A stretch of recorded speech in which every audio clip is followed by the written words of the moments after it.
And we're live.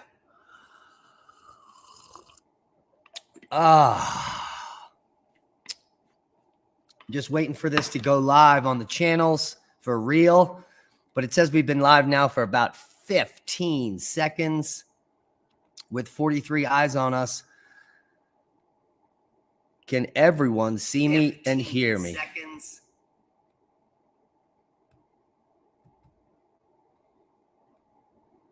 All right, looks good. We look good on all fronts. All right, let's get into it. Well, actually, let's just sip some coffee and let a few more people come in here. Got some new stickers. Look at them. I don't know. It's kind of glaring.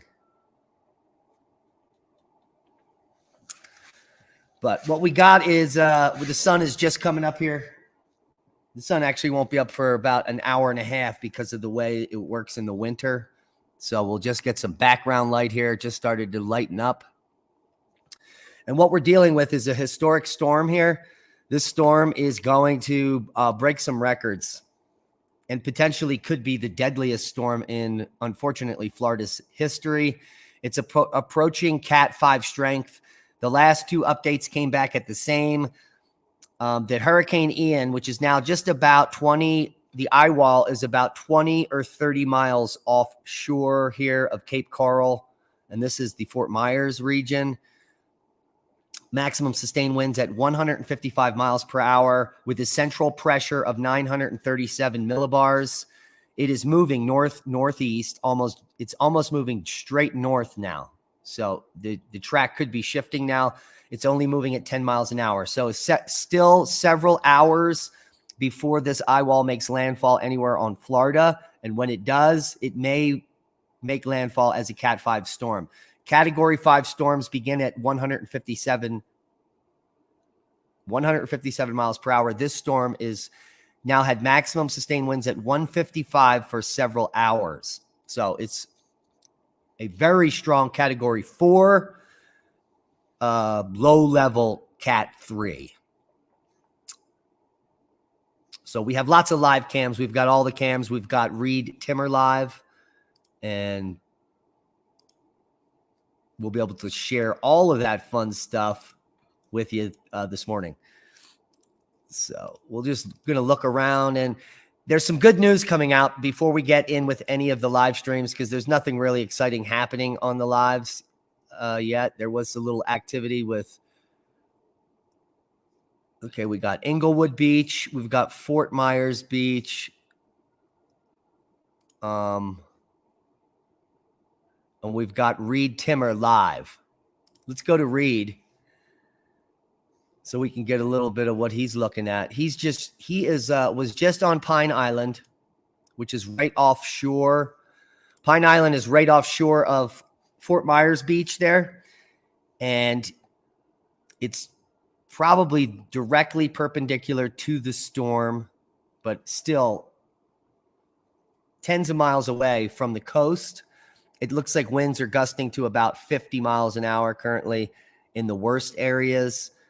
You know, some leaves coming off the trees, nothing significant yet. But when this makes landfall, even as a Cat 4 storm, it will be catastrophic loss for the region around the eye wall. Now, this eye wall is about 55 miles wide. So this is going to be a swath of about 60 miles wide of complete destruction as this moves inland, unfortunately. And it's looking more like Fort Myers area is going to be the hardest hit. And let's go bring you over to Zoom. Let's get this amazing map up here. Just bear with me. We got plenty of time. This baby is not moving quick. All right, so here's the current position of Ian at 155 mile per hour winds. And the current track is just north of Cape Coral, just south of Northport. But if you look at the size of the eye wall here, which is very well defined, This is going to take you all the way from Fort Myers to Northport. So this entire width, if it is in fact coming on here, is in very grave danger. Not only is it in grave danger for the high winds on the eye wall, but when we circulate the storm, hurricanes move counterclockwise here. And you can see the prevailing direction, pushing water. It's going to be pushing water into Charlotte Bay here. And this river, which is called like the Okalasa or Okaloosa River. So if you're in any of these regions, this is where you're going to have, when it makes landfall, the maximum storm surge is going to be pushing water up and into these regions. So this is going to be the hardest hit area, Cape Coral, in my opinion. But it's looking like the storm is now tracking a little bit more north. So it could potentially just stay on the coast and start moving up north towards Tampa. We're not going to know that for another hour or so because the prediction is for it to shift a little bit to the northeast. But it seems like it stopped moving northeast and is moving in more northerly pattern now for the last, let's say, 30 minutes. You can also see that eye wall get really defined at the end of the run here. It's a little broken down on the right side, and then it's really well defined. So this is a very strong Category 4 storm approaching Cat 5. It's going to make landfall, the eye wall, in just a few hours. And, well, that's just, it's bad news for all involved. I hope there's no people in harm's way here, but there are some live streams of this area. There are tons of people there that may, in the next 6 to 10 hours, be under 9 feet of water. So all our hearts and prayers should be going out to these people as we're going to keep a close eye on the storm. And with you this morning, this is going to be just a slow approach here because it's going to take an hour or so, several hours for this to make landfall. And it's looking more and more like the Fort Myers area is going to be the hardest hit. Now, there's good news. So let's share some good news with y'all out there. I'm going to share you some of the tidal gauges here, and you'll know why I'm sharing the good news. If you take a look at the Punta Gorda, Charlotte Harbor, Florida tidal gauge, you're going to see low tide is at noon, and that's going to be right around landfall at noontime. The best time this strong hurricane could make landfall in those areas is at low tide. It's going to save them 6 or 7 feet of water. Now, if that storm sits there all day and is still there around 5 p.m., that will be the worst of it. 5 p.m. today, if that storm is still driving water up into Charlotte Bay and those rivers there around Fort Myers, 5 p.m. will be the worst flooding. So if you're in that region, buckle your seatbelts. When this storm makes landfall and you don't see a lot of water, it's going to be coming over the next several hours as the tide rises. So the worst part of the storm for Florida will be around 5 or 6 p.m. in Tampa and in Fort Myers. That's the high tide mark. And luckily, it's going to be low tide when this baby moves on shore.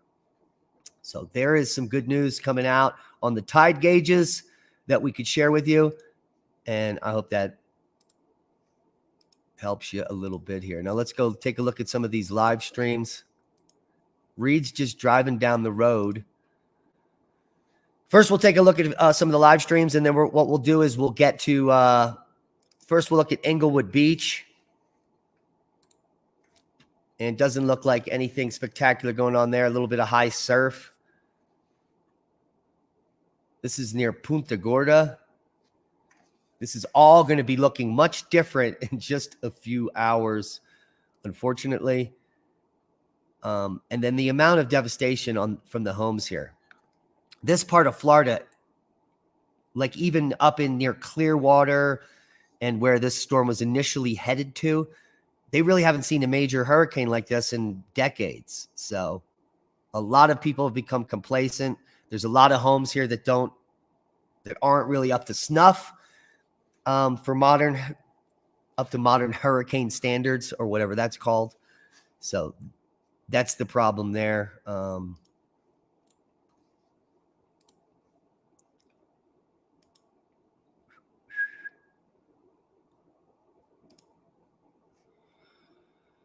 This is live at the Pierside Grill in Fort Myers. This has picked up a lot in the last hour. And remember, we're approaching low tide. The water should be way out here. So it's already at low tide, high tide marks in Fort Myers as the storm is several hours from reaching land. And what we're going to do with you now is share with you the current inundation maps because they have shifted dramatically and people might want to know about their homes. And then, well, first let's take a look at the power outages. So these have been going up all morning. Yep, it just went from 90,000 to 140,000 in probably 15 minutes. So the power is starting to go out. The biggest hit here is Collier County with 32,000 out. And that's followed by Lee County with 23,000 out. Sarasota County and DeSoto County. Power is out in some of Charlotte, some of Hardy, and some of Manatee. This is going to rapidly increase to probably millions as an entire swath of Central Florida gets taken off the grid.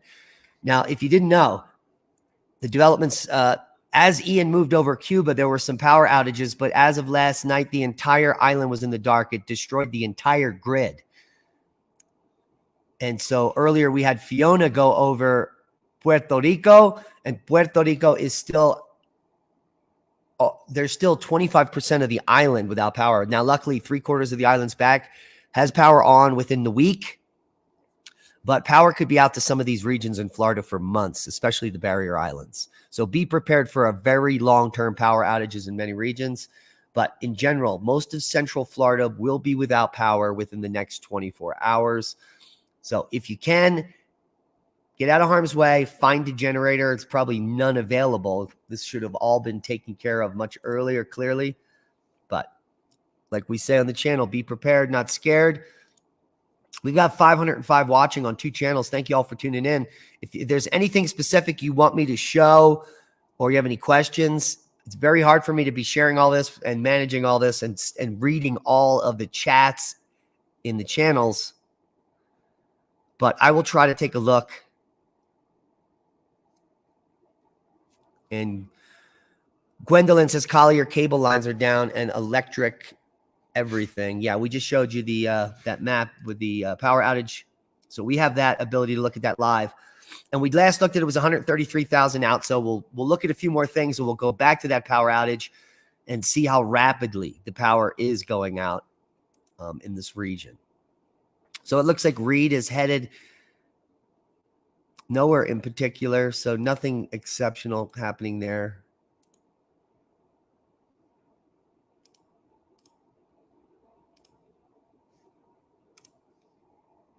We could share this live radar because you can glean a lot from just staring at a radar for a while here. You can see that eye wall is extremely well defined.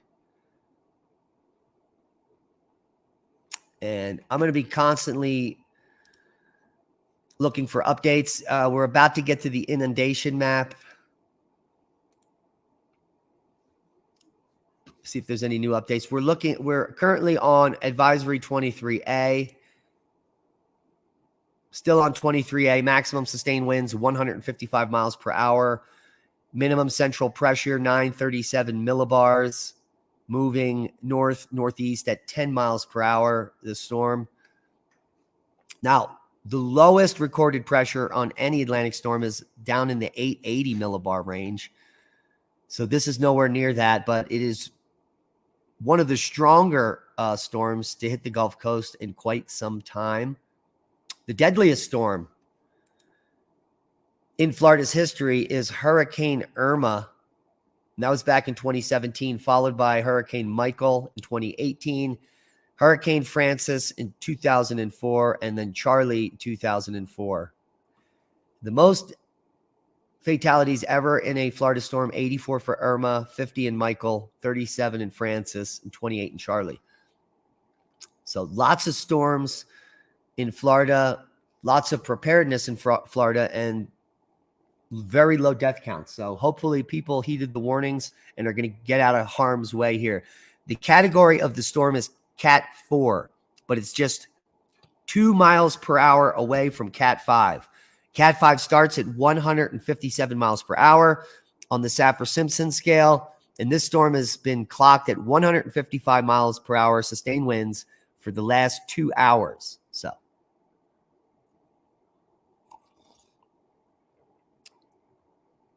Charlie took a similar path, but was not any way comparable in size. Probably less than half the width of this storm.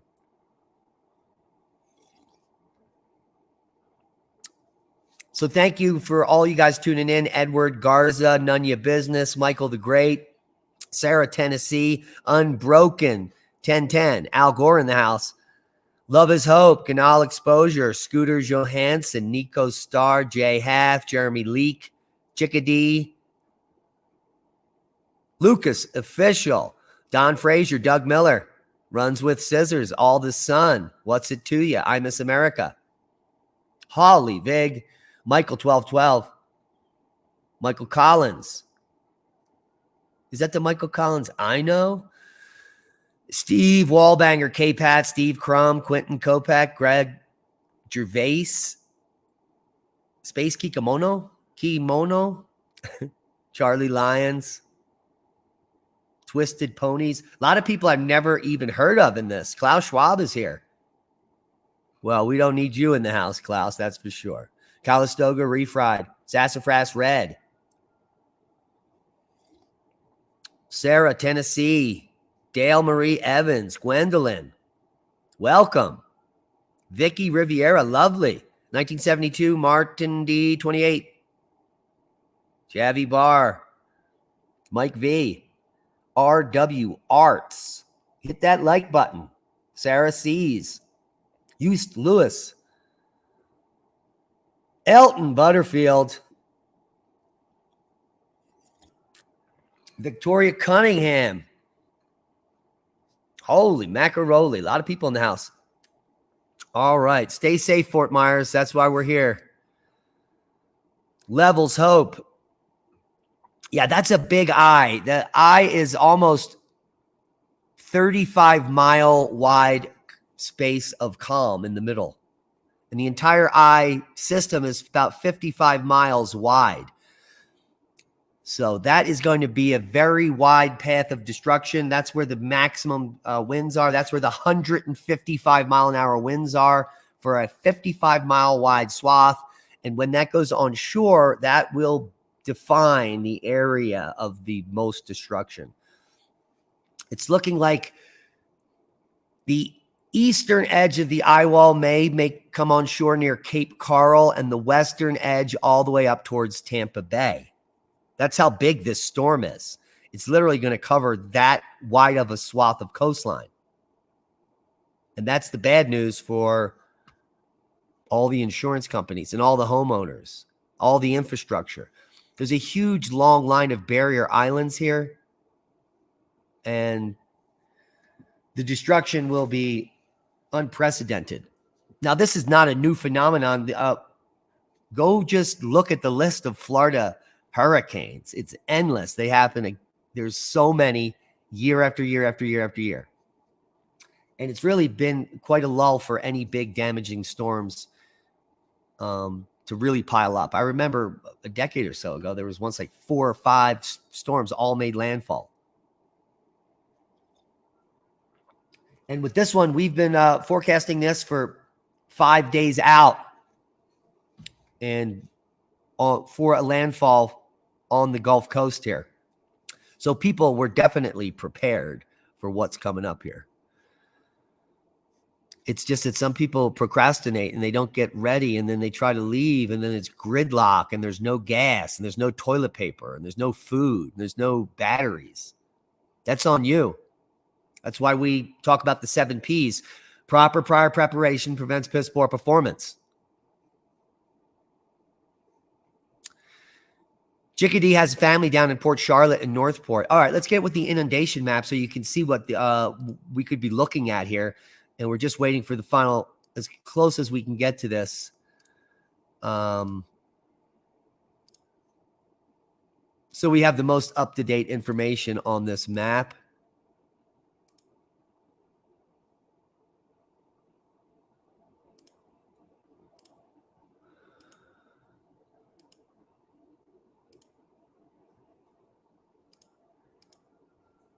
Where be it?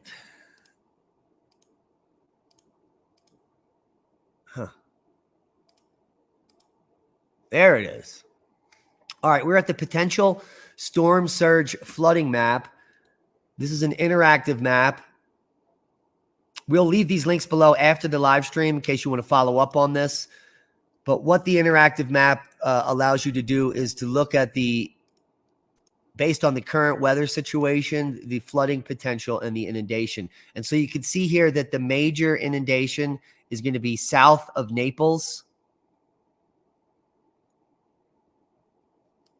to the top of Port Charlotte. Almost no flooding here. In Tampa Bay, all the way down Sarasota south towards Port Charlotte. Almost no flooding because this is where the center of the eye is going to move in. Right through here. The eye is going to move in here. The flooding happens on the back side of the eye wall because of the way the circulation happens. So the flooding is going to be south of the eye only. And it's going to be pushing water up into Charlotte Bay, up into these rivers in Cape Coral here. The Okaloosahatchee or whatever this river is called. Massive flooding. See how far inland the flooding. Now the red zone is over 9 feet. Greater than 9 feet above the ground inundation. And this is for a huge area. All through Naples. Some of northern Bonita Springs. You just come in here and see the inundation map. Now, I'm sure there's lots of homes in these regions. Lots of homes. Estero Bay, Estero River, there's going to be a little inundation here. But most of it is happening up here along the Caloosahatchee. There we go. We got it. The Caloosahatchee River all the way up towards Whiskey Creek here, over 9 feet. There are thousands of homes in here. Coral, Lockmore, Waterway Estates, North Fort Myers. 9 foot of inundation all the way up through Fort Myers shores. Way up and in there. So obviously out on this barrier island here. And then we have some more populated areas with massive inundation here in Punta Gorda, Cleveland, Charlotte Harbor, Harbor Heights. Port Charlotte is going to be underwater, according to the map. And then it's much less. You might see some problems up here on the Mayaca River.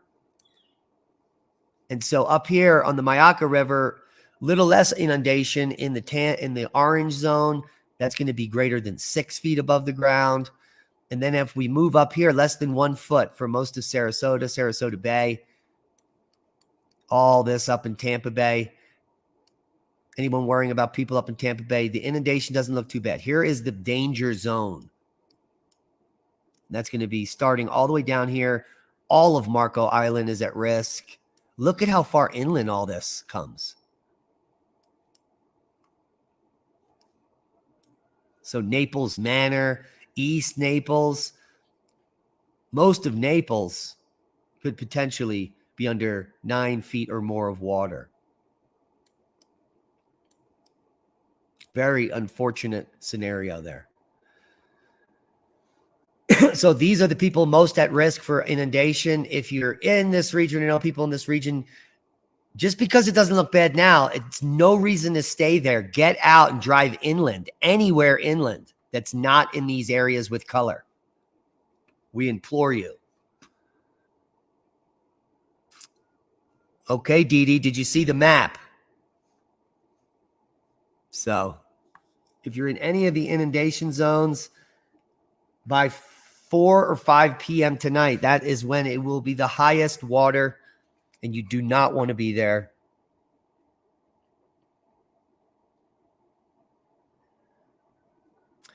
Low tide for these regions is around noon, and high tide 10 a.m. to noon in the inundation regions. And high tide is around 4 p.m. to 6 p.m. So high tide tonight. Low tide is right now as the storm makes landfall, which is going to be good news for that inundation zone early on, bad news later on.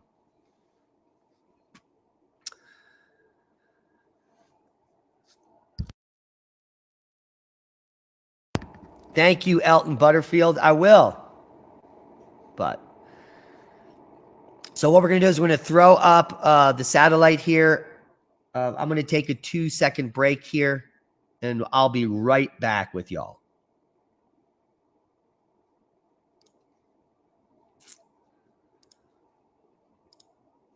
And I'll also take a second here to read some questions to answer in just a moment when I get back here. But just give me about a minute. I got to get some coffee. And we'll leave you a shot. Well, let's see what Ryan Hall's doing. If he's doing anything fun, we could just mirror him.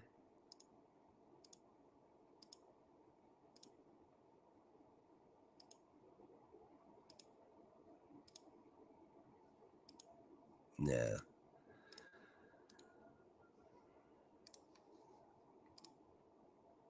This is near Punta Gorda, where things should be getting spicy really soon.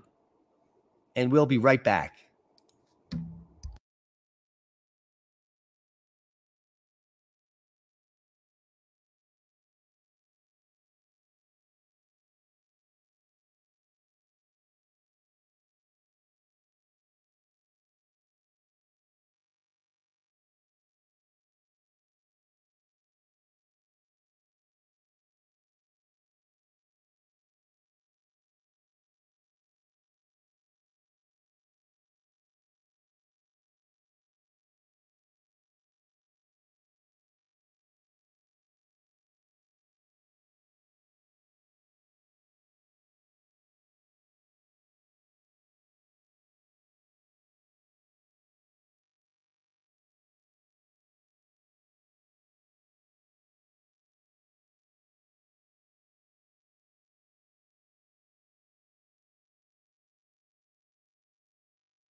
Well, you can't hear anything because there's no sound.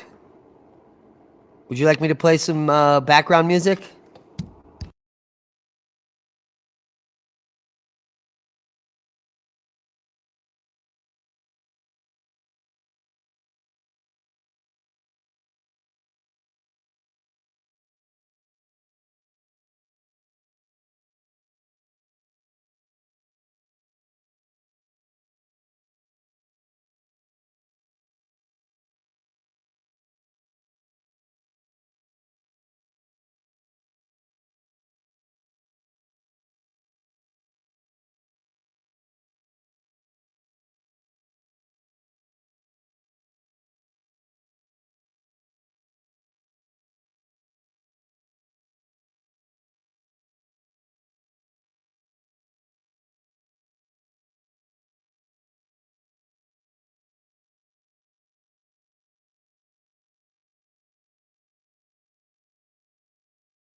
And we're back. Light crack. Okay, thanks everyone for joining us. I'm going to have to go for in about 5 more minutes once the water starts boiling to make another cup of joe. There are no new advisories. We are currently working with Advisory 23A. The power of the storm has been constant for the last several hours. It is an extremely strong Cat 4, just 2 miles per hour away from Cat 5 strength, with maximum sustained winds at 155 miles per hour, central pressure at 937 millibars, and slowly moving northeast to 10 miles per hour. So those are the stats of Hurricane Ian, one of the strongest storms to hit the west coast of Florida in quite some time. Now, on the Safford-Simpson scale, strong Cat 4 storm equals total devastation for all structures that are not hurricane-proof.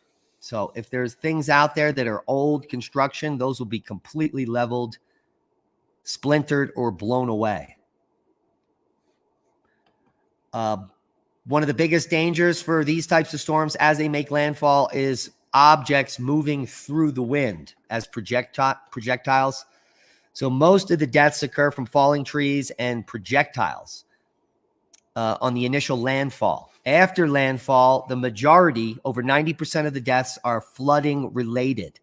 So it's not actually the landfall, the wind, and the buildings collapsing that is the danger, so to speak. The biggest danger is the days to come after the storm, depending on how fast it is. Now, this is an extremely slow moving storm. And if we look at the data, I'm going to go show you, we'll bring you up to speed on the file here. Let me just share this in with you so that you can understand what I'm saying here.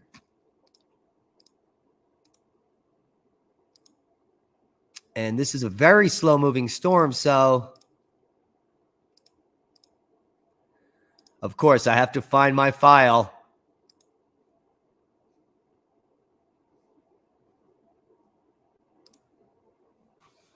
There it is. All right, so here we are at the National Hurricane Center. Advisory 23A. You can see it there. Let me see how we're set up on the screen here. Beautiful. All right, so 23A showing that as of 8 a.m., which was that's quite a while ago. So we're going to be hoping for a new update. Maximum sustained winds at 155. Central pressure 937. Movement at 10 miles per hour. And here's the cone. Now, what I'm saying is this, by tomorrow early morning, it is still going to be barely over the center of the state. So in 15 hours, this storm is barely going to move to the center of the state. And that's going to be continuous rain for over 24 hours for Central Florida.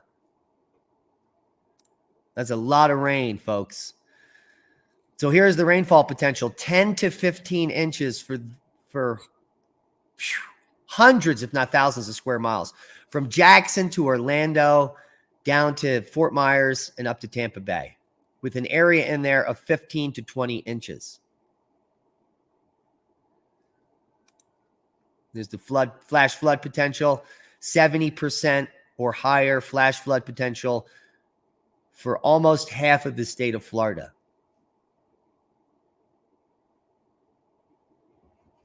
So here through Thursday morning, that's not going to help us.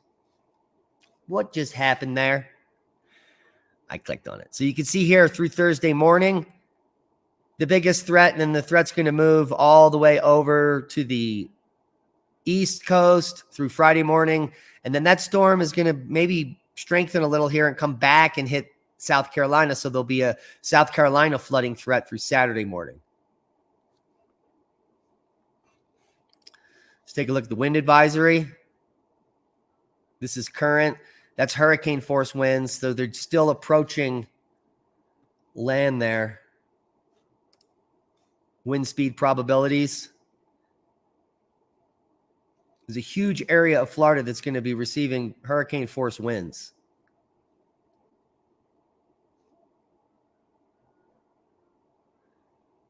So we've got a big one here.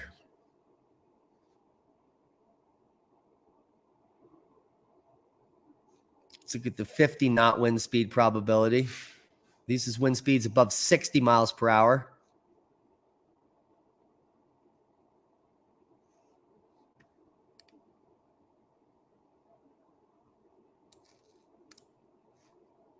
And here we are with the peak surge. This is currently updated. They have a section here.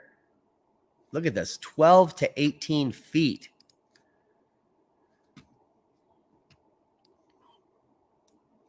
And that's from Englewood to Bonita Beach.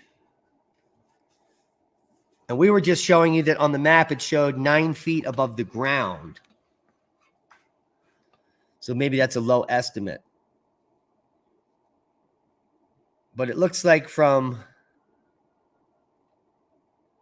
Chokolosky all the way to the middle of Longboat Key. This is the worst area in question. And there's a lot of people that live in that region.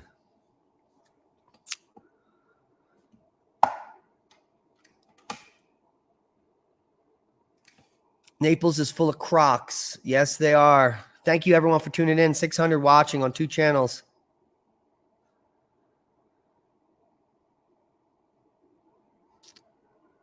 That's worse than Katrina. Well, we'll see how bad this is, but the only saving grace is that landfall is going to be around noontime, and that's low tide. So a lot of these inundation numbers may be 4 or 5 feet lower than what they're saying here because the tide will be low.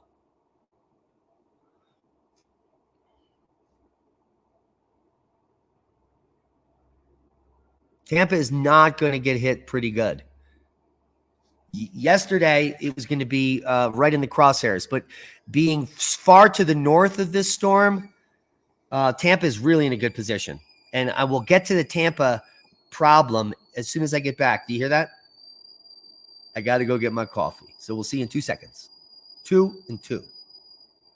And before I go, we'll put the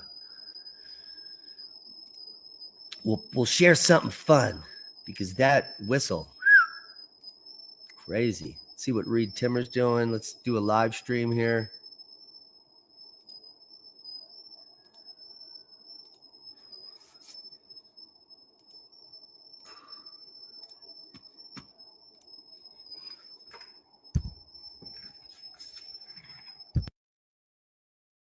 And we'll be right back.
Here we go.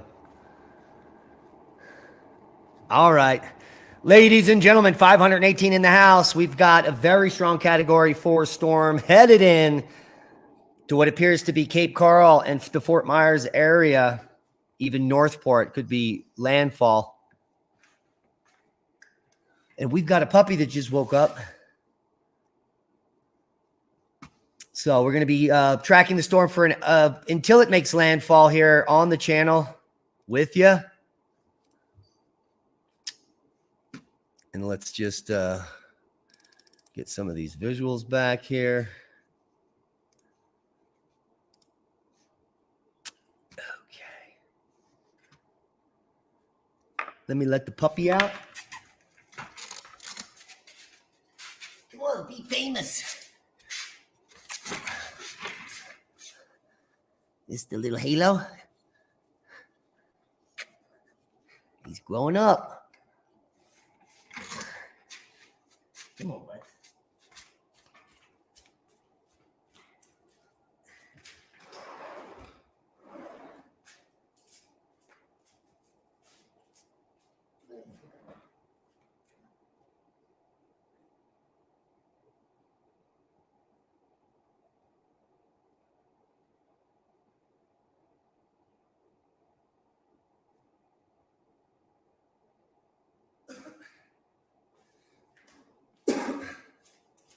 All right.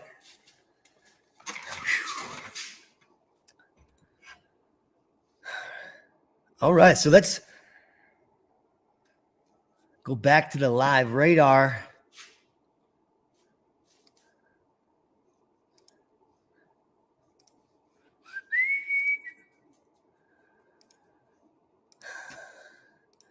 I got to get better screen sharing software.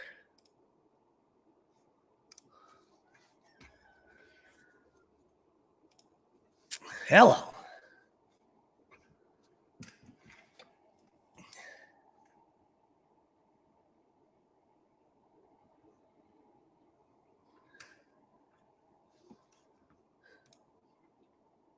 So we should be getting an update from the National Hurricane Center in just a few minutes.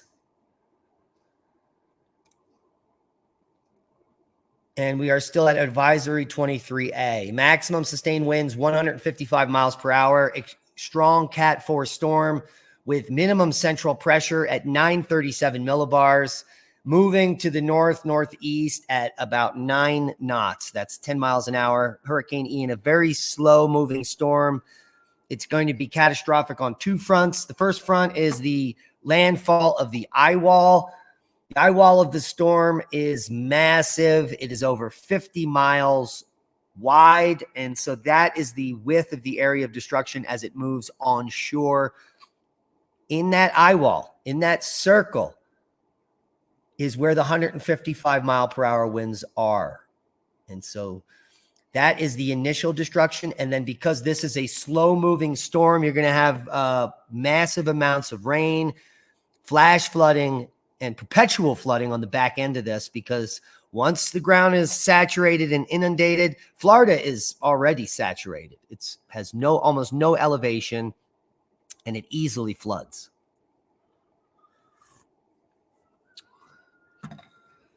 $5.50 in the house. Thank you all for joining me. We could see the slow approach of Hurricane Ian into the Fort Myers area. Now, the reason this is good news is for Tampa is because the eye should move to the east of Tampa, which is going to be pushing water out of the bay instead of into the bay. Right now, water is being pushed out of Tampa Bay because of the circulating winds here. And it will be pushed out of the bay the entire time this eye wall moves inland. The area south of the eye is where the water gets pushed into the bay. So Charlotte Bay here and the Okalachee or whatever the river is there that we looked at earlier, those are going to be the areas of inundation. All down here from Naples south is where water is being pushed with those prevailing winds inland. Had this storm been to the west of Tampa, oh my goodness, Tampa would have been destroyed. because they're just not set up. It's so flat in here. The amount of flooding would have been crazy. We're going to see similar flooding events, though, I believe, down here in Fort Myers and Bonita Springs, but much less populated than Tampa, clearly. So I don't know what the difference is, but what we are going to see is lots of devastation, because it's going to be the flooding. It's not just going to be on the coast flooding here. Flooding is going to be across the entire state. So a huge swath of Central Florida, including Orlando, could be in harm's way by this evening. So hopefully you're all prepared with extra food, water, and batteries. I'm sure Disney will suffer, and we won't bat an eye. All right. Anybody have any questions? Anybody want to look at anything in particular? Let's go look at some Cape Coral live streams or webcams. And that maybe we'll see some of the storm picking up here.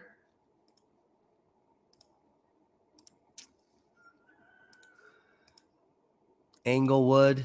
What do I got here?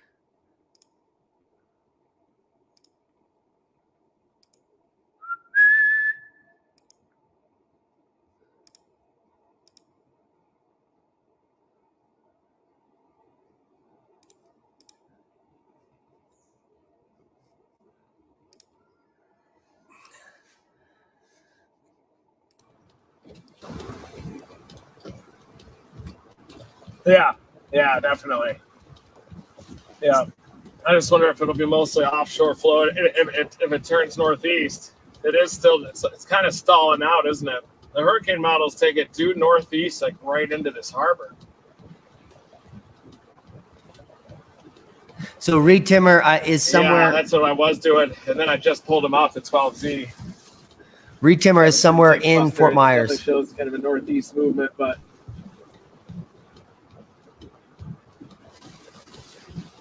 I've already got one down at Fort Myers Beach, which will kind of be that like tsunami-like wall that comes in on the southwest side, I think, with that elbow.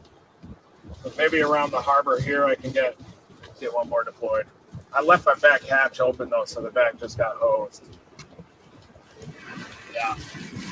All right. So power flashes and stuff down on Pine Island, but yeah. You can see the winds are picking up there now. Yeah. So I would say in about an hour, it's going to be pretty devastating down here. A little bit of surge let's down go on Pine look at Island. it. Was just getting Let's started. go. Oops. Let's go look at a beach shot here.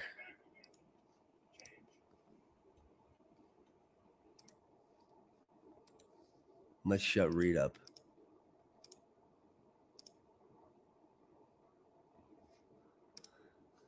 All right, so here we are at Englewood Beach. Yeah, and it's picking up there. Yeah, it's been pretty calm here until this shot of the webcam. It looks to be a few people down there walking on the beach. But you can see surface picking up and wind gusts probably 30, 40 miles per hour right now.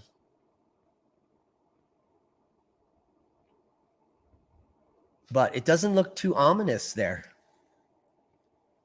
Albeit they're shooting off here to the little bit to the northwest. And the storm is actually down here to the southeast, to the left, or to the southwest. Man, right when the sun rises, it gets chilly. Plus, you can see I got the door open.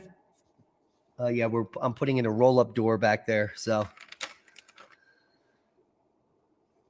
600 in the house. We're gonna share you the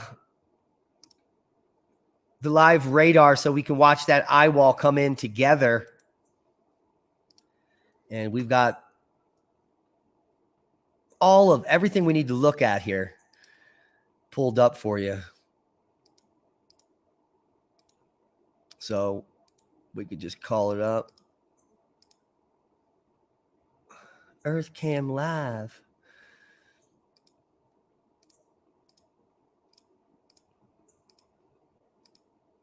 That's crazy.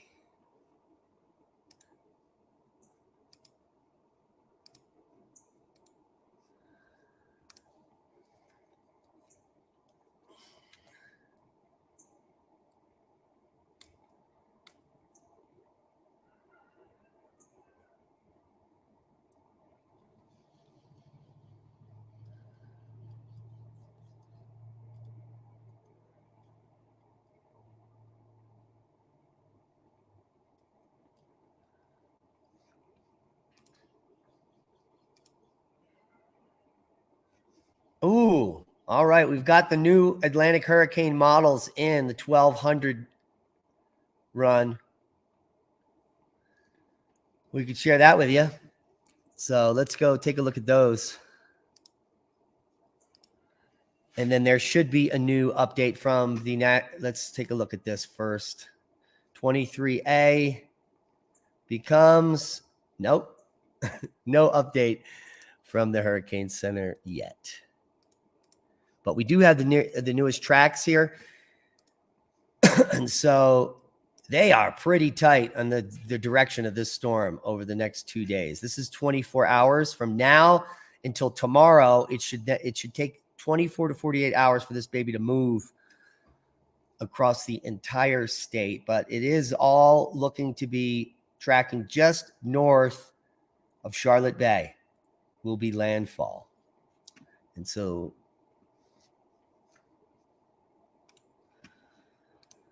all the models are lining up.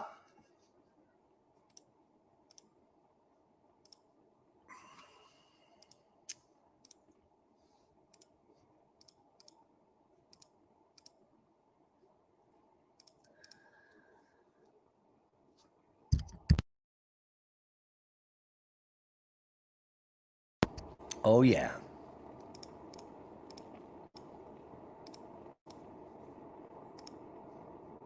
I don't get it.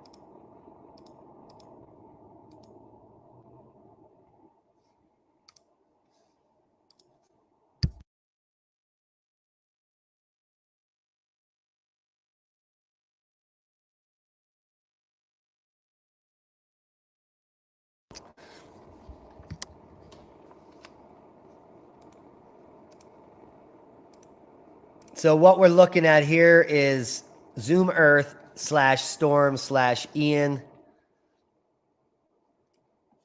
There are hurricane and tropical storm overlays at Zoom Earth. You can see the size of this storm. It is literally all the way out here into the Atlantic, going all the way out probably to Bermuda. Take a look at the size of this thing. Let's just pan out here. This is a massive storm.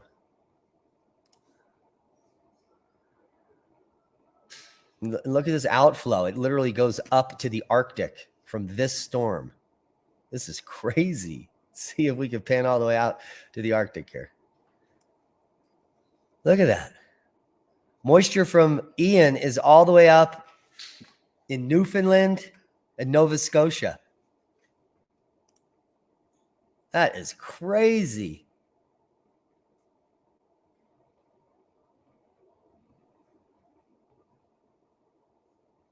Looks like it's snowing up there. It'd be snowing up in Canada. 155 mile per hour sustained winds. Central pressure 937 millibars. Moving to the northeast at 10. This is a very strong Category 4 storm that is going to make landfall probably within the next hour and a half, in my opinion. And it's going to be a doozy, just to put it mildly.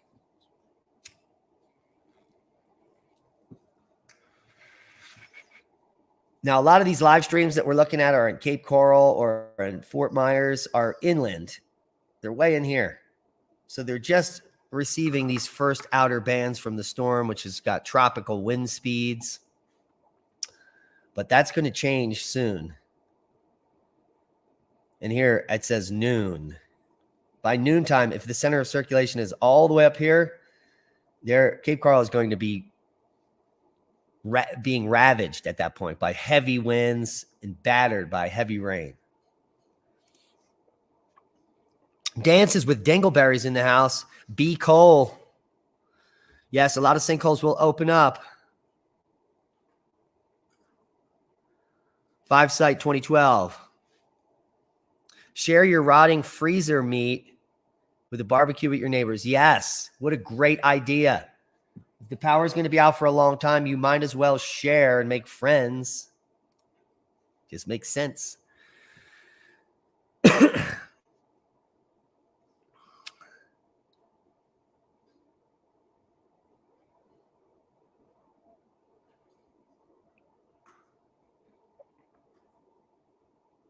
AAA Beverages says intense lightning and loud thunder.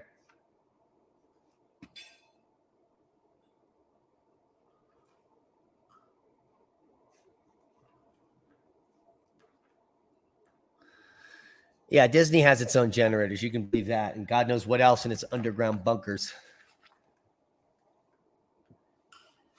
That's family friendly, isn't it? I want to thank all 628 people for tuning in. Please hit that thumbs up if you could. Really helps with the algorithm, as we are shadow banned from non-subscribers. That means everyone in the world, except the people that already subscribed. All right, Vicky.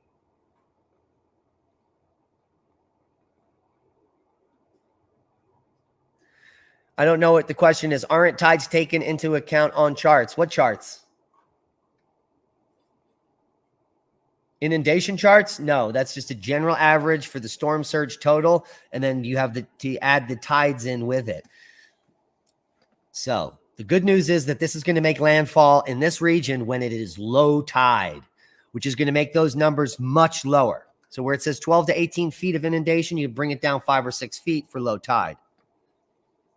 It still doesn't make it good, because what we were showing on the inundation map was 9 feet or more above the ground for most of the coastal regions, from Naples all the way up to Cape Coral.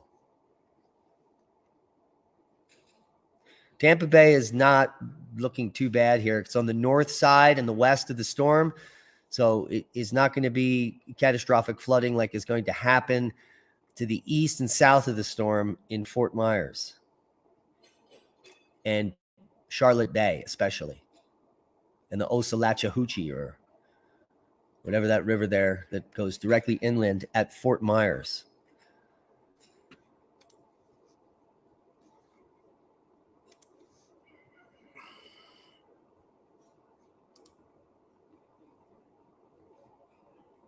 So key message for Hurricane Ian: catastrophic storm surge inundation of 12 to 16 feet above ground level, along with destructive waves, are expected somewhere along the southwest Florida coastline from Englewood to Bonita Beach, including Charlotte Harbor. Residents in these areas should urgently follow evacuation orders. Catastrophic wind damage is expected along the southwestern coast of Florida, beginning in the next few hours, where the core of Ian makes landfall. Preparations to protect life and property should be urgently rushed into completion. Heavy rainfall will spread across Florida Peninsula through Thursday and reach portions of the southeast U.S. later this week and this weekend.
That is one cute dog.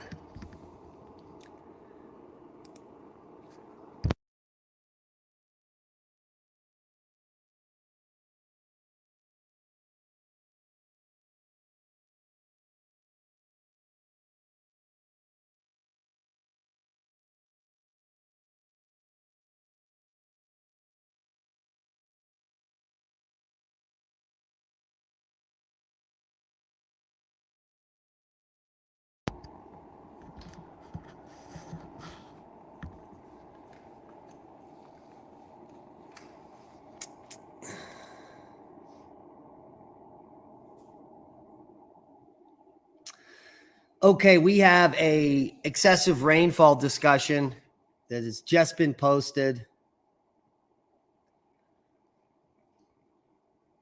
Florida maintained the high-risk area over much of central Florida peninsula as widespread, life-threatening, and catastrophic flooding spread inland during the day in association with Hurricane Ian.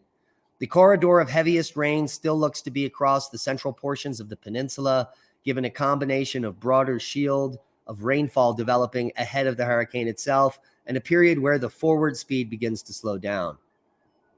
So there is going to be a very high risk for flash flooding for most of central Florida today as this storm makes its way onto land. And the sun tries to poke itself up above the ridge here.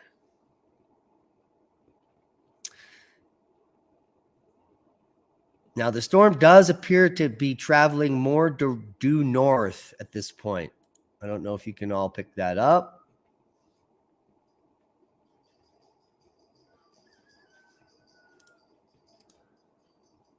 But let's just check out Florida's power outages and see how they're doing. Uh-oh, we're up another 50,000 without power. So that was about 15, 20 minutes, I guess, since the last time we looked at the power. Let's go take a look at that.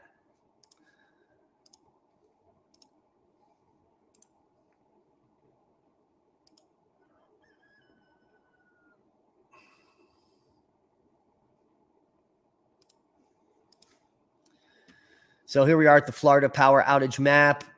We're now at 168,000 out of 11 million. I'm going to say that this number is going to get up to around 2 million out of 11 million by midnight this evening. But we just went from 130,000 to 170,000 without power, 41,000 in Collier County without power, which is about 20% of the customers in that county now without power. Collier, Lee County, 38,000 currently, and then followed by Sarasota County, 22,000 without power. So there are now 168,000 without power, and that was just a quick update there.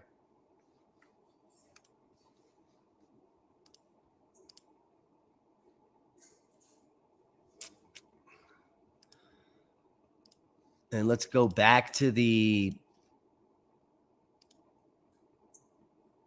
maybe some live footage. Let's see what's looking good here.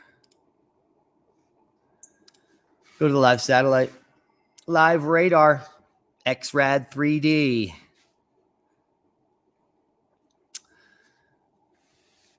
So we're about 15 miles from this eye wall, 15, 20 miles from the coast, which is about an hour from now, 9 a.m. potentially, Mountain Time.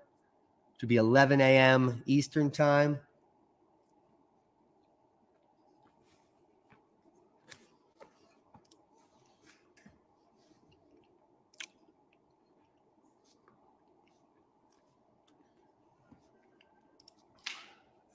Hello.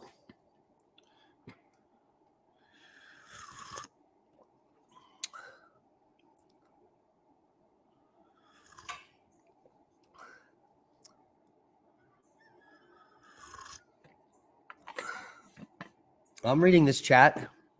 Python Highlander.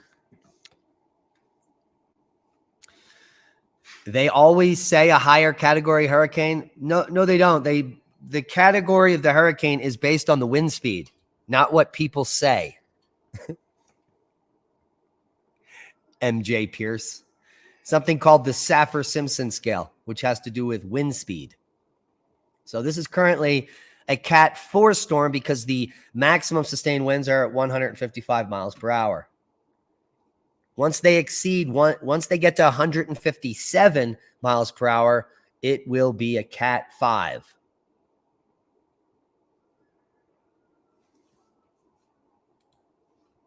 But because of the proximity to the shore here, it's going to have a difficult time increasing speed as it approaches the shore.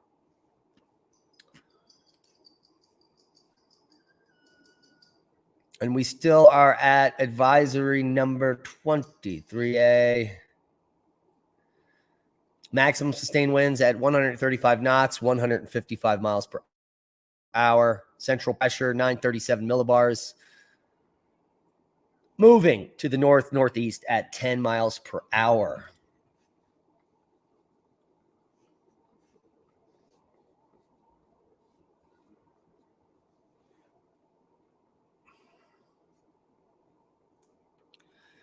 Landfall is going to be between Bee Ridge and Cape Coral in the next hour or so.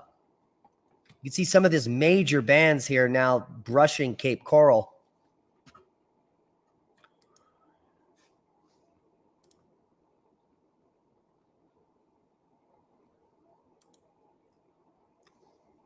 And it is definitely picking up out there.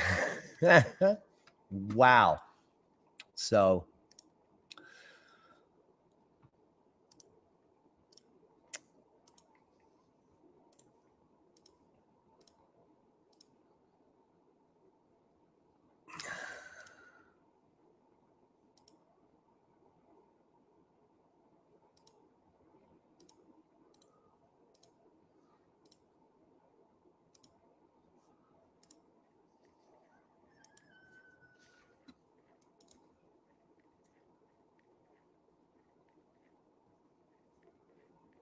look at this dude out there. Look at this yayo. We may watch a man lose his life live on air.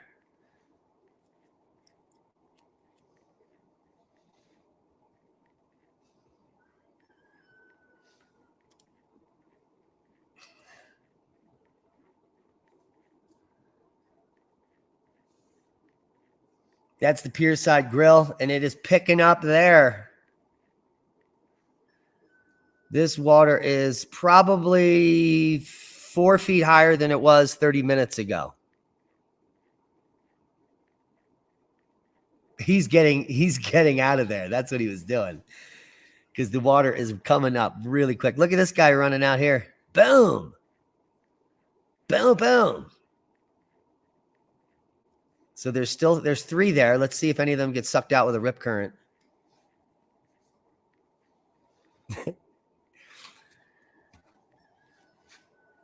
These people.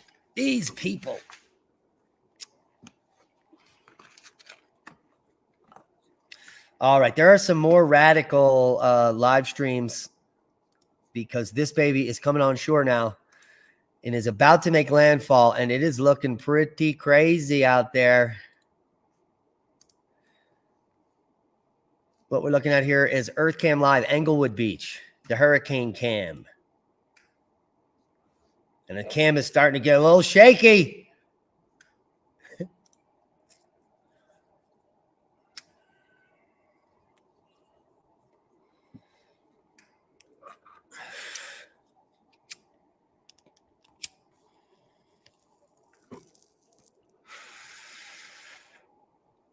Oh, yeah.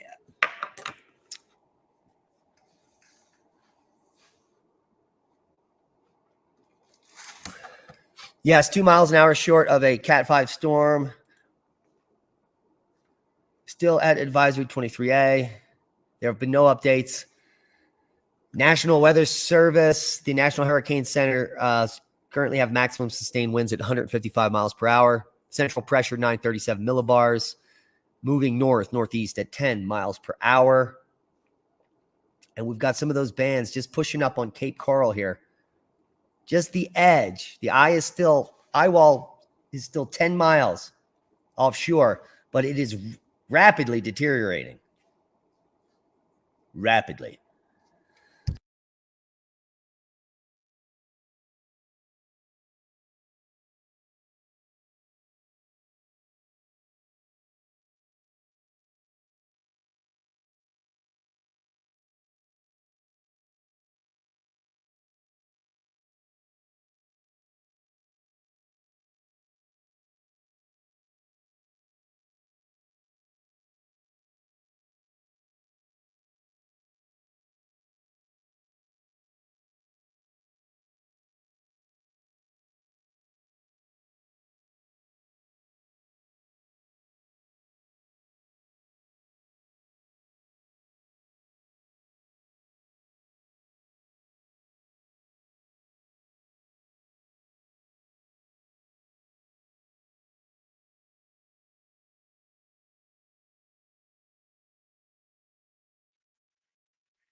Yeah, I was just saying that these guys deserve the Darwin Award. There's an evacuation order for this region, and there are people swimming in the ocean. So, couldn't be a dumber thing you could do.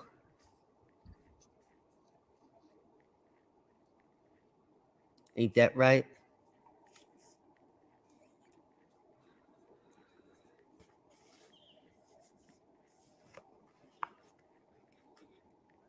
Well, at least it's on video. So when they do perish or do something illegal, they're so smart they don't know they're on camera here.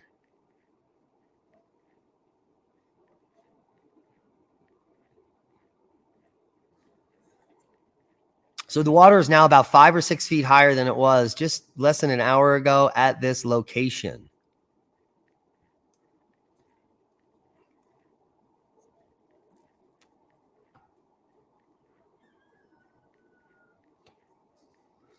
And we can also check in with the crazy man, Reed Timmer, who is driving around right near this beach currently.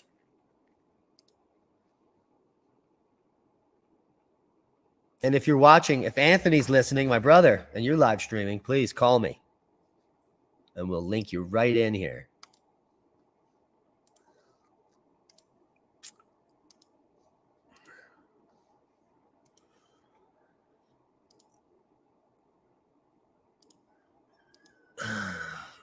All right, so let's check in with Reed.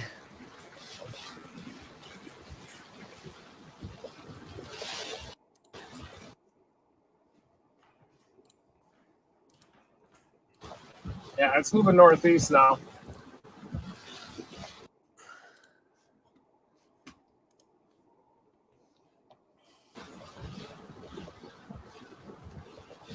So it looks like he's in a flooded parking lot somewhere in Fort Myers.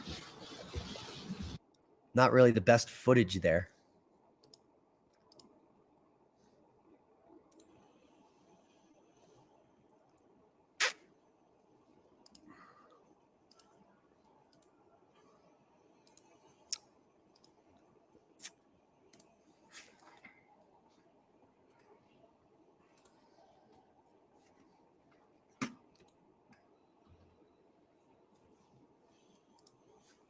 This is Inglewood Beach live.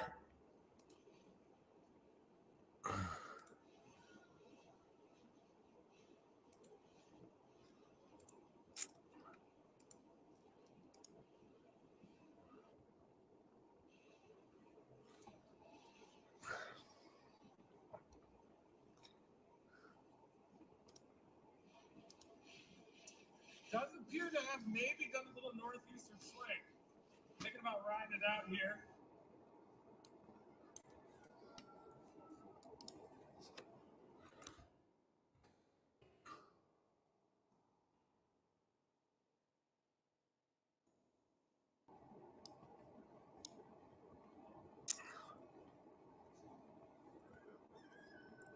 kind of swinging a little to the north, but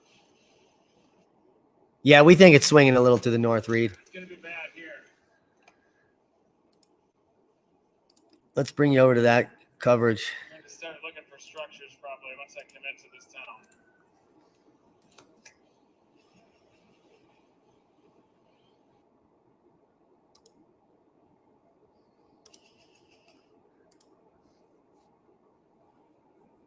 We got some connectivity issues.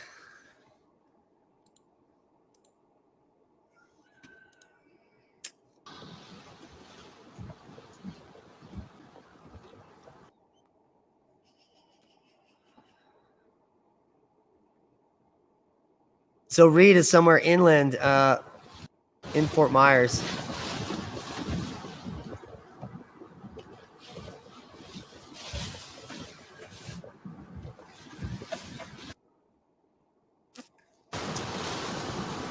So we've now been on the air for just a little over an hour and 15 minutes, and the water's come up 6 or 7 feet now. It's even coming up. So I am trying to figure out a final deployment location here for the gravitron sensors. A little bit worried about the surge in this location, but I think I'm going to deploy a gravitron sensor right on this light post right in front of me. And then I got to start to find shelter because it does look like this hurricane is coming. Yeah, it's coming. Find a good shelter to ride it out here soon. I'm going to format the gravitron sensors now. It's like Back to the Future. I'm going to restart this stream, everybody, on Facebook. Bear with me. All right, we'll stay here with you, bro. And let's share out the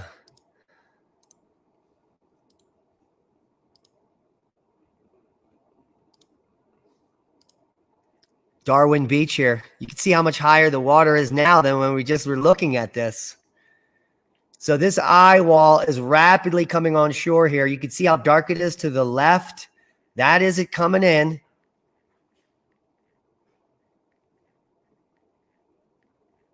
And I would imagine water levels at the top of this walkway in about an hour,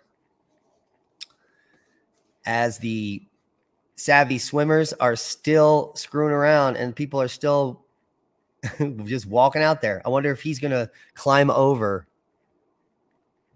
the gate here on camera.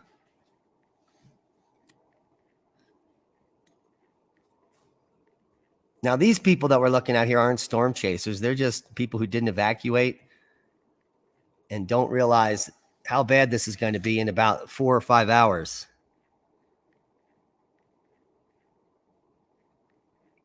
Humans are stupid creatures.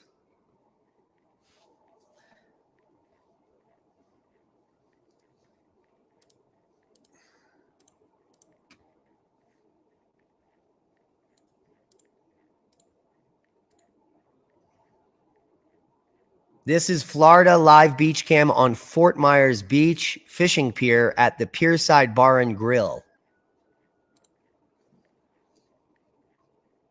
Y'all heard that, right?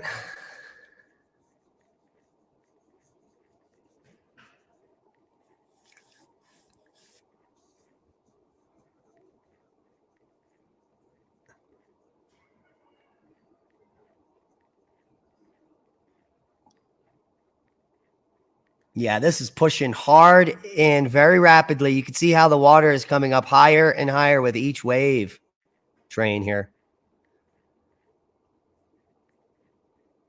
And this is as we approach low tide. Low tide happens in the next hour here.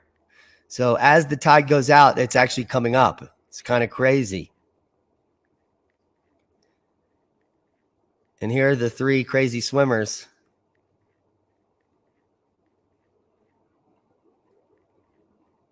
They don't even have swim trunks on. They have their underwear on, I think.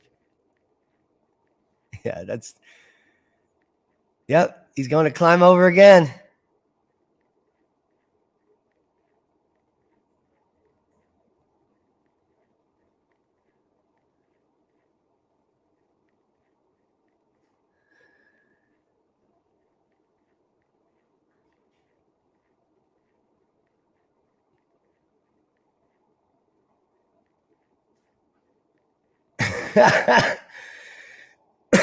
This is great. He's just got to get on the other side of that fence to feel important, I guess.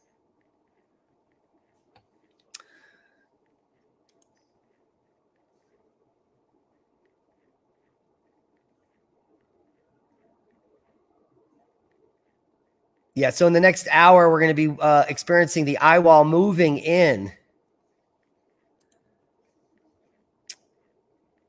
And we're still on that.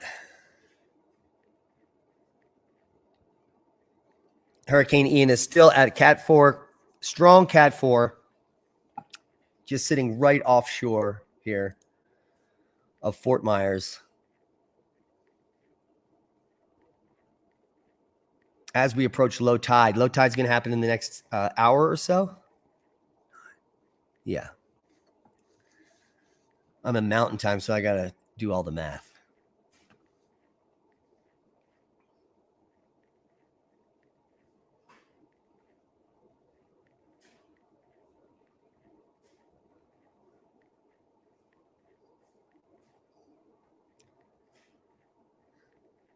So while these kids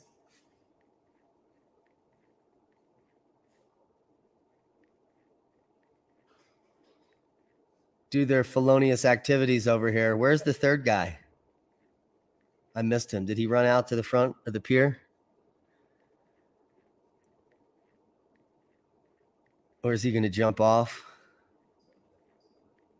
and never be seen again? Ransom in the house.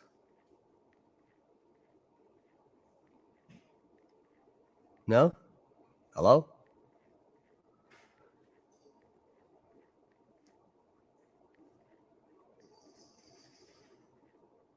Security!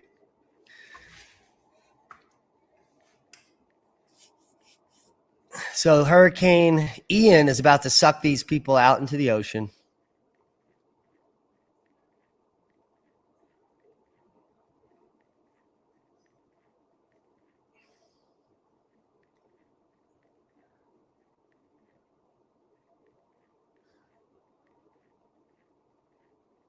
Yeah, the third guy's missing. Wonder where he went.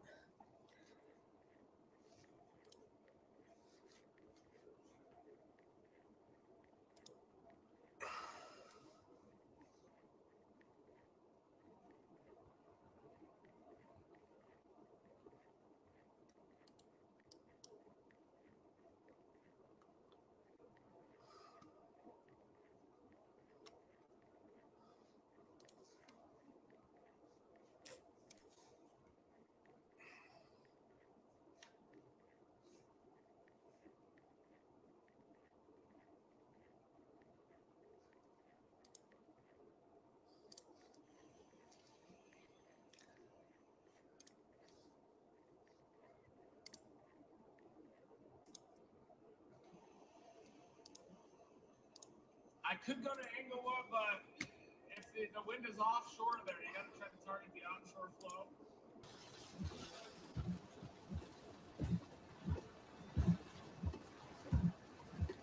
So we're here live with Reed a Timmer, little bit higher in the Bank of America, who's about to ride out the eye of the storm in a parking lot where there's supposed to be a 12 to 16 foot storm surge. And we've already seen probably 6 feet of it so far.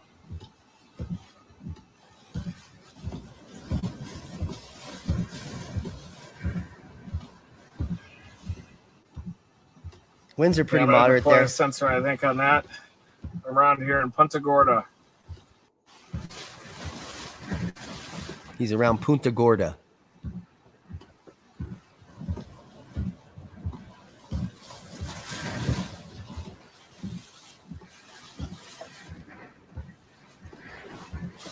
Okay, first, I need to format these.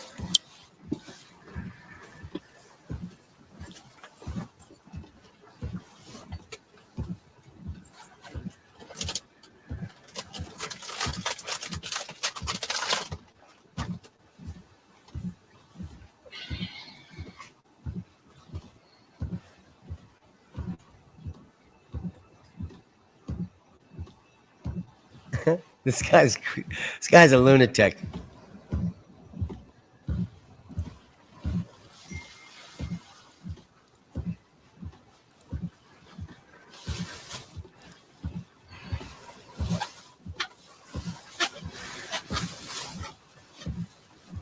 Okay, this is one of the gravitron sensors.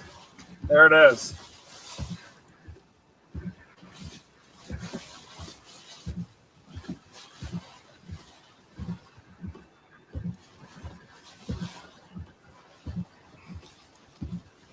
So there you can see the gravitron sensor is working, blinking green on the bottom.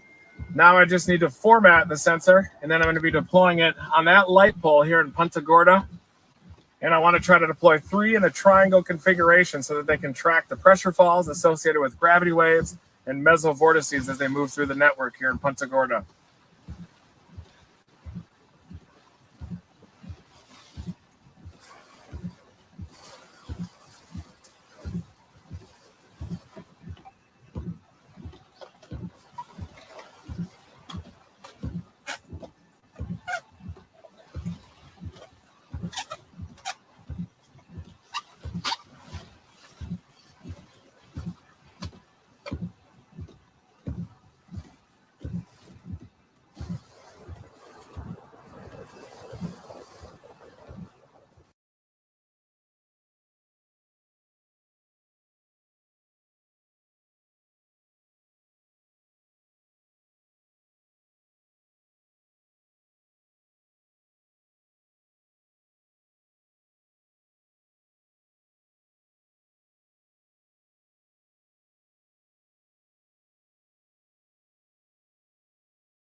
Yeah, so we're here where there were 3 people swimming, and they may still be out there to the right, or they may have been sucked to their deaths. Probably not. But we expect the water level here to be at least at the height of the walkway in the next hour. Even though it's low tide, when the eye pushes on here, it is really going to be pushing a wall of water here.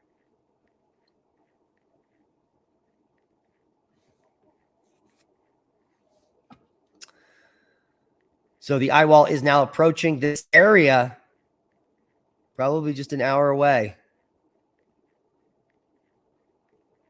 And there's probably some flooding happening at this point.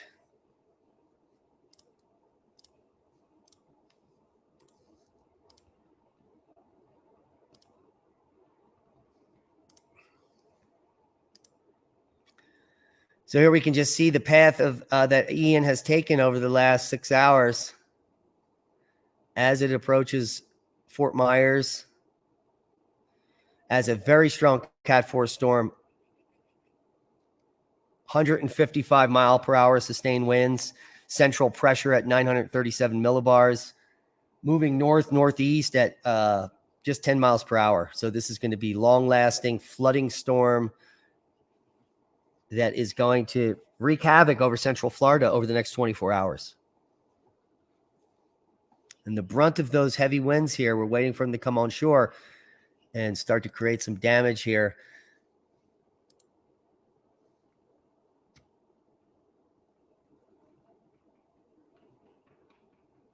Yeah, it's the width of the storm. And this streamer we showed earlier goes all the way up into the Arctic. This is a massive storm, a very slow-moving storm.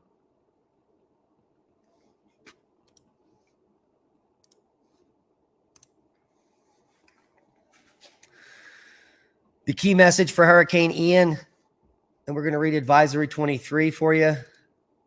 Catastrophic storm surge inundation of 12 to 16 feet above ground level. along with destructive waves, are expected somewhere along the southwest Florida coastline from Englewood to Bonita Beach, including Charlotte Harbor. Residents in these areas should urgently follow any evacuation orders in effect. Catastrophic wind damage is expected along the southwestern coast of Florida beginning in the next few hours, where the core of Ian makes landfall. Preparations to protect life and property should be urgently rushed to completion.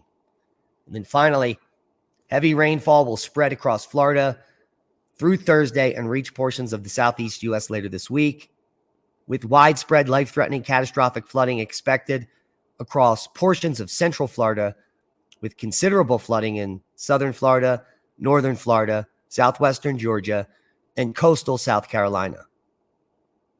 Widespread, prolonged, major, and record river flooding is expected across central Florida.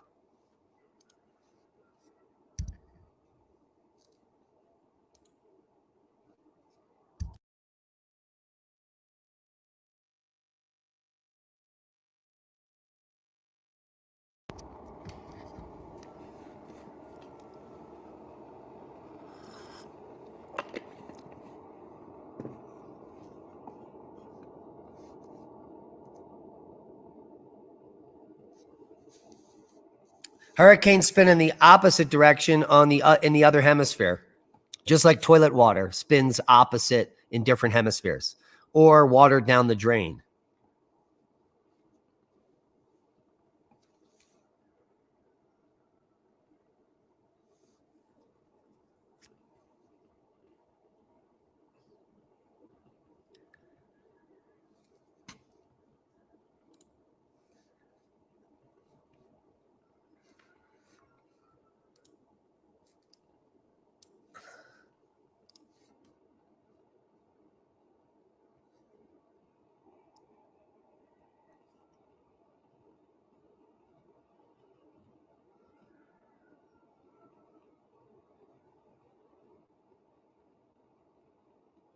I mean, this storm is so big, it goes from the Bahamas over here.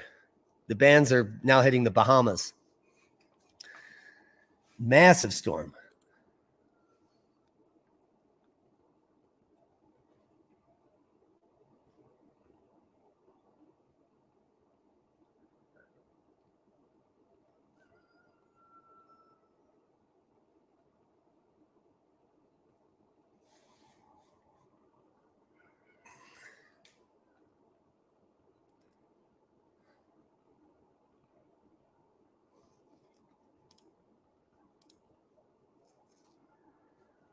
Check the power outage situation.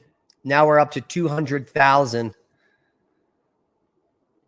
The majority of them in Collier County. Now is Manatee County is second, followed by Sarasota. Charlotte County is faring the best here, and Lee County, now lots of power outages. But I would imagine, like I said, this number is only 200,000, is going to go up to 2 million by midnight tonight.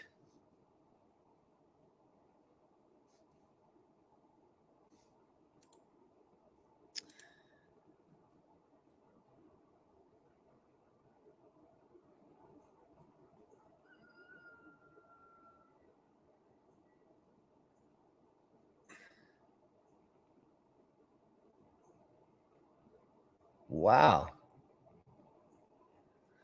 The Florida Beach live cam just went black.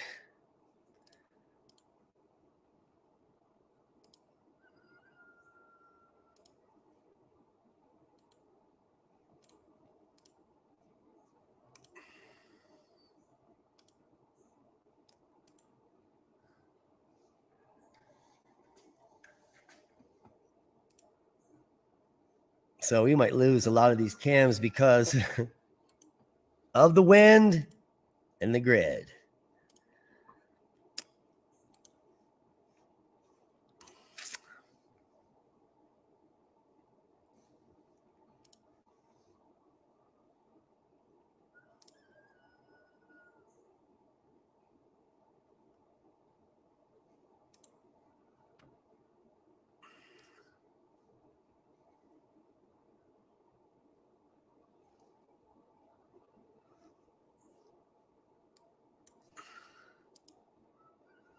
So a large portion of the state is going to be affected by this storm, especially in the West Coast.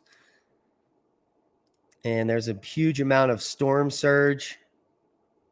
And we can show you that storm surge map and the peak storm surge forecast. So the peak storm surge is going to be from Bonita Beach north to Englewood, 12 to 18 feet, including Charlotte Harbor, 12 to 18 feet. From Englewood to middle of Longboat Key, 6 to 10 foot, and also Bonita Beach south to Chokoloskee, 8 to 12 feet. And then lesser surge east, Cape Sable, 5 to 8 feet, and then 4 to 6 feet, middle of Longboat Key, all the way up to the Shawnee River. So there's your peak storm surge forecast.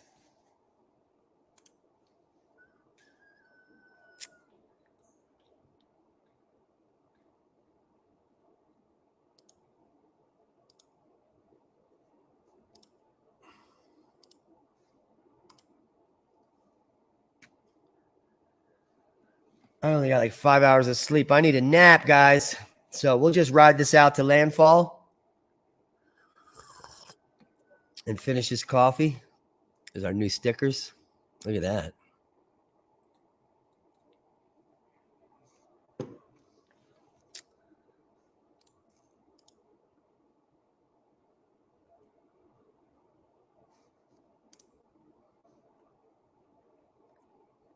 This is near Punta Gorda. Wind's picking up a little bit in Punta Gorda.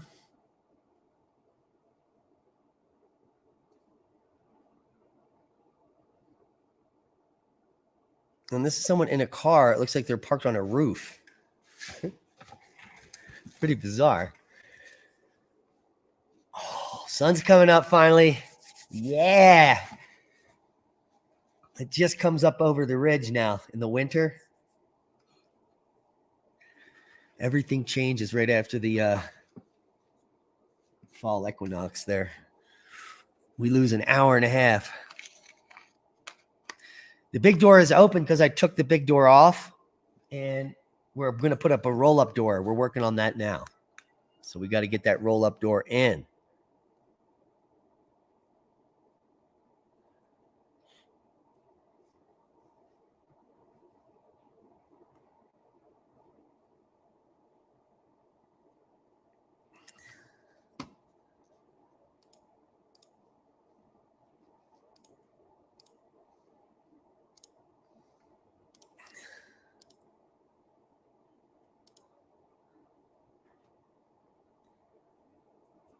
The Fort Myers beach cam where those guys were swimming is now offline.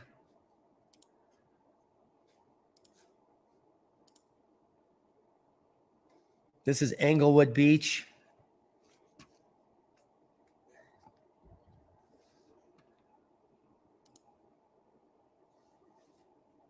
Over at Englewood Beach. Doesn't look too bad there.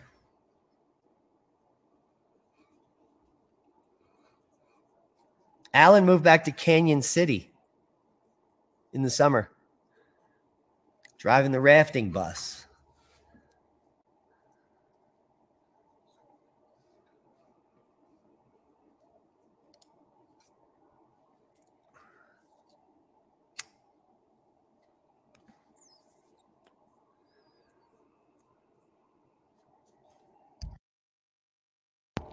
This is the live cam at Englewood Beach in Florida.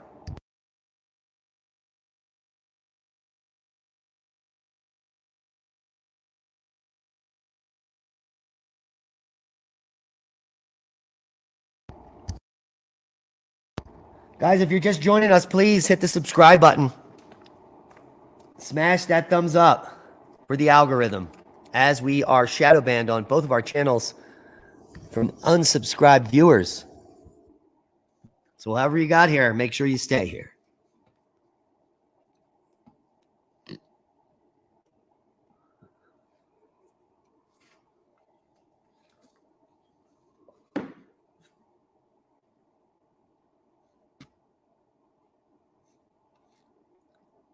The pier cam has been knocked out. Thank you, Angela.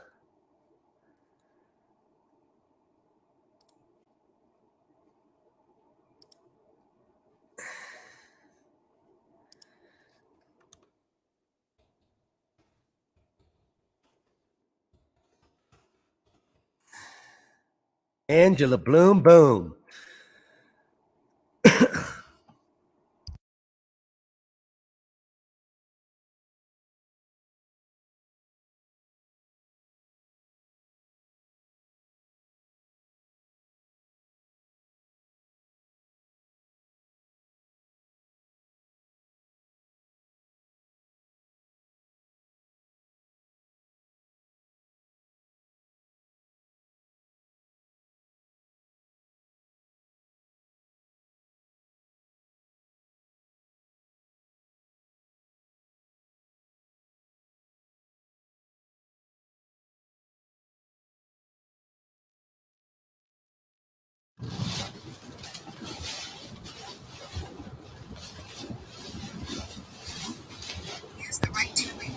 We're taking a ride along with Reed Timmer as he drives into his death, potentially.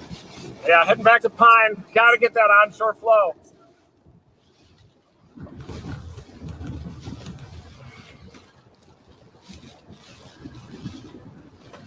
Got to redeploy sensors too. And always head back north. Yeah, so what Reed's trying to do is get a little to the south of the eye wall where the heaviest winds will be and the onshore flow and the heaviest flooding will I'm going back to Pine.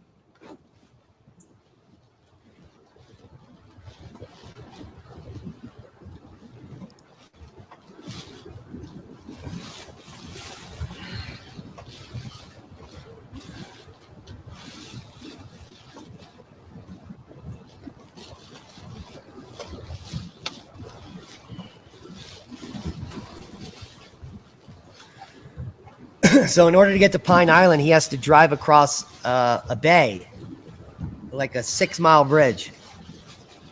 Don't quote me on that.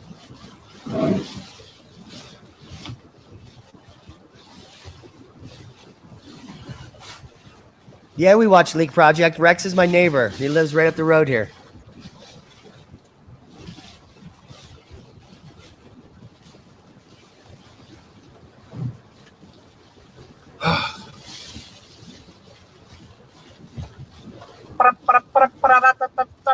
Touchdown, Reed.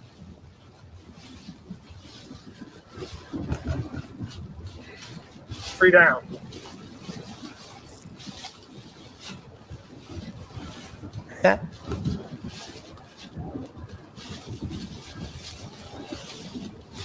Tampa, you're going to fare well. You're going to get the offshore flow. As long as this storm stays south of you and east, you're golden. Now, had the storm been just north of Tampa, Tampa would have been destroyed. And so that would have been the worst case scenario here.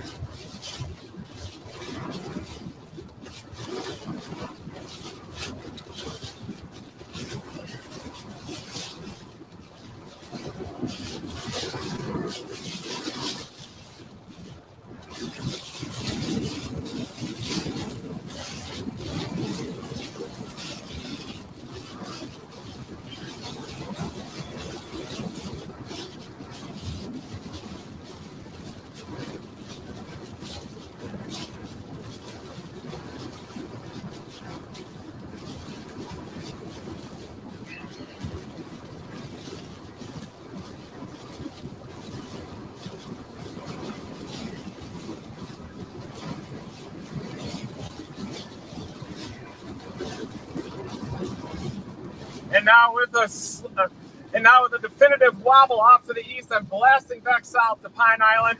It's going to be a race to beat the eye wall. It's already starting to make landfall in Captiva Island. Next is Pine Island. I'm about 30 minutes out.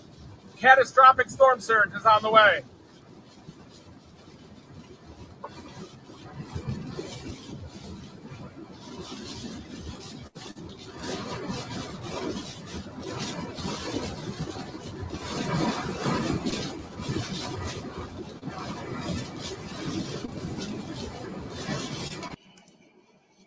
So as Reed runs over there, we can look at the satellite.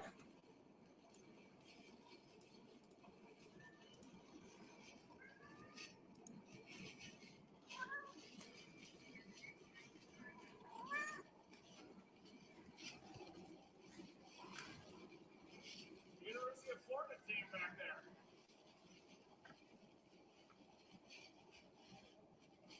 It's Hades. Mr. Hades.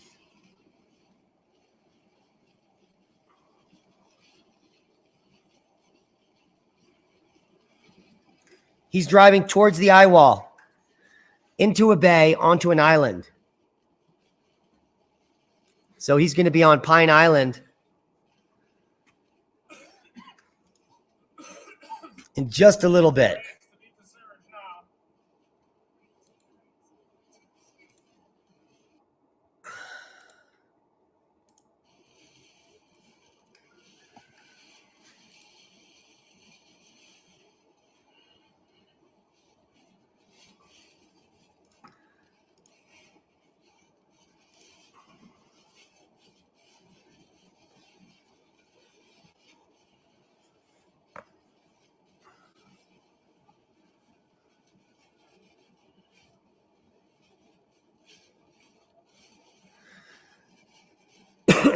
So what Reed's trying to do is get right off of Cape.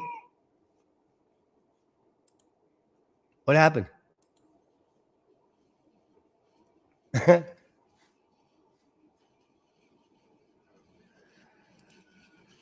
He's trying to get right off Cape Coral here on one of these islands, because that is when this eye wall is going to pass with the onshore flow. That's when the storm surge will hit. And I think he wants to drown out there. See the dark sky in front of me? That's it. It's going to be catastrophic down there if I don't get back in time. Gotta get there in time.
If we don't get down there, we're going to float.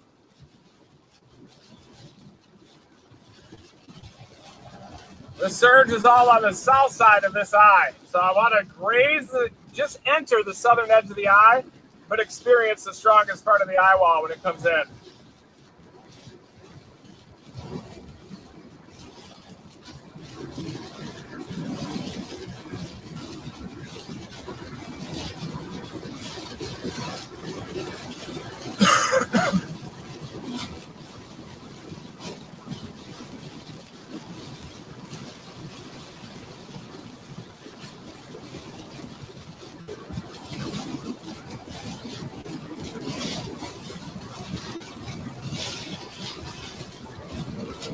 Coming in out there. Hopefully I can make it. It's going to be close. Really close.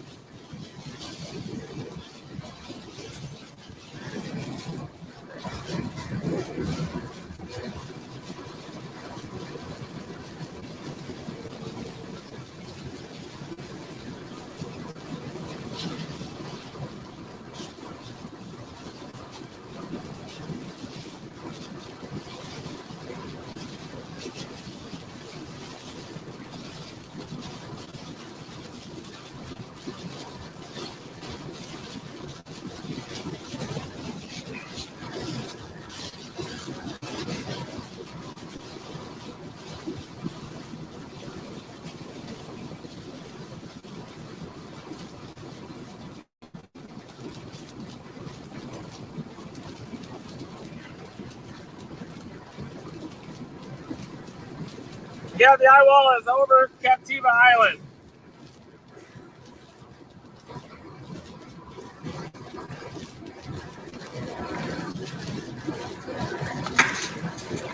What'd I miss? Oh, I had to let the birds out. Sorry about that.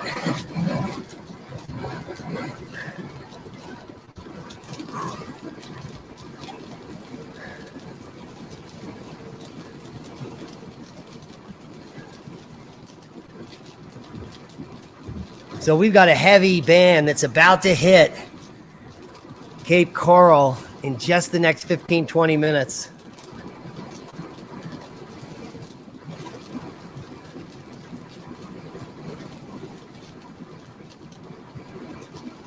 Ian still a strong Cat 4, maximum sustained winds at 155 miles per hour, minimum central pressure 937 millibars, moving north-northeast at 10 miles per hour.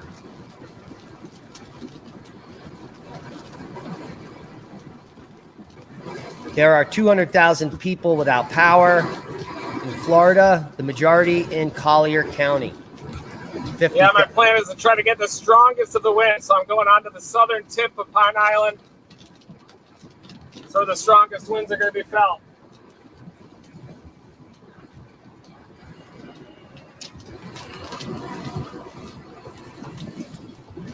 Yeah, those will be there. He's right on point. Those will be there in about 30 minutes. So he's definitely going to make it into place there. As we're looking for inundation storm surge from Port Charlotte down to Naples. 12 to 16 feet. Now the good news is right now, as the beginning of the eye wall is coming on shore, it is low tide. So that is the only good news, but it will be high tide later this afternoon, between 4 and 6 p.m., depending on where you are from Naples north to Tampa.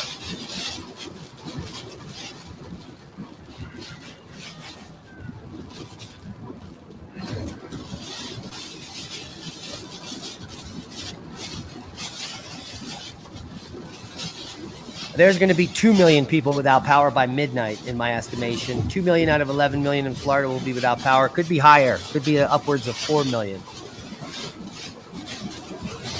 But right now, 20% of Collier County without power, and that's going to hit 100% at some point here. Pretty soon.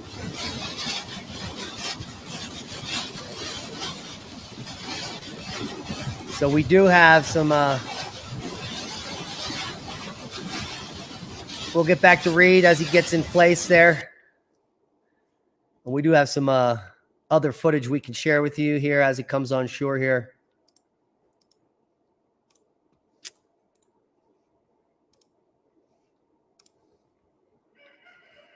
This is Englewood Beach, Florida, as the winds are now reaching probably 80 miles per hour here, gusting to 60 to 80.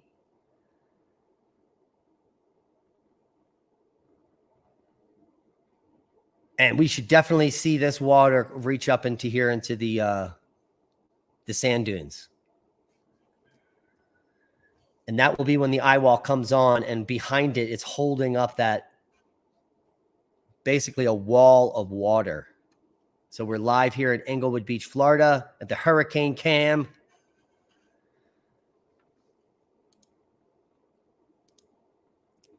Our other beach cam where the guys were swimming is still offline.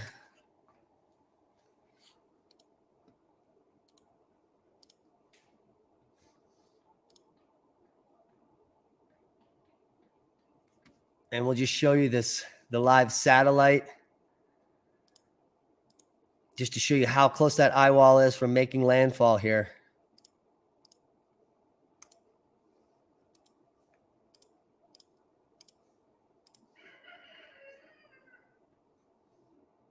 And it literally is going to be right here where it says Cape Coral. That is going to be where the landfall of this eye wall will be. And then it will take at least 5 or 6 hours for the entire storm to move onshore. That's how big this system is and how slow it's moving. Once the eye wall hits, it'll be 6 more hours until the other side of the eye wall. So absolutely going to be a devastating storm from Bee Ridge south into Fort Myers, and then Fort Myers south for flooding. So Charles Harbor and all the rivers are under the most threat for inundation.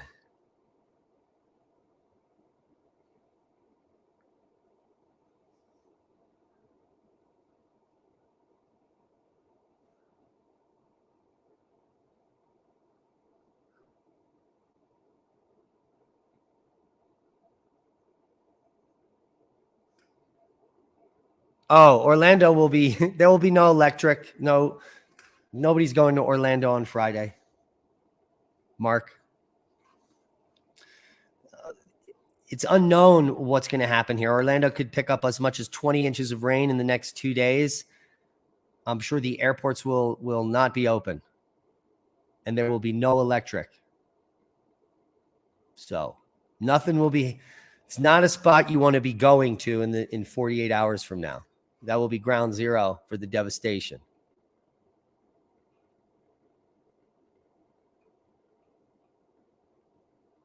Yeah, Bee Ridge. Yes, Bee Ridge. The eye wall is going to hit Bee Ridge. Yes. From Bee Ridge to Cape Coral, this eye wall is going to hit all of those regions, one portion or another. Yes. You can see here on the map, the white lines left and right, that is the width of the landfall of the storm. 55 miles wide. Yes, Bee Ridge down to Cape Coral.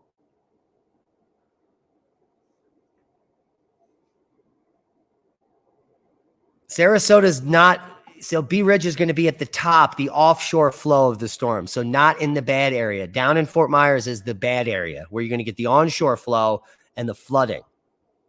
So all they're going to have in Bee Ridge is wind and rain, but not storm surge, because it's actually going to be anti-surge because the water gets pushed offshore here. See how the water is being pushed offshore in Bee Ridge right now? It's being pushed onshore in Cape Coral.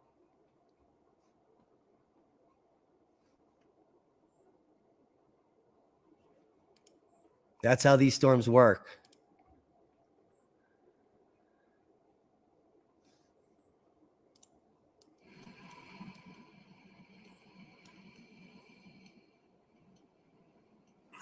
It's already flooding, and the storm isn't even on shore yet. So the eye wall is still about 10 miles offshore of Cape Coral.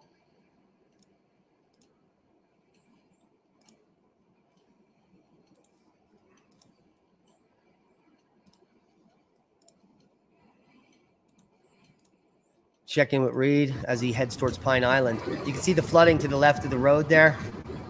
Already, the state is already flooding.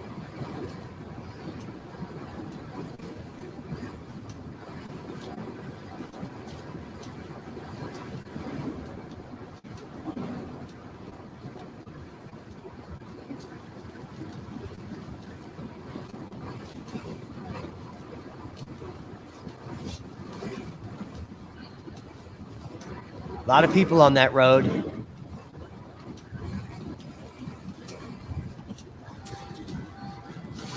Uh-oh.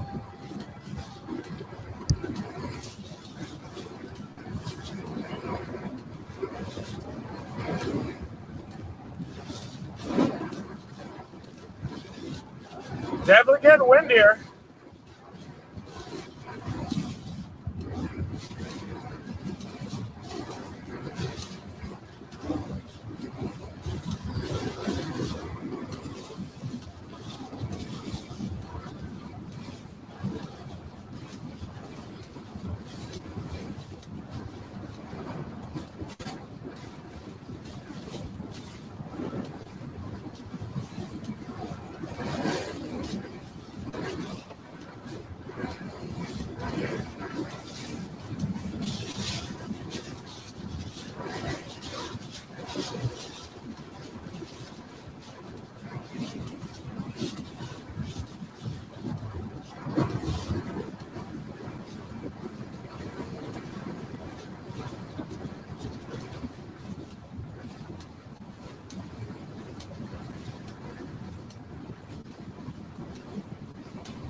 Just getting started.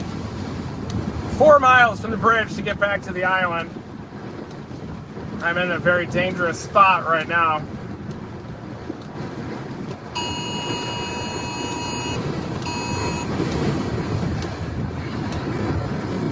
Hey, Fort Myers, Michael F., thank you. We're praying for you.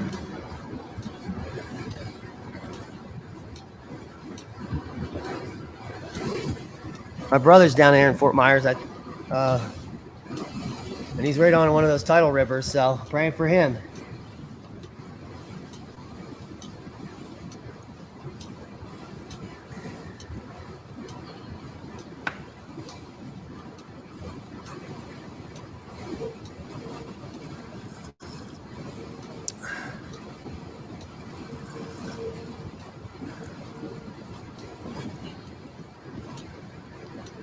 See that cloud base ahead of us too. Wow.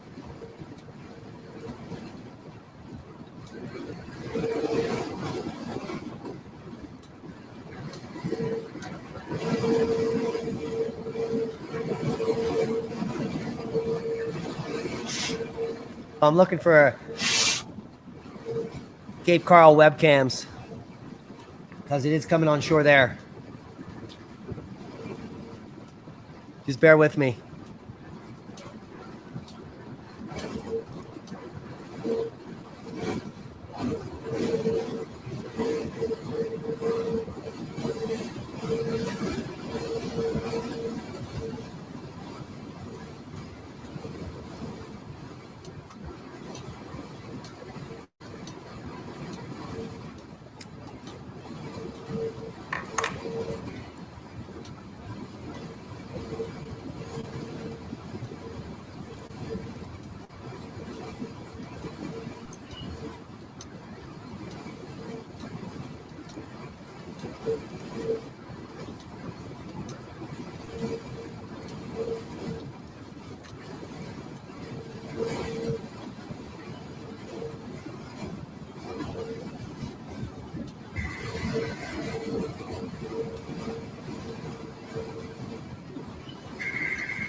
You feel it tugging at the gas cans on the roof. We're going to get some of the strongest winds here.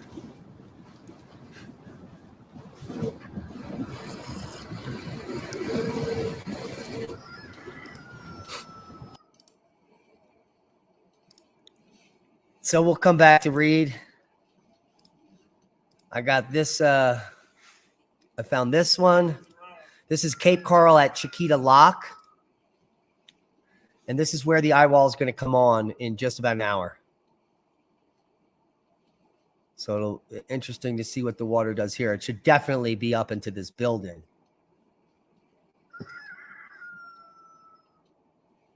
There's 1,500 people watching this lock right now.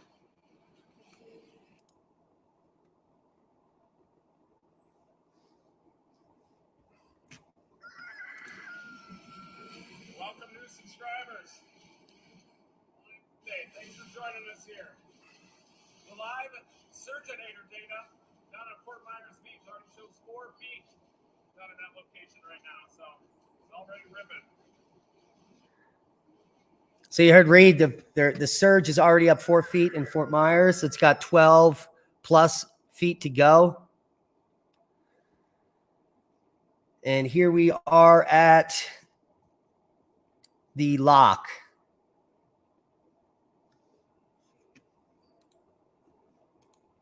This is the Cape Coral Chiquita Lock stream number 2.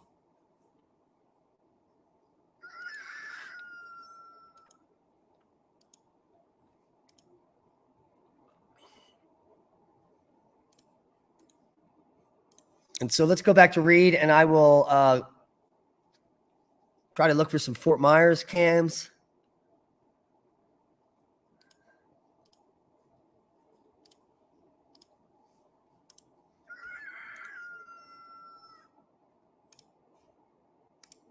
As Reed Timmer is trying to get back onto Pine Island.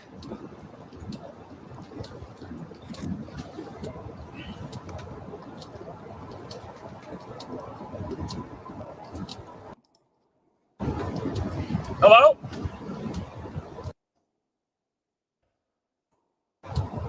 Yeah, I'm hitting the bridge right now. I'm at Malacca.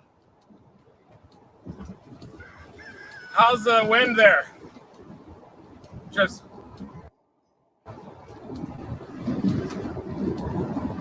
Oh, you got to be kidding me. So when I cross over the bridge and take a left, I just keep going all the way until I hit a down tree and then take a left?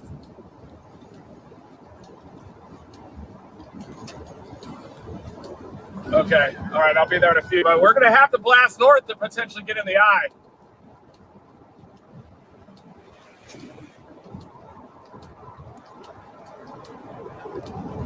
Holy shite. Okay, I'll be there soon. If I don't make it, I'm going to be in a survival situation, though.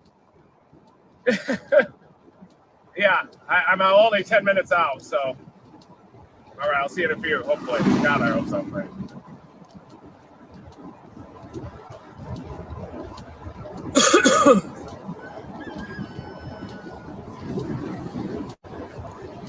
Yeah, we're going to get on the water out here, folks.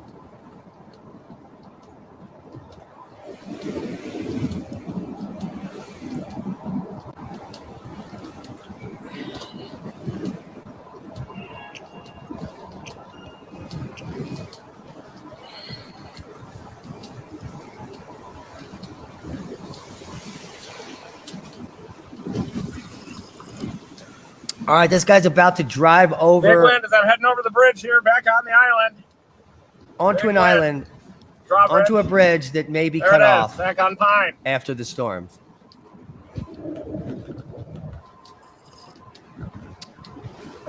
Oh, look at those waves. Big time waves now. That's angry right there.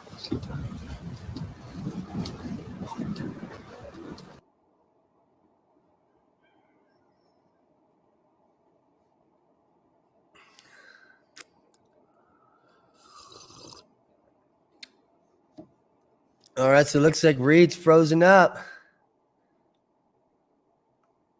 All the cameras, all the webcams are shut down in Fort Myers. Oh, I can get this one.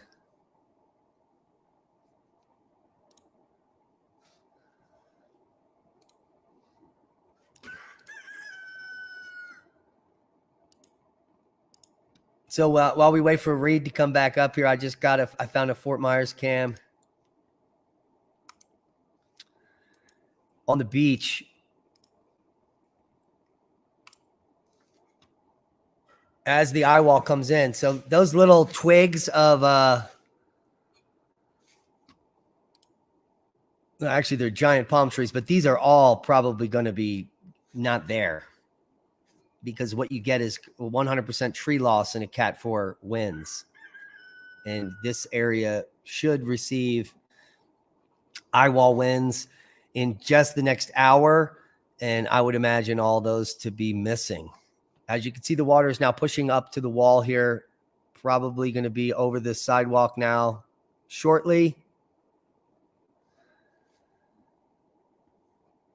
As we're looking at the wave action pushing in at the Fort Myers beach cam. It's a Skyline webcam.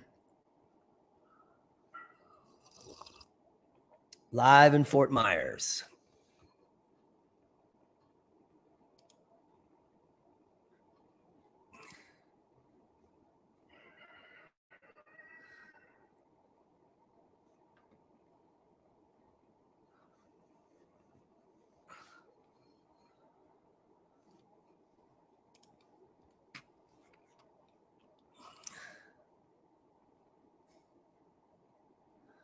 The power outages continue to go up. We are at 250,000. Since we started this, the live stream 2 hours ago, we went from 90,000 to 250,000 without power, and that number will rapidly increase. If you just go to poweroutage.us, you'll be able to click on the state of Florida, and you'll be able to follow along power outages. We've got 20% of the people without power in Collier County, 51,000 without power. We've got 15% of the people in Manatee without power.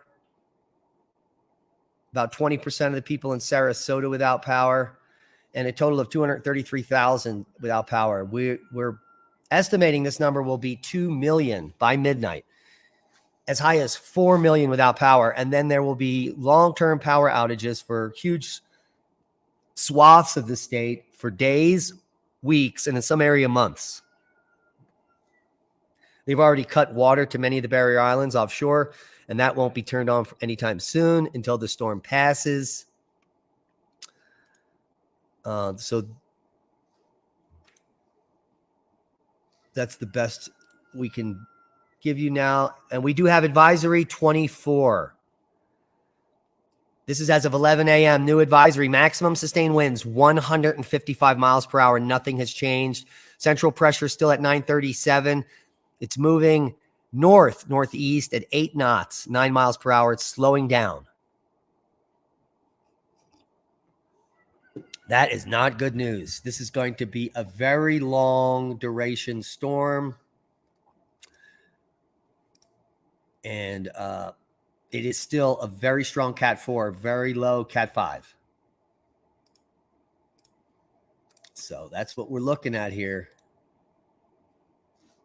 Oops.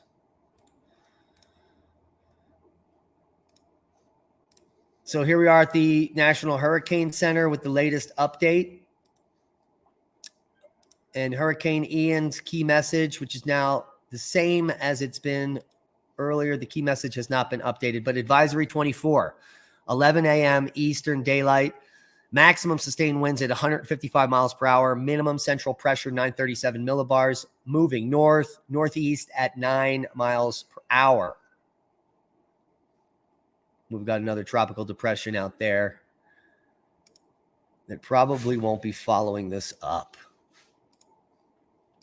So let's take a look at some of the graphics we have.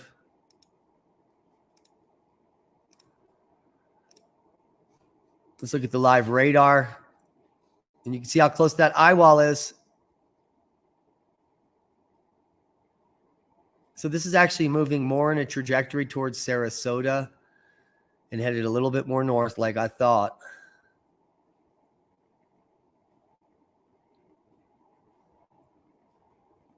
And so these barrier islands are going to be the first to feel the brunt of it.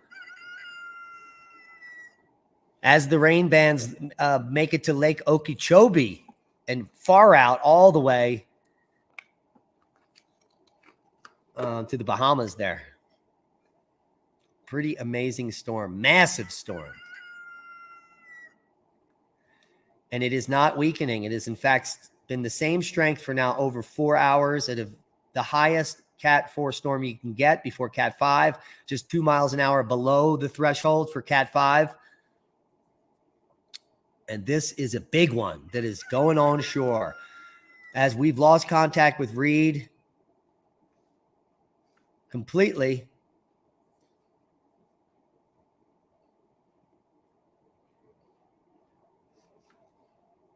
And we hope that we can get that live stream back up for you again.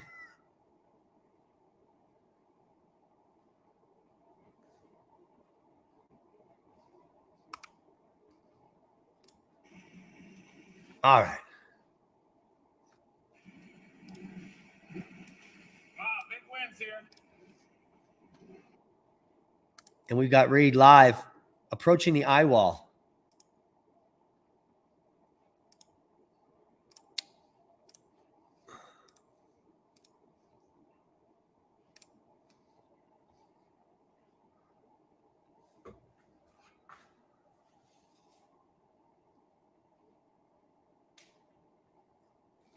And he very low connectivity there.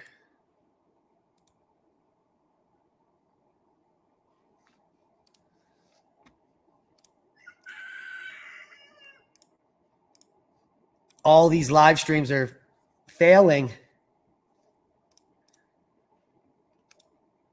We'll take a look at Cape Coral at Chiquita Lock as the winds are picking up there. As we are moments away from the eye wall coming on shore here.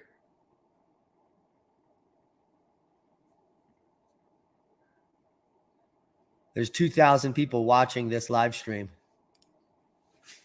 here at the lock. We have 555 with eyeballs on this video as we travel around and try to get the best footage of the storm as it makes landfall.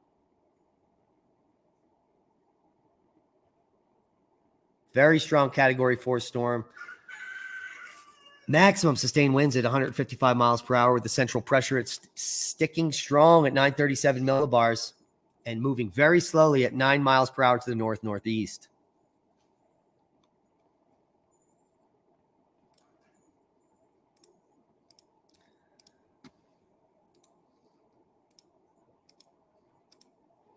Here's a shot at Englewood Beach in Florida at the hurricane cam.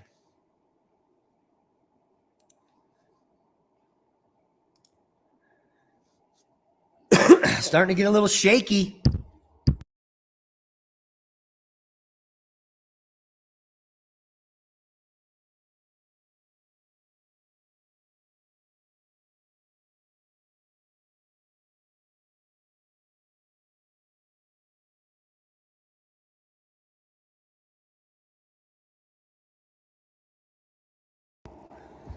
This is a monster of a storm. And it is just about to make landfall.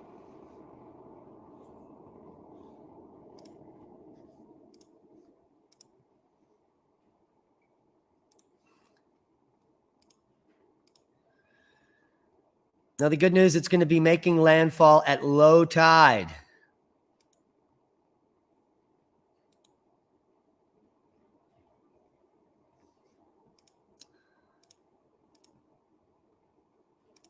Let's look at the Fort Myers Beach webcam as the wind picks up and that eye wall gets ever so closer to this location.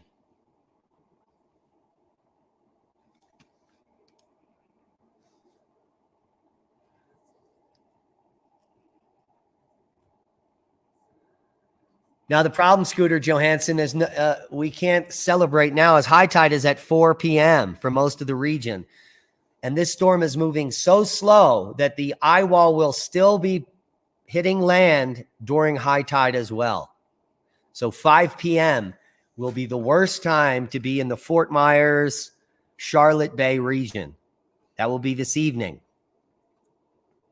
And we'll probably go live again with some of the footage then as the storm goes on land and we start to document the aftermath of this extremely powerful hurricane that is just about to make landfall north of Fort Myers.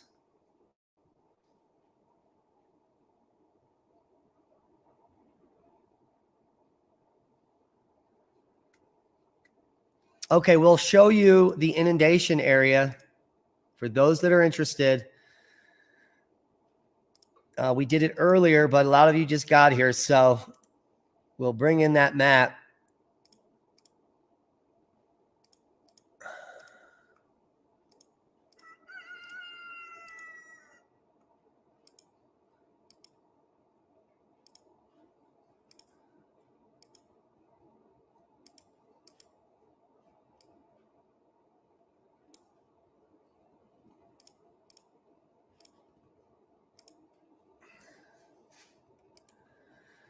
So this is the potential storm surge flooding inundation map for Hurricane Ian. This is advisory 22. Let's make sure we have the most updated. Yep. And so it's only Port Charlotte and south, down past Naples, that are going to be in harm's way for this inundation. That has to do with the circulation of the storm being counterclockwise and the eye making landfall somewhere between Fort Myers, and Sarasota. That's where the eye's coming in. So there'll be heavy wind devastation along the beach from Sarasota down to Fort Myers as the eye wall is, but only heavy storm surge south of the eye wall due to the onshore flow. So from Port Charlotte south to Naples, you could be looking at over 10 feet above the ground in the red zone. All of Cape Coral, Fort Myers, Bonita Springs, Port Charlotte, Naples are in that inundation risk, and all the barrier islands offshore, including all of Marco Island. So those are the bad places to be. North of there, so let's say anywhere north of Venice is going to fare pretty well. All these blue zones are just a few feet above the ground. So minor flooding in those zones. And that's because of an offshore flow. So this is the inundation map. You just go to the National Hurricane Center and click on the inundation map, and you can use it yourself. Does that help? Aerial Artist with the $20 super sticker. Thank you, Aerial Artist, for helping out. We didn't get much sleep. We had to get up early to prepare for all this. And your super chat really helps. Well, it makes me feel better anyway.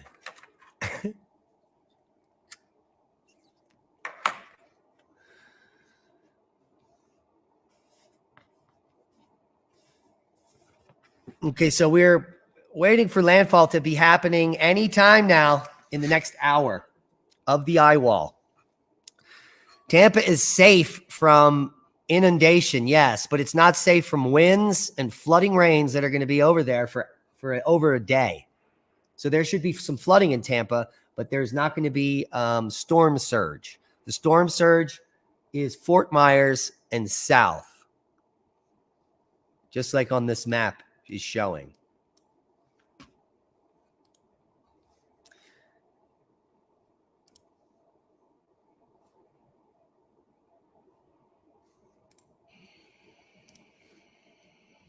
Now we'll get back live with Reed.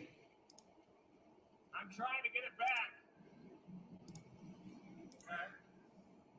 There's a little bit of flooding here.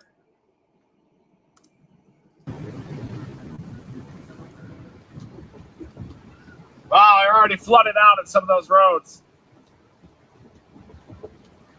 So Reed's over in Pine Island, and he's driving towards the eye wall. And so in the next hour, he's going to be in the inundation zone and the highest winds. Now, luckily, it's low tide here, so it wouldn't be as catastrophic as it would be if it was high tide, which will be 4 p.m. for most of this region. That's Reed Timmer, yeah. Extreme meteorologist.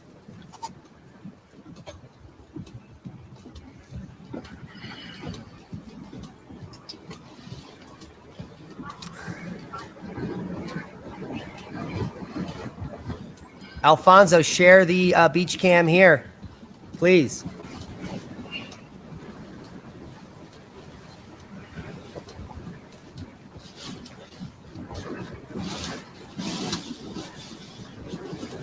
Back north.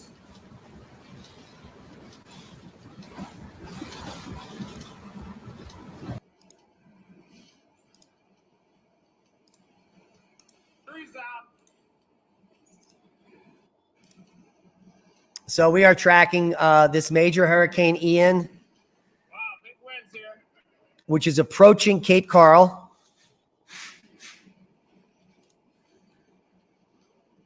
And we've got Reed Timmer, his live stream up here to help us along.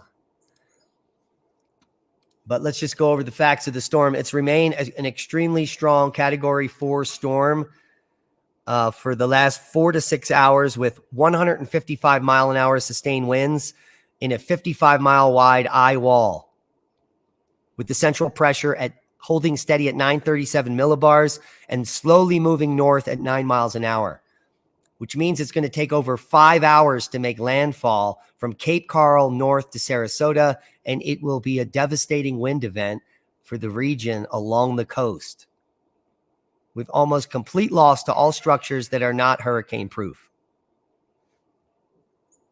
and it will also devastate the vegetation. So the storm is not weakening either. It's remained this strength continuously for hours as the eye wall looks to be fortified and getting stronger as it approaches land. The biggest effect will be the catastrophic flooding from this storm that will occur in the next 36 hours across Central Florida, the massive amounts of power outages, and the amount of time to get the power back up and running. So there could be a lot of people in harm's way over the next 24 hours. So what we need is everyone to come together in teamwork here. And just like someone suggested, if the power goes out that long and you have lots of food in your fridge, open it up to the community, have a barbecue, cook everything out in the open, and everyone should eat. The Hurricane Ian picnic is coming in just about 2 days. So that's a great idea.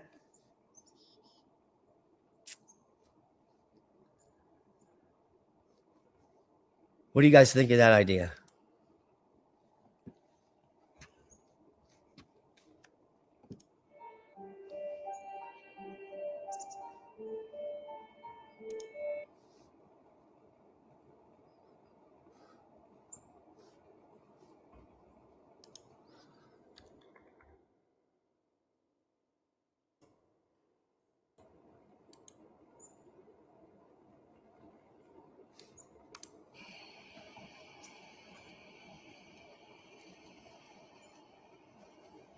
I'm trying to get it back.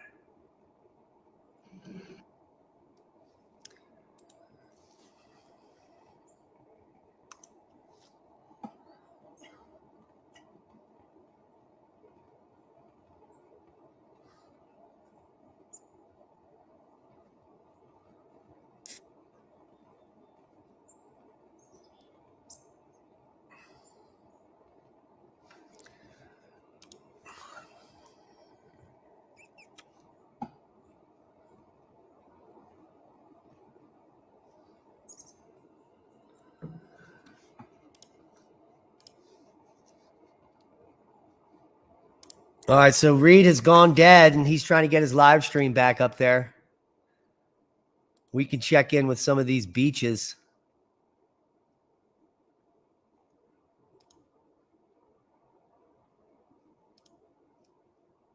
Okay, it's just about low tide right now.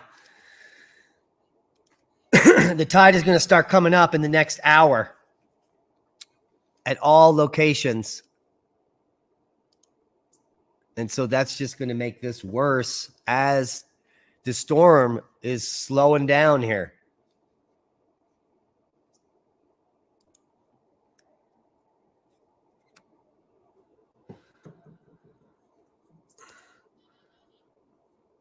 Yeah, get those backup generators ready. Look at this eye wall getting thicker and stronger before it hits.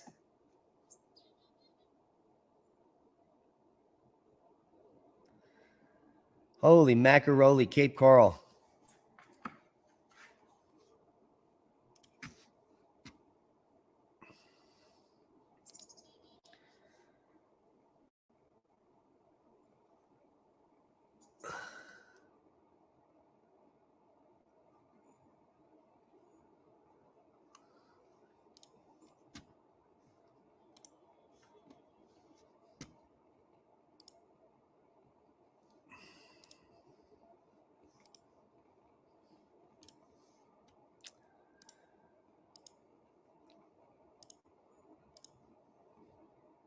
All right, we're going to stay live for a little bit because we got to watch this eye wall come up on shore here. And they're having trouble at the Fort Myers cam already. So the electric might be faltering there. I don't know if they have backup batteries there as the water is now pushing up a little bit higher.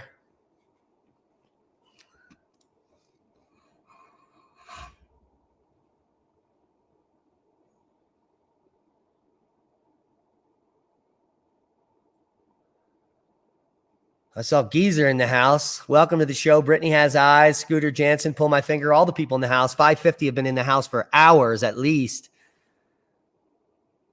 Rebecca Rose, Dusty Schwartz, Murphy's Law, Robin Palakis, Watch Train, Craig F., AAA Beverage, Runs with Scissors, Ron Elbrecht, Five Site, everyone commenting.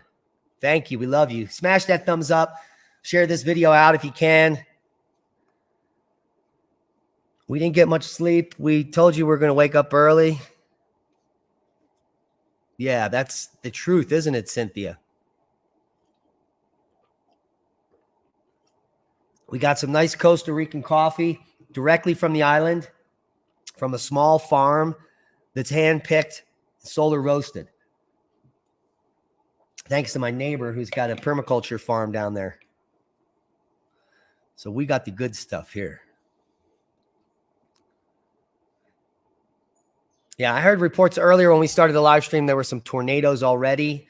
I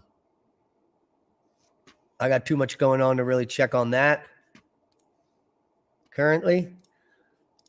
But let's get a different live webcam up here. This is the Cape Coral Chiquita Lock stream number 2, where the wind has been picking up. And this is going to be on the back end of the storm.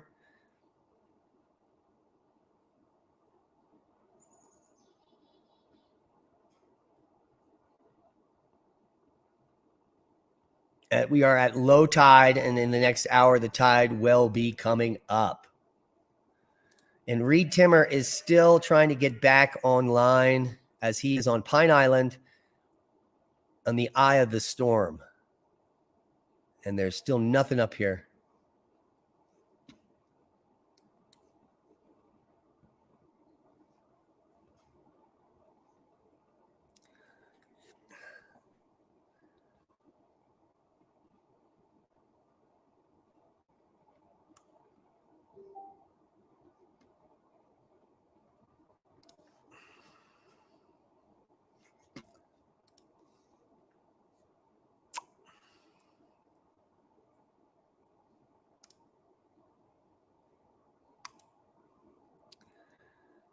We're trying to connect here. Yes.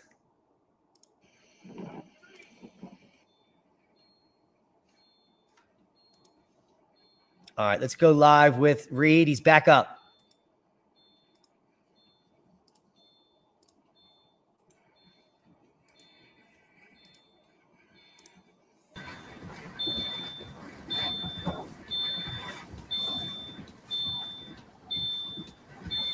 And it doesn't look like his wipers are doing anything. We got a car with a door open. And high winds.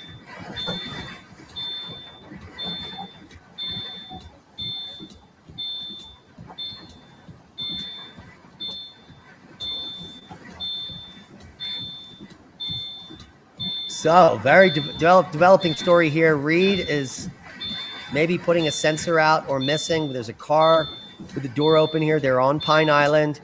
The eye wall is about to hit here.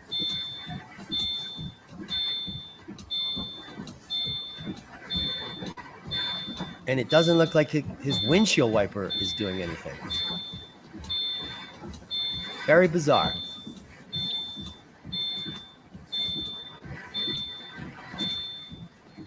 So we'll see what's happening there.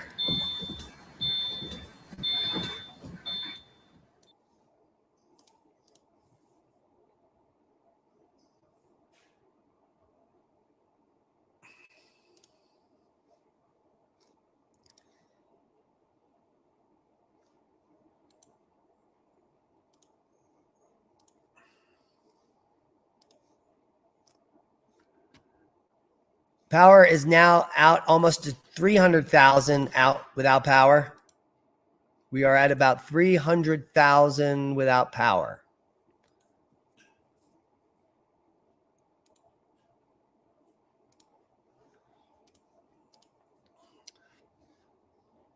Wondering what's happening with Reed over there.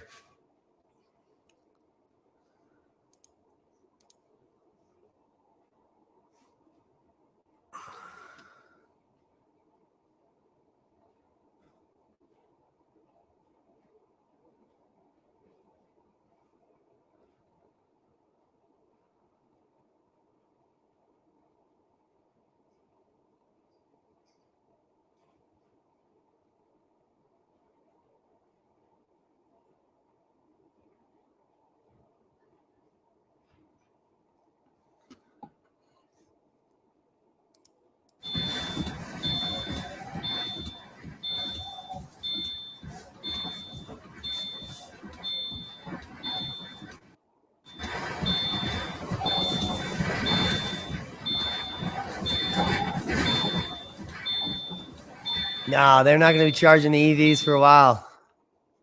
That's for sure. All right, as we wait for Reed to do whatever he's doing and stop freaking out all of his friends.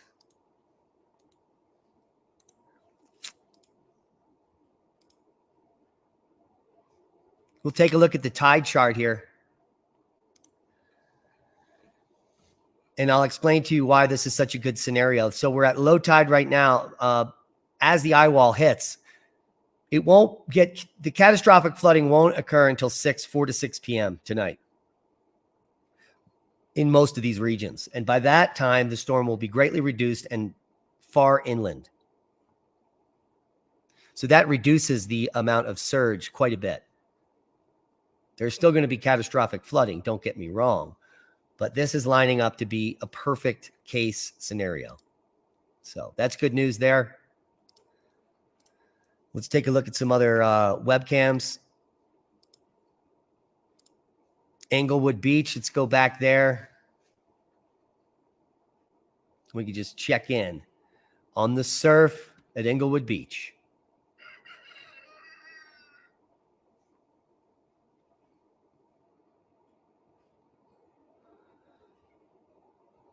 Yeah, just at 200,000 power outages.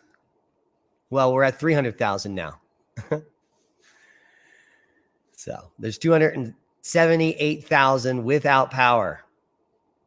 And the majority are in Collier and Sarasota counties, with Lee County a close third. So 277,000 without power.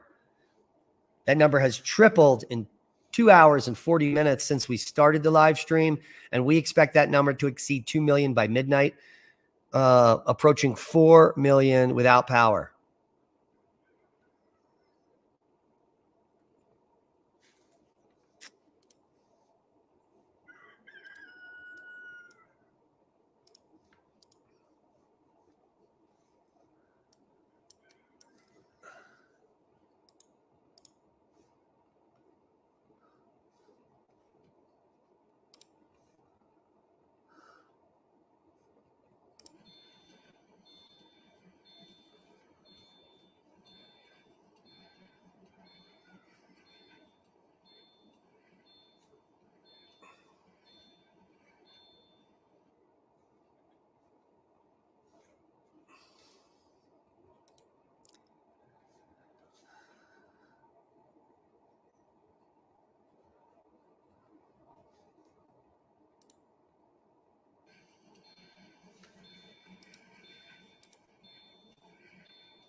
Thank you, Jeremy R.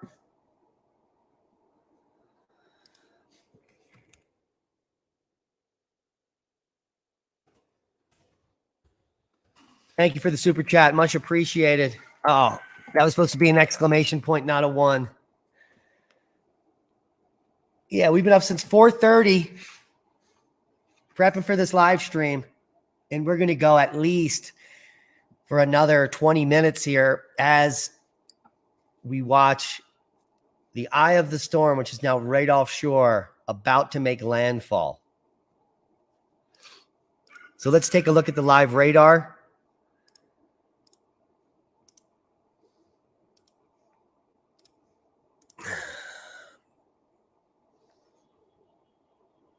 Oh.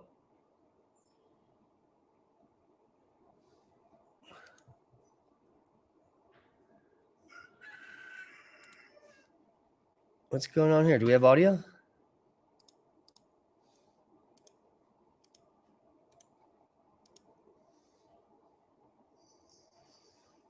All right, so they're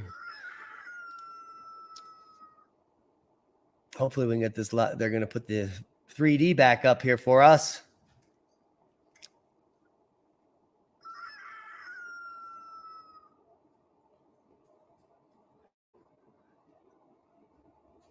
Yeah, so this is going to be the current track. You can see where that baby's headed. It's headed right towards Orlando.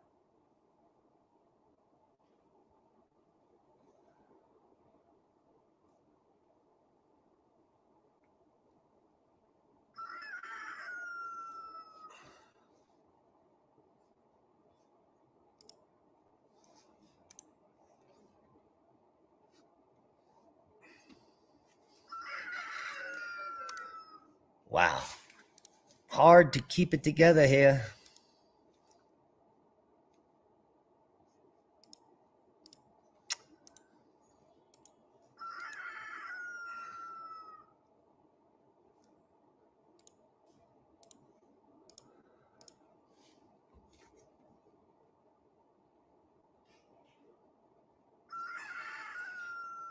So the satellite's loading the data now. But we can see that eye wall is just less than 10 miles, around 10 miles, which could take up to an hour, or it could just move along the coast here. You know, these tracks are just models. And how many times have we seen major hurricanes just shift direction? It's happened before.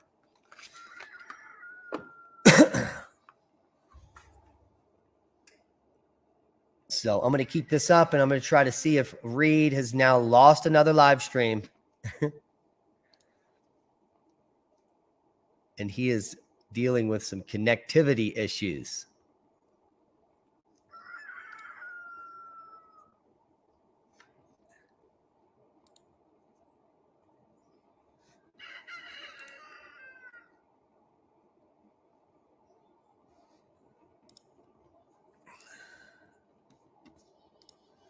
Constantly filling up here the cache. Sorry about that.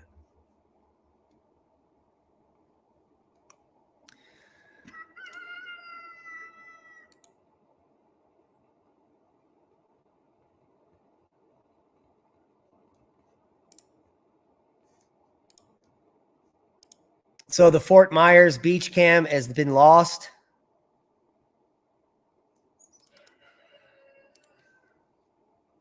As we slowly lose webcams, I'm searching for more.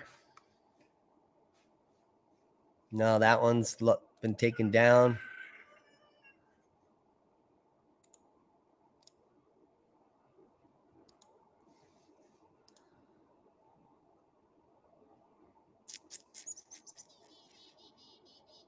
The Pierside Grill was the first one we lost.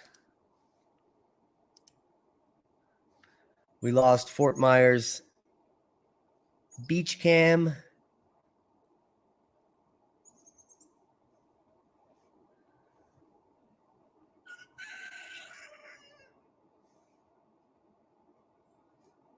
Let's see if we can get no Pine Island cams.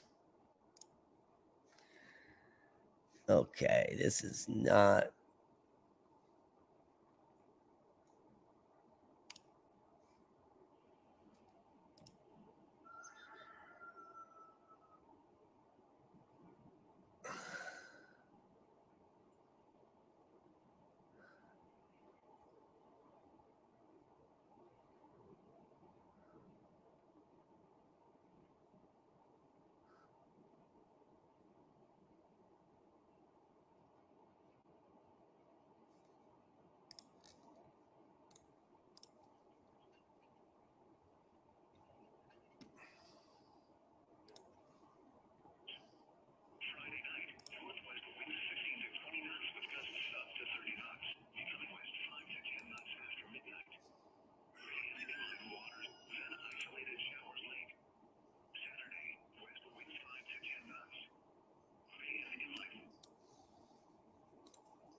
All right, we got some cams up here. Let's see if Reed's back up.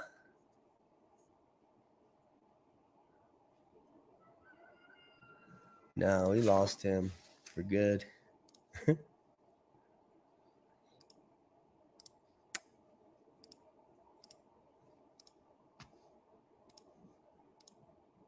This is a multicam here where we got Dania Beach, top left, Tampa, top right, Fort Myers Beach, center left, Cocoa Beach, center right, Jacksonville, bottom left, Cape Coral, bottom right.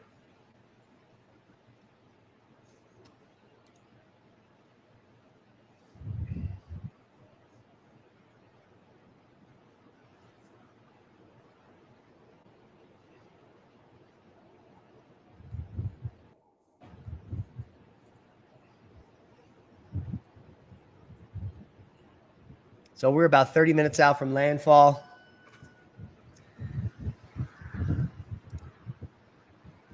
Reed Timmer is right in it.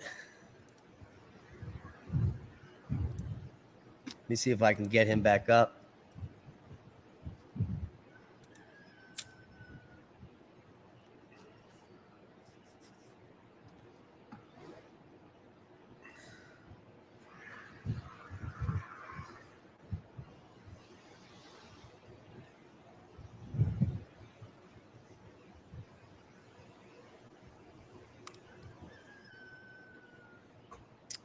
That is my rooster in the background.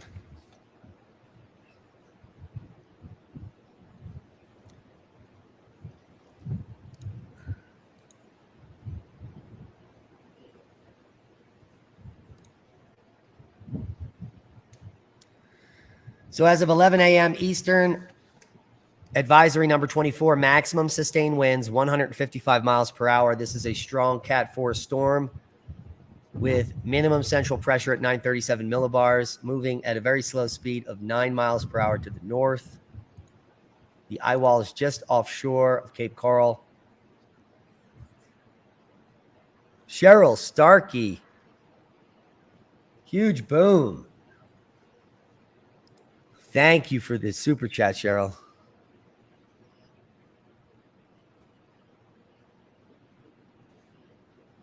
I hope I pronounced it right.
Thank you, Jay Gravel. Fantastic super sticker. We really appreciate it. So Reed, we're still trying to get Reed up here. He's stuck on Pine Island with no signal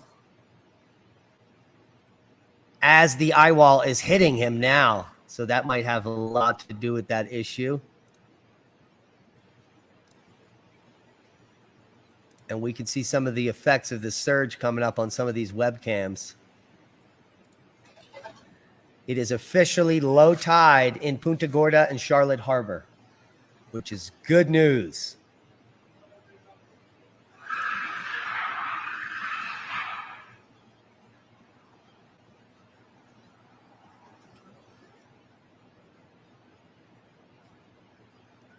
$541 watching on 2 channels. Thank you all for tuning in.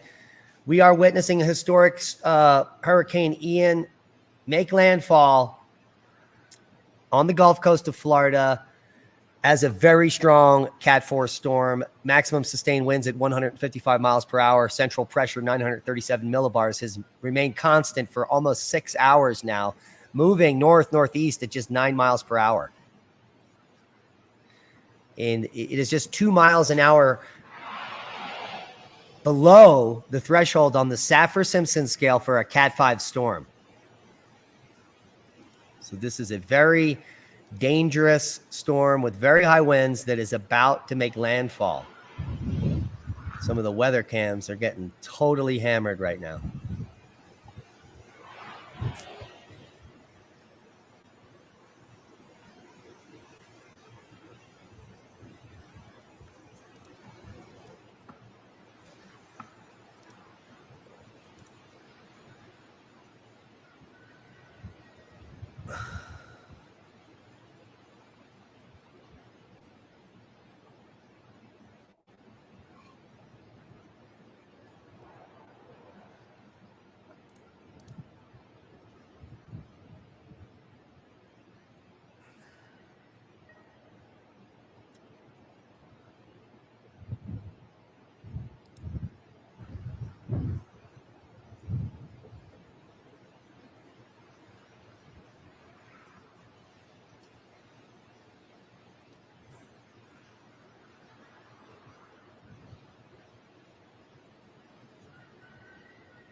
So update from Reed. He's headed to the southern tip of Pine Island to measure the winds.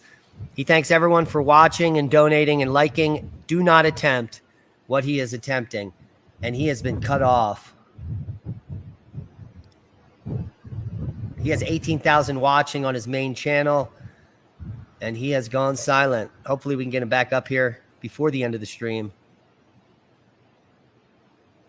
as he is in the eye of the hurricane.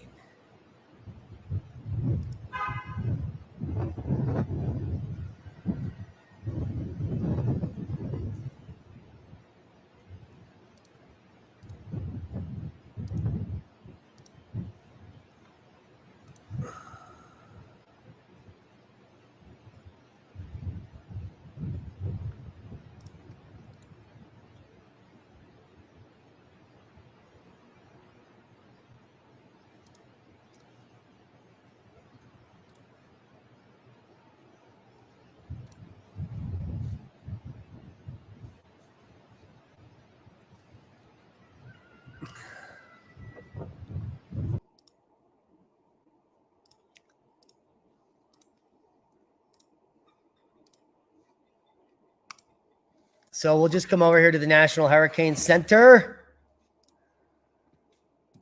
and we'll take a look at Hurricane Ian. The key message, and it's been updated: catastrophic storm surge inundation 12 to 18 feet above ground level, along with destructive waves, are expected somewhere along southwest Florida coastline from Englewood to Bonita Beach, including Charlotte Harbor. Residents in these areas should urgently follow evacuation orders in effect. Catastrophic wind damage is beginning along the southwestern coast of Florida near the landfall location.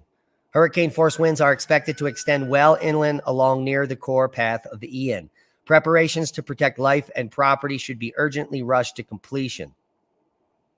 Heavy rainfall will spread across Florida Peninsula through Thursday and reach portions of southeast U.S. later this week and weekend.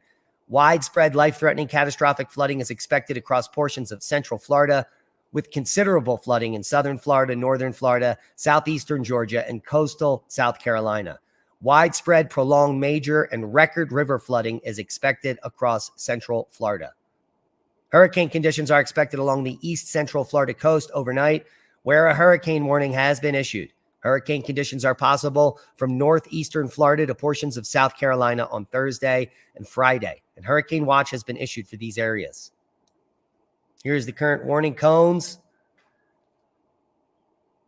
And so South Carolina, the entire state is in harm's way, eastern Georgia, and all of central Florida, as this will remain a tropical system all the way till it reaches South Carolina. Maximum sustained winds currently at 155 miles per hour. Movement north-northeast at 9.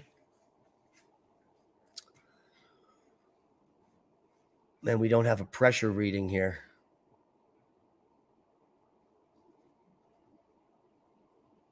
So that is what we can do here. Let's go look at the current storm surge, inundation.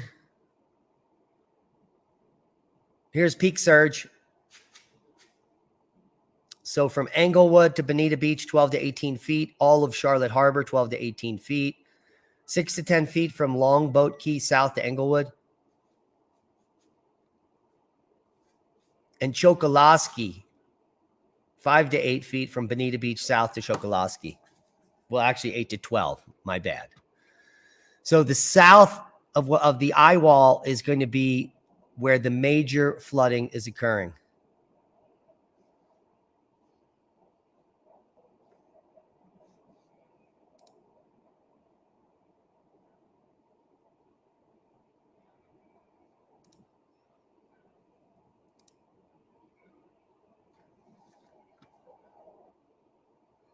The Caloosahatchee River Bridge is getting hammered.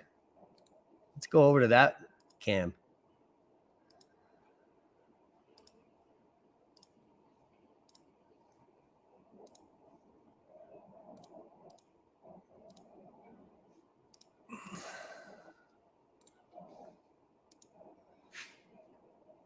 There's someone driving out in that. This is the Caloosahatchee River Bridge, and this cam won't be up for much longer.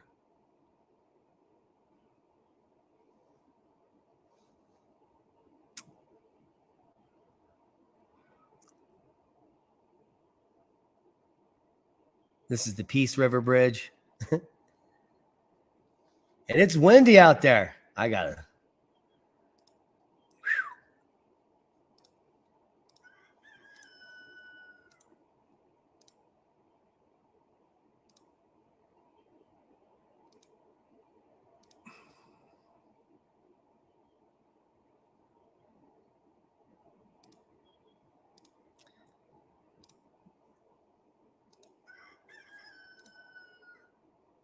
Let's check in at Cape Coral, Chiquita Lock Stream number 2.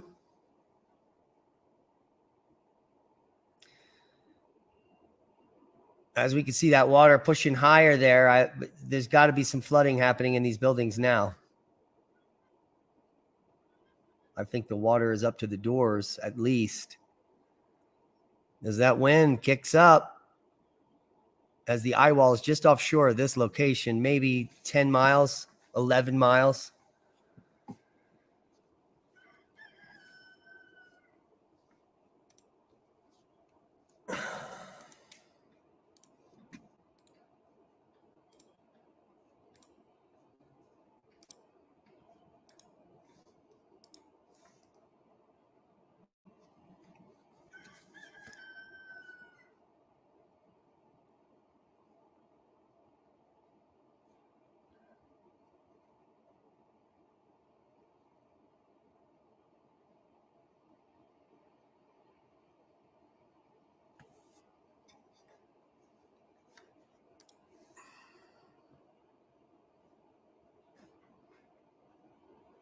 Yeah, Venice is like ground zero.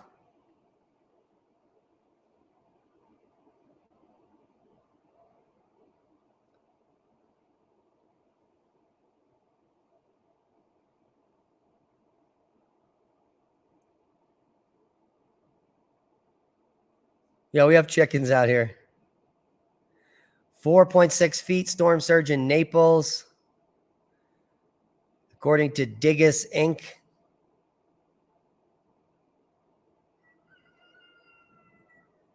Okay, Ryan, thank you for the super chat. We appreciate you.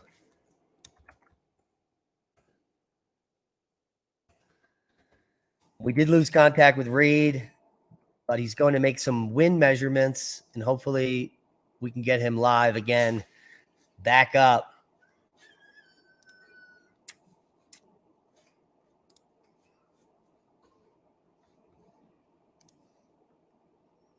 But I think he's probably given up on the live stream.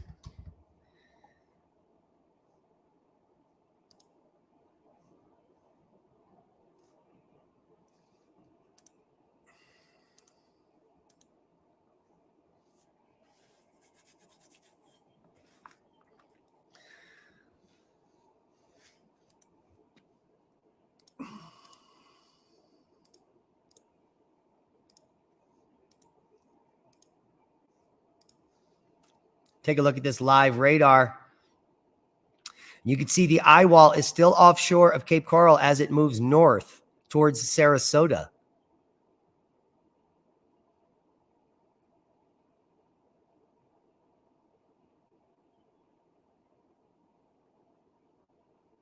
So Tampa is starting to pick up some of the heavy rain bands now.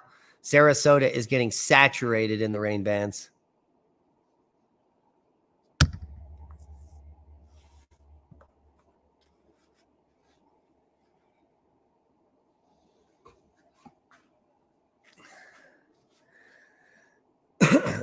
The eye wall has been in the same position for the past hour, so there's very little onshore movement of this baby. But the good news is we can see the eye wall breaking down on the eastern side. And that's the side that's going to be making landfall first. So that could be some good news there. Jeremy R., thank you for the super sticker.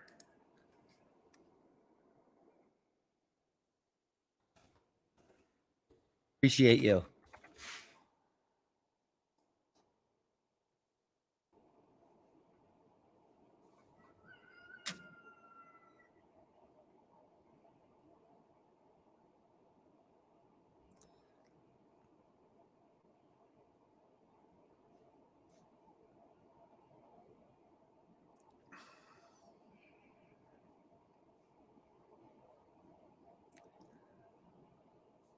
No, the intercoastal waterway is on the other side of Florida. I don't know what this lock is. The intercoastal waterway goes up the east coast of Florida.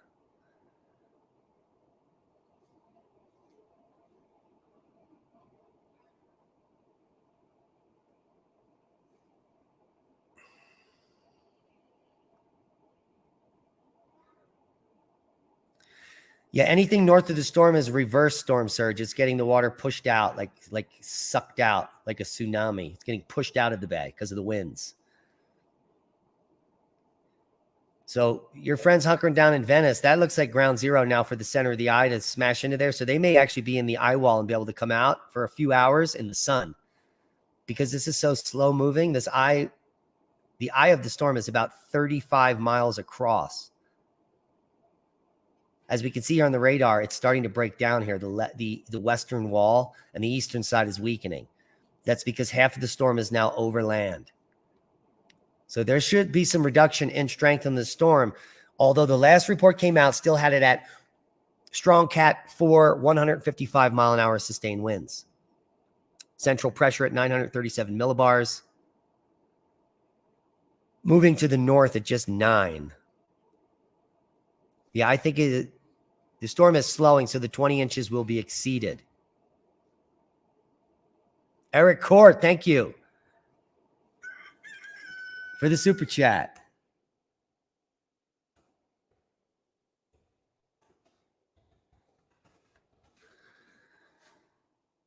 Ooh, I misspelled your name, Eric.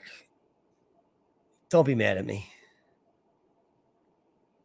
Thank you all for tuning in. We have a historic storm. We're waiting for it to make landfall. Somewhere north of Cape Coral. Very strong Category 4 storm.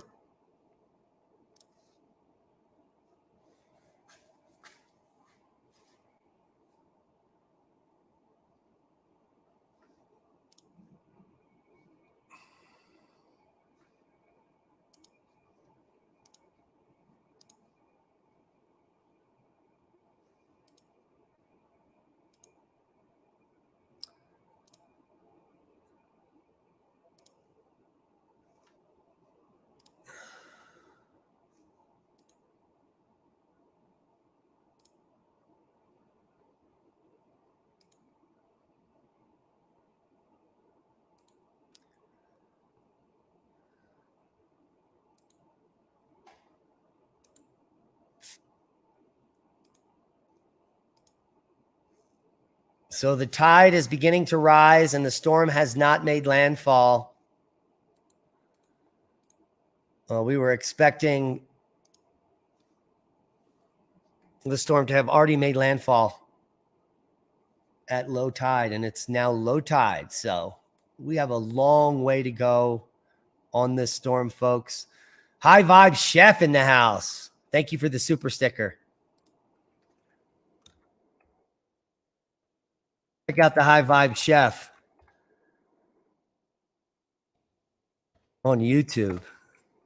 Got some great food, great vibes.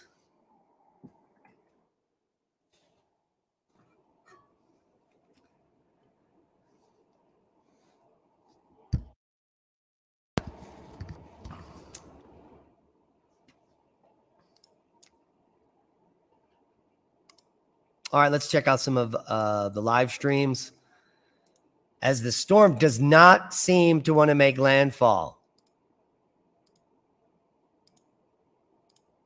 Englewood Beach live.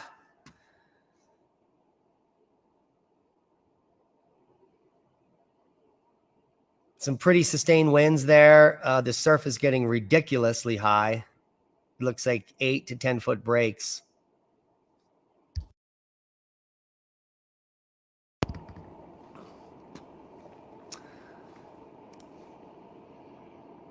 That's over at Englewood Beach. We're looking at now live at Englewood Beach. As the eye wall is just offshore from this location.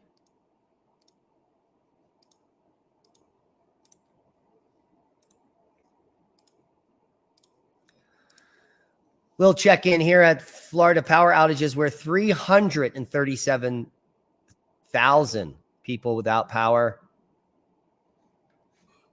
Now 1/4 of Collier County without power. And a large portion of Sarasota County without power. Manatee County, DeSoto, and Lee. About 1/4 of the people in Lee County without power. We're now approaching 500,000 without power. Our estimate is for this to exceed 2 million by midnight and up to 4 million in Florida without power. Many of these people will be without power for an extended period of time. So our suggestion was to have, if in fact the power is out for a long period of time and you know in the morning that all your food is going to be destroyed, bring it outside, fire up the grill, and feed the neighborhood. Don't waste your food. Don't hide it, divide it. Be kind and share. And that's, thank you, Mark Botright, for the super sticker. I don't know who's talking.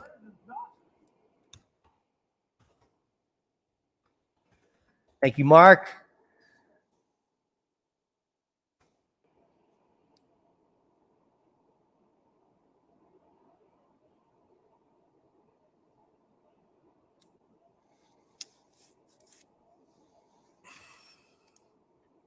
So the tide has began rising in Punta Gorda and in the Charlotte Harbor, which is going to be bad news for surge as this storm is just hovering offshore of Port Charlotte and maybe taking aim at Sarasota.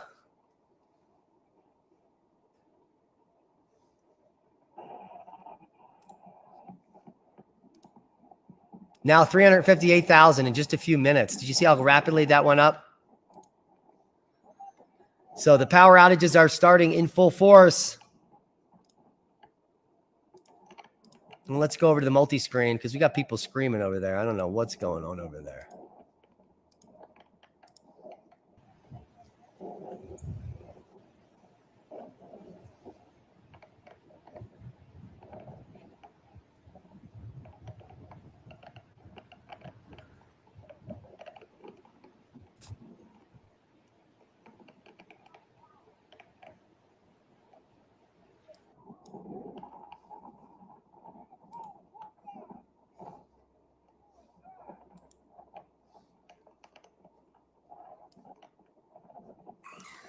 I wonder where this sound is coming from.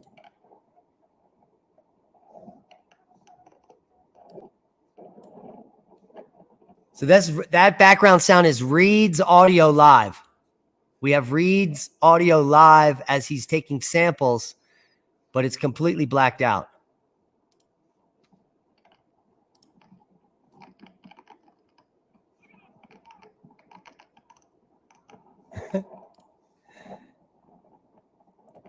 Let's go over to his.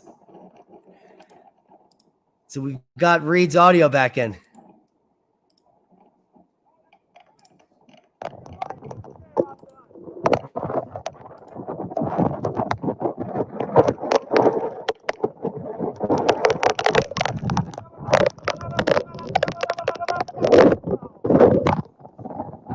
This is Reed Timmer on Pine Island as the eye wall hits him, completely blacked out with just a little audio. Ha! We're going to keep that on just for the halibut.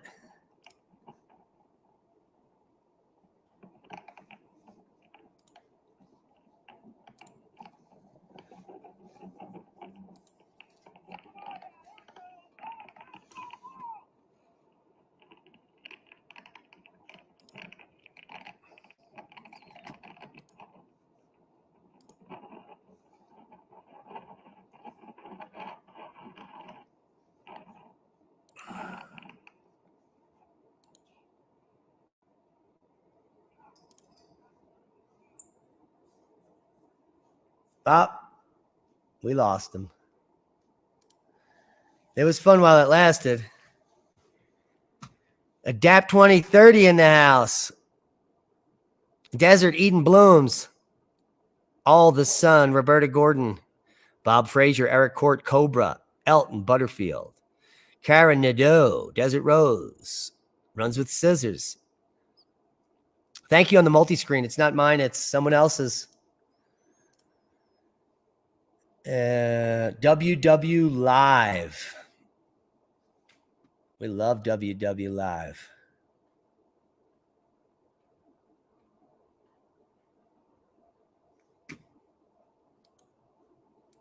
We lost Reed again. He is on Pine Island.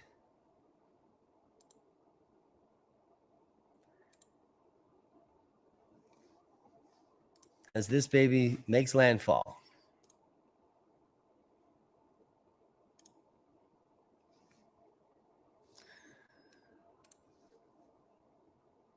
So at advisory number 24 at 11 a.m. Eastern daylight, we had maximum sustained winds at 155 miles per hour, minimum central pressure 937 millibars, the movement to the north-northeast at 9 miles per hour.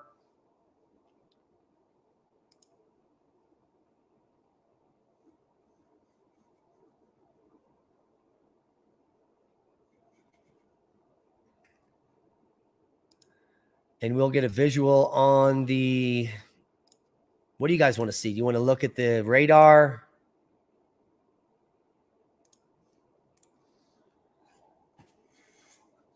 Let's take a look at the eye wall just offshore of Cape Coral. This baby doesn't seem to want to come on shore, but it looks like it's headed in the direction of Port Charlotte as the tide is rising. And so that's going to feed the water up here into Charlotte Bay. And this is where the most surge is going to be: Port Charlotte, Cape Coral, in these back bays, as the water gets pushed in and up.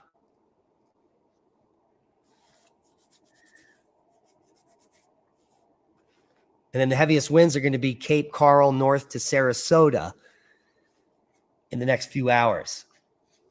I'd say 3 to 5 hours. This thing only moves 10 miles an hour, so it's going to take quite a bit of time to make its way up towards Bartow and then on its way to Orlando. Won't be in the Orlando area until late tonight. By that time, there will already be 10 plus inches on the ground.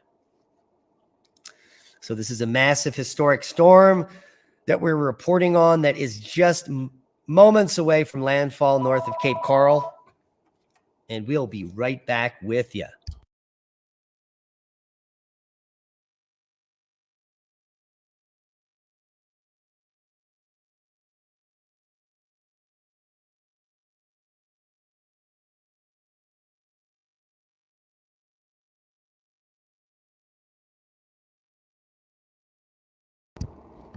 Something about my car warranty. So that didn't work out. Do I have a visible spectrum satellite feed? We can get any feed you want. But when you say visible spectrum, what in the world are you talking about? Do you want to see the clouds? Do you want to see the moisture? Because this is live radar. The diameter of the eye is from eye wall to eye wall is 55 miles. The inner eye is around 35 miles wide, which means if you get inside the eye, you'll be in there for 3.5 hours as it moves over you. And it will be completely clear. And it will be completely bizarre. This is a huge eye approaching Cape Coral. And it is the wall where the maximum winds are in the eye wall. So it's going to be on the outer band, this outer red that's getting hit. So there are portions of Cape Coral that could be potentially getting hammered with high winds, but those webcams are now down.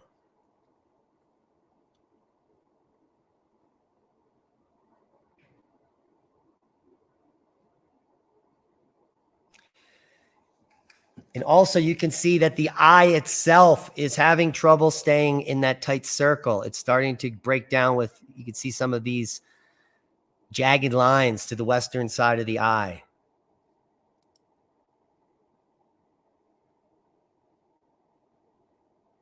That's showing the storm is weakening because a large portion of it is now over land. You can also see in Cape Coral here some of these bands just immediately forming and pushing out to the east.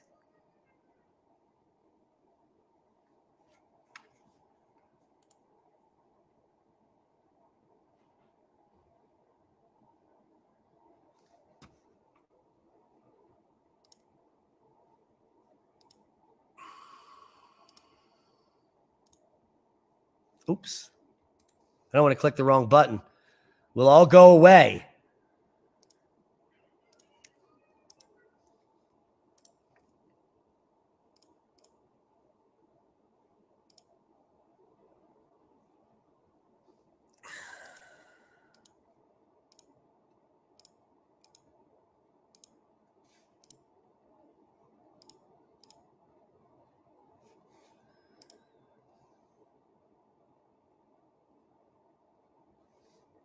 So here's your view from space.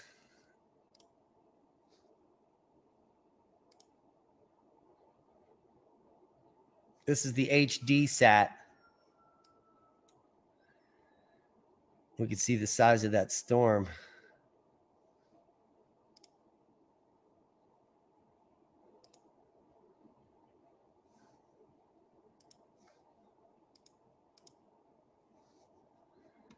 And then obviously the live satellite.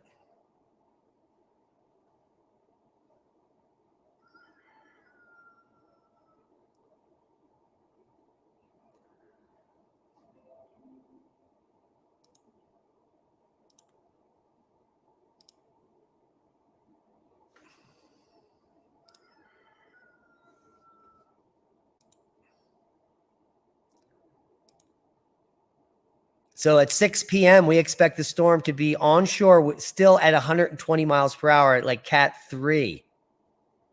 Oh, that is bad news.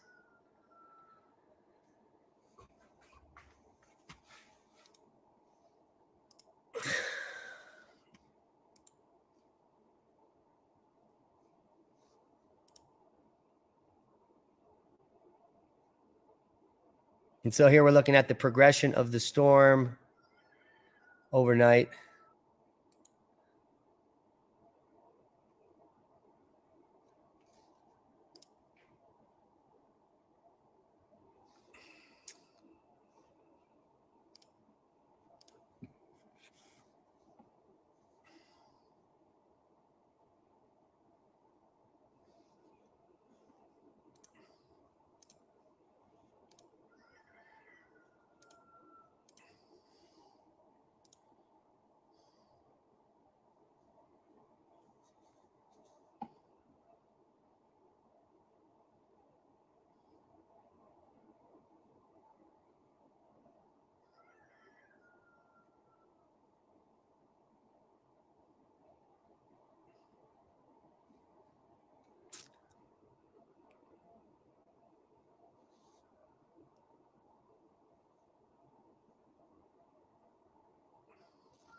So there's the progression over the last 6 hours as the storm is now just offshore of Cape Coral and packing a fantastic 155 mile per hour winds.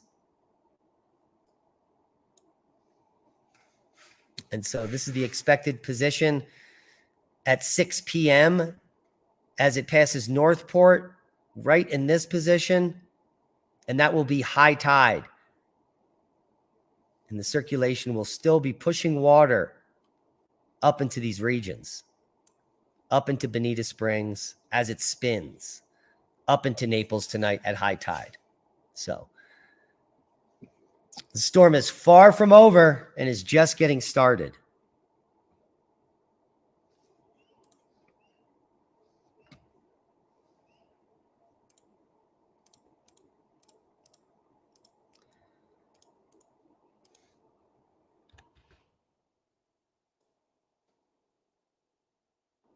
Searching around here for some, see if we get Reed back up here.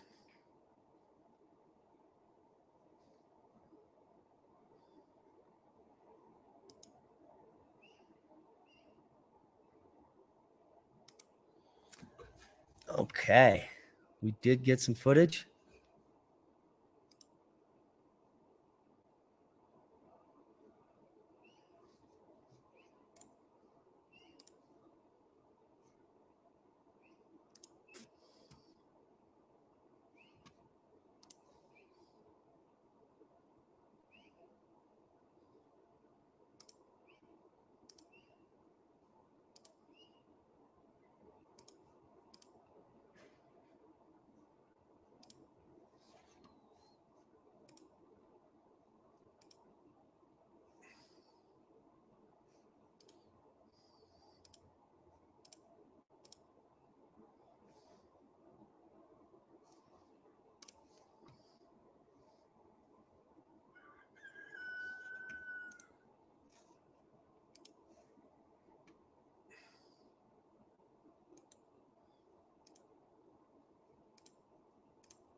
All right, we just got some footage uploaded from Reed. He is on Pine Island, and the eye wall is there, and the storm surge is coming.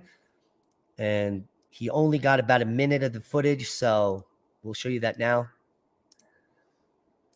And that means he's still alive.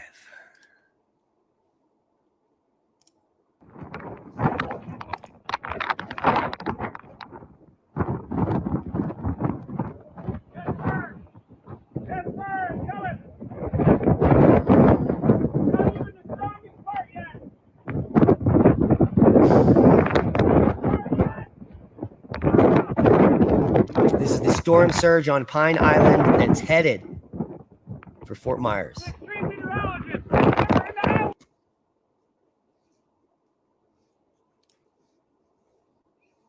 Do it again. 28 seconds.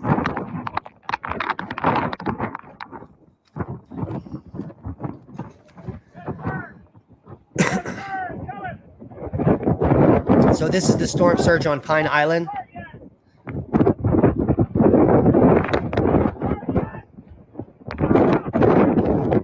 And that's someone's pool and backyard.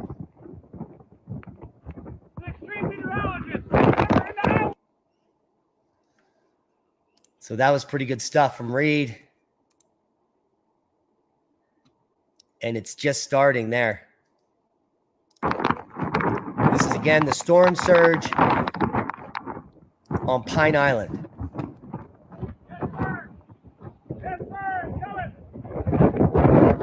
Right offshore from Fort Myers.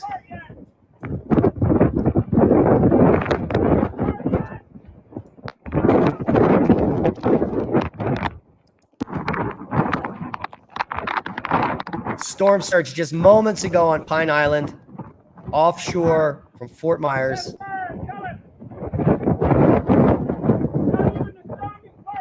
A sign of the things to come in just a few hours.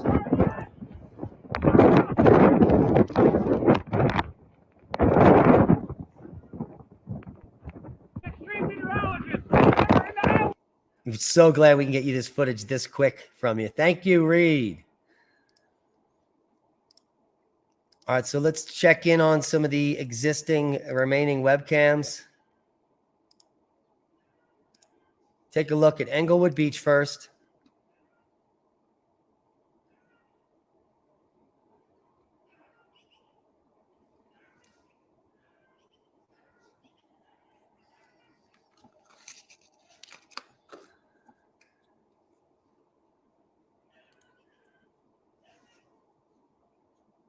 There's a live shot at Englewood Beach.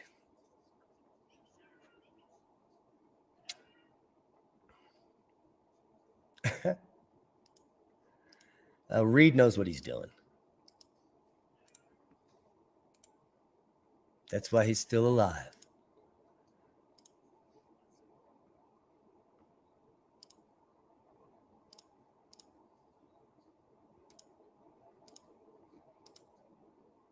Let's take a look at the Cape Coral Chiquita Lock stream. Oh, it's getting pretty serious there. So you can see the storm surge is now up above the sidewalk, definitely into these buildings that are not in any way barely boarded up. No sandbags, nothing. And you can see that storm surge now pushing onshore. And there's nothing you can do about it. It's just going to continue to build and build as the wind continues to push it in.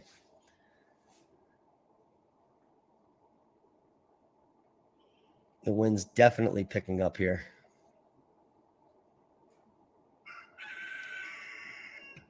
That is my rooster.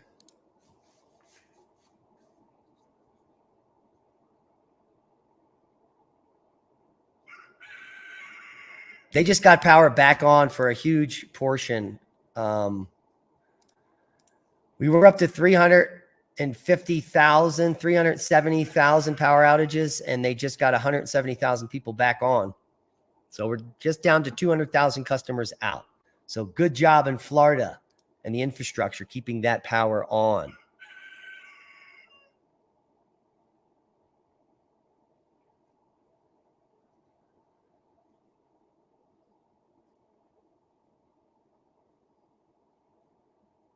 Salve?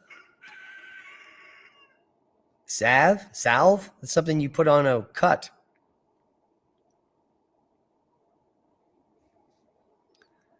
What was the question?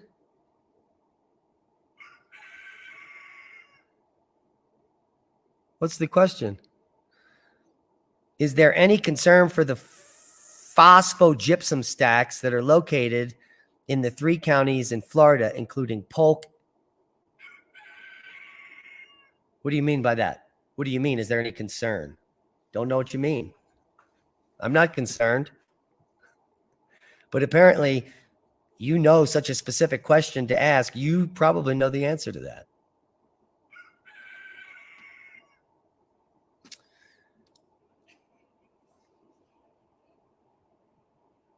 Oh, there it is.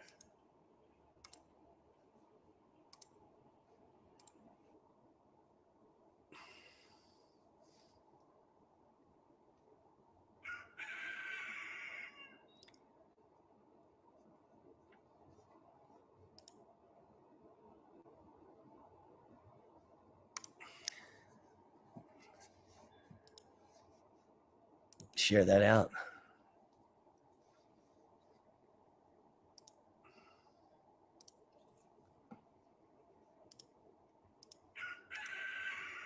Oh, yeah.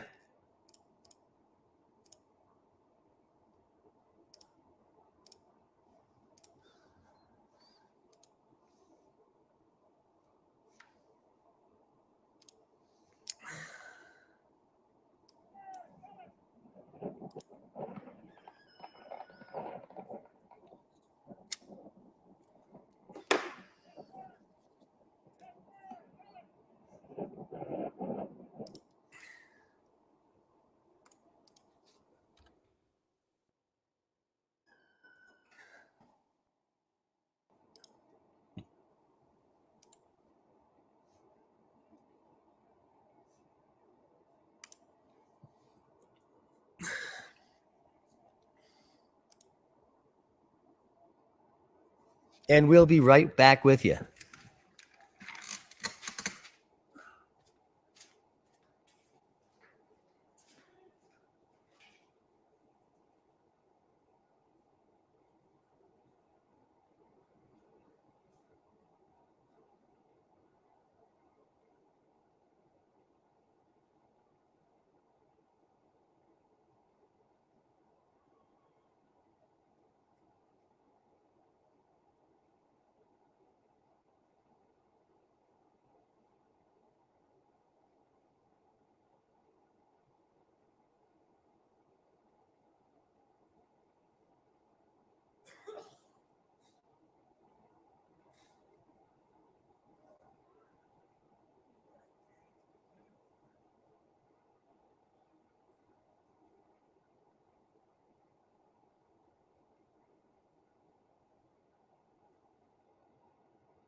All right, we've been going on for 3 hours, 37 minutes, 38 minutes.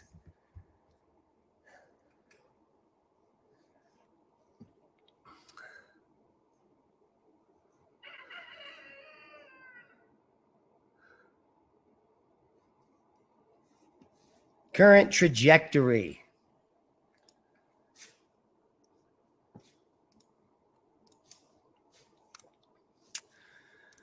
So what we will do is bring up the spaghetti models here.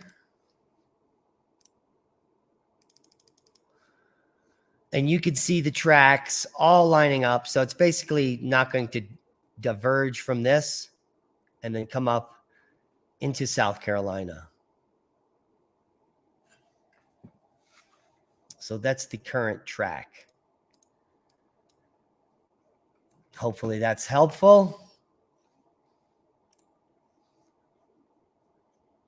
We can also share with you the National Weather Service version of that, which just got updated. Advisory 24 and the warning cones. So a little harder to see there, but directly up the center of Florida.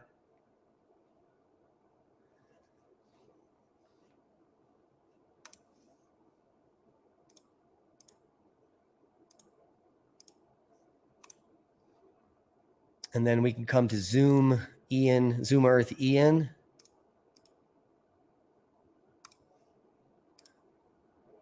where you can see that track pretty well there. And that's this line here. So it goes up here towards Lake Wales. However you say that, right towards Kissimmee, just east of Orlando and Oviedo, towards New Smyrna Beach and Daytona Beach. That's the path. The current 90% probability of the path, right through Northport and up to Daytona. It's going to take about 24 hours to do that.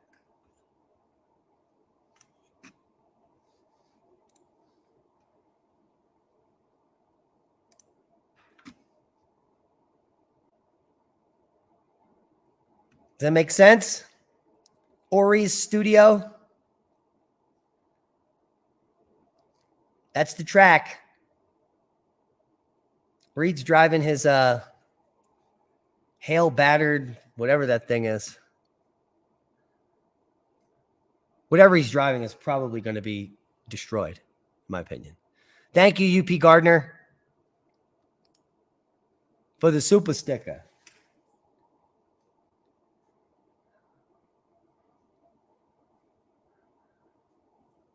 From Venice, still have power and sell. And sending us video. Who's sending? Where are you sending video?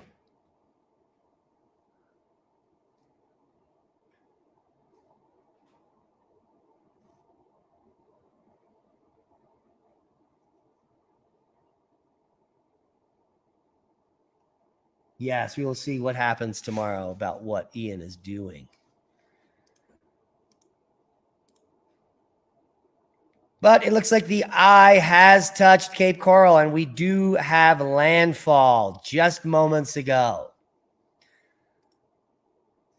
No, we don't want that. So there is landfall from the storm just north of Cape Coral. You can see the eye wall making land contact there.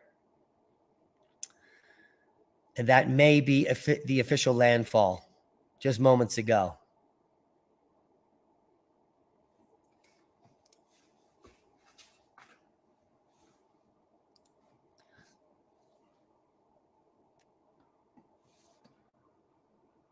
So Ian has made landfall as a Cat 4 storm with maximum sustained winds at 155 miles per hour, central pressure at 937 millibars, and is slowly moving to the north-northeast at 9 miles per hour. So it is going to take all day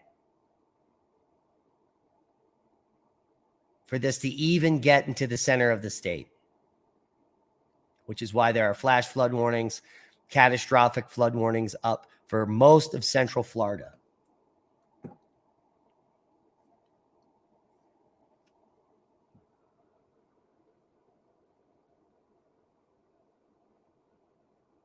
No, it's shifted a little to the east now. It was moving, riding up the coast, but it clearly has an easterly direction now. Pushing up just north of Port Charlotte.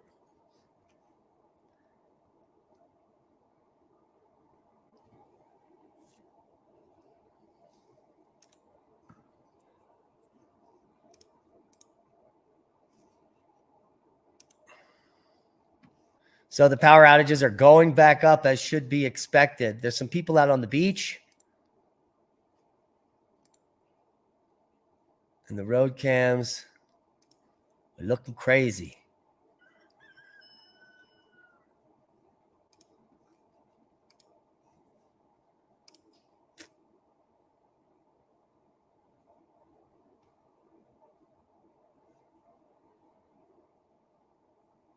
We have more from the hurricane eye wall just now from Reed.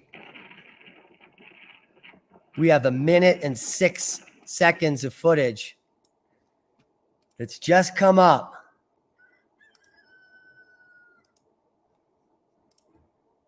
This is coming in from Pine Island just moments ago.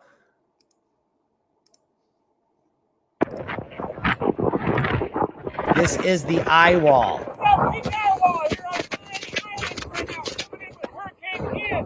Category 4 Hurricane Ian right now.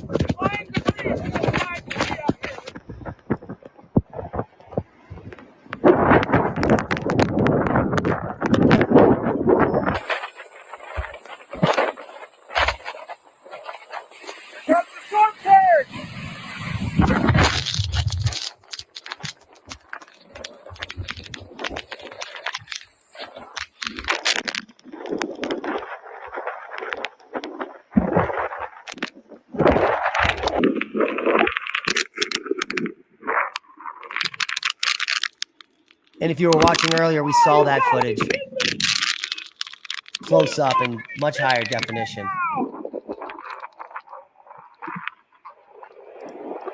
Major high water hurricane. It's dominating right now. So we'll get you that footage.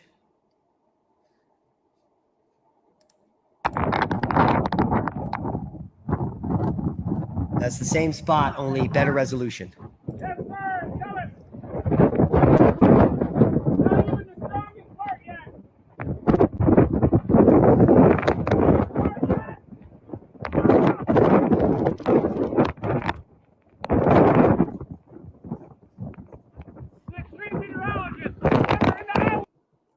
Extreme meteorologist. Extreme meteorologist. Yeah, it doesn't get any more extreme than that. So.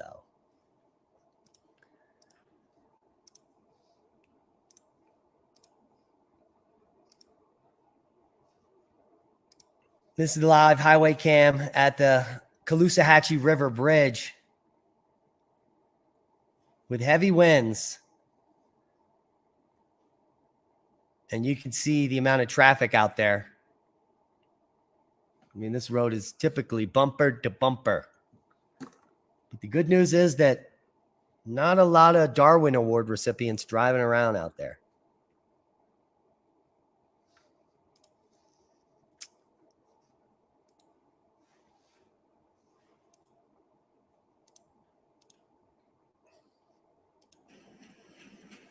Here's the flash flood coming right.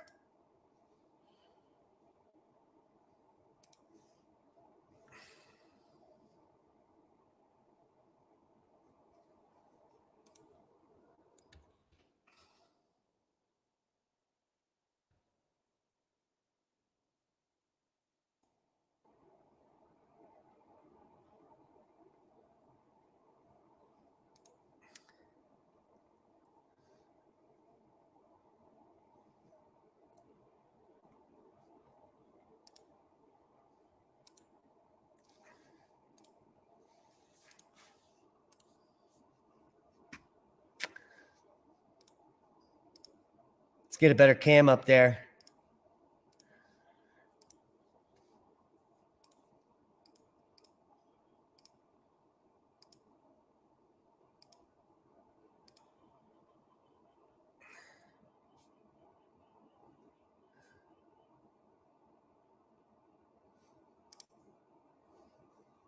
Here we are at the Cape Coral Chiquita Lock Stream number 2. As we can see, that storm surge has now come up about a foot and is now breaking the fence here. I don't know if you've been watching since earlier. These stores are now underwater. There were no sandbags, just very few pieces of plywood here. So they were well expecting the water to run through this building, I guess.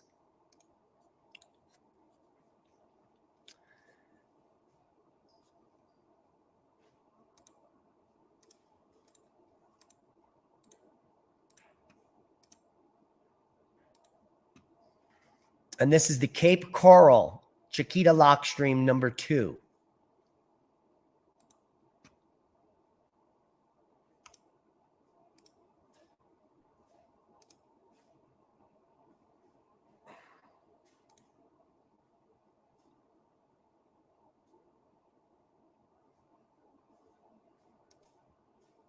As the tide's coming up in Punta Gorda and Charlotte Harbor.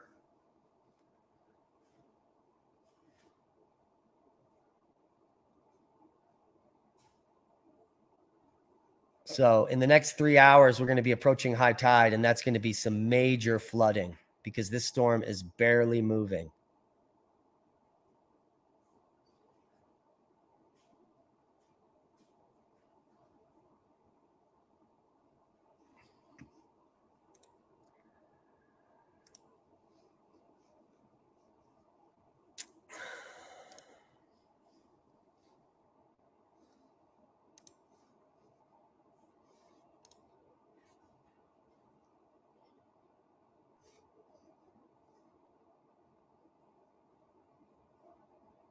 Yes, more coffee is in order.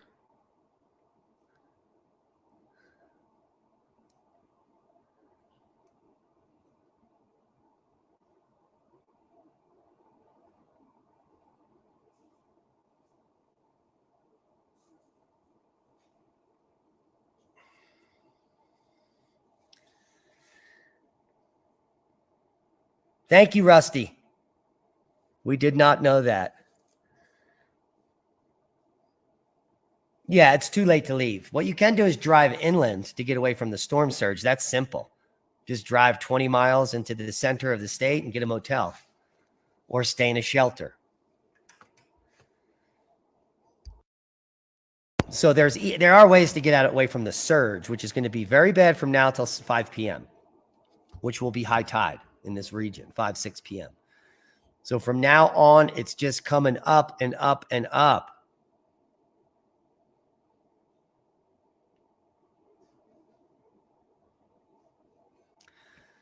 Yeah, we were up 370,000. They got 150,000 people back online, but now we're growing. It's at 254,000, on our way to several million. Because remember, folks, this storm hasn't even come on shore. And we'll show you what we mean.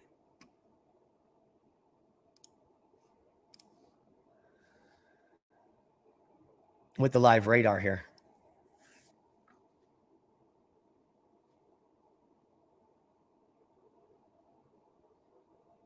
So just for a moment there, you can see the eye wall push in their islands.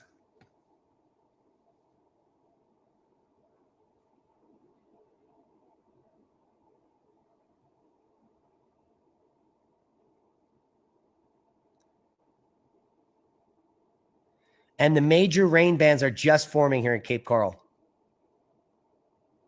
You can see that onshore flow pushing the winds directly in here.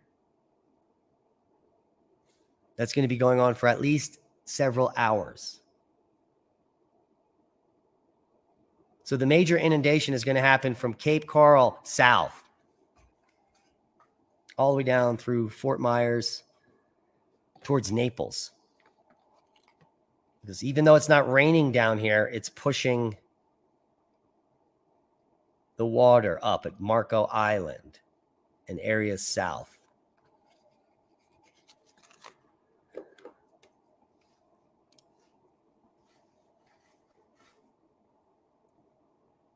Yeah, the eye has barely moved for the last 4 hours. It's only went from here to here. That's it. So that's how slow it is. So in 4 more hours, it will barely be inland.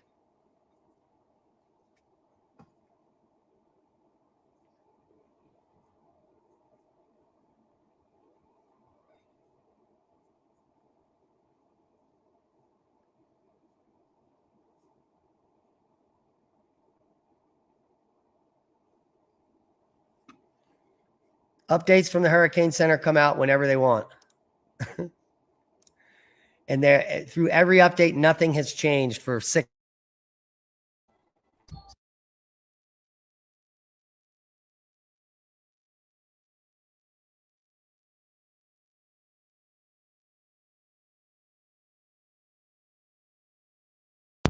We got Leah just pulled up here, so I'm going to leave the radar on here for a minute, and we'll be right back with you.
There she is. Where is that necklace from? Ruidoso. Oh, Ruidosa necklace. Yeah. All right, I gotta go get eggs. Go get eggs. Bye. All right, that was a little cameo. And we're back as we watch Hurricane Ian's eye wall push up against Cape Coral here, headed its way inland into Florida. Jimmy!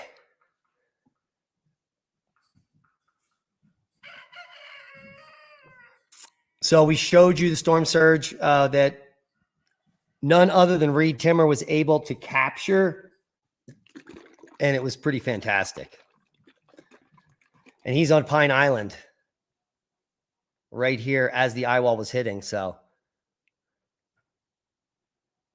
he's actually setting himself up to maybe be in the eye and then be able to just get out of Dodge and back over that bridge.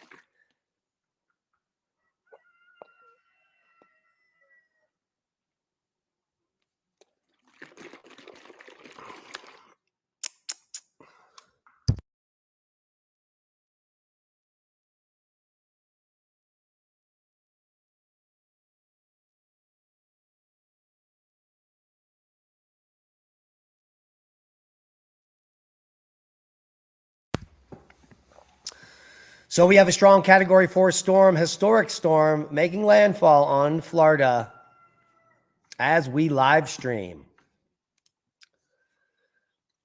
And we've shared some amazing footage from Reed Timmer, who made it out. We don't know if he made it out alive yet, but he made it back onto Pine Island and got some amazing footage of that eye wall and that storm surge. And he may very well be fighting for his life as we speak.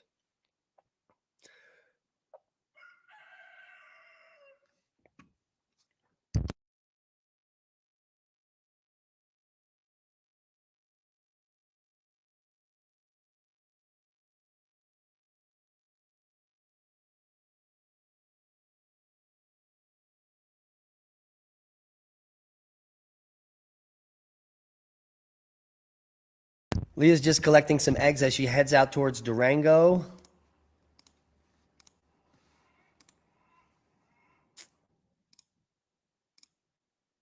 And we'll take a quick check-in here at Englewood Beach, Florida, Cam, as the tide is rising and the storm surge is pushing inland.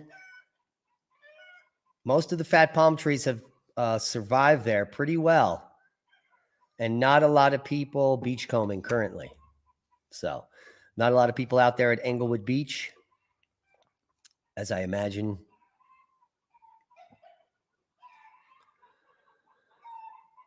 Wind gusts on land. We do not have any numbers for you for wind gusts on land. Reed was taking direct measurements, and it looked like he was in about 100 to 120 mile an hour gusts there. The gusts here are only like 50, 60 based on the way the trees are moving. But again, the eye wall is still only touching one little tiny spot of Florida currently.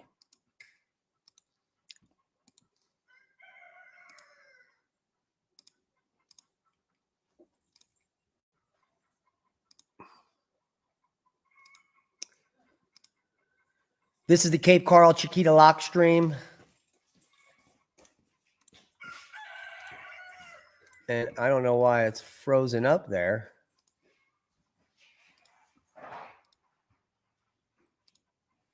It's because we don't even have it. Let me go. That's weird.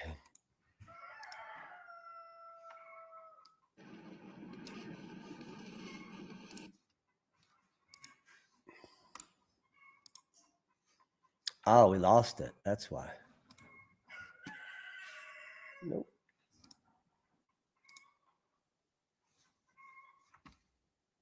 Oh, it went offline.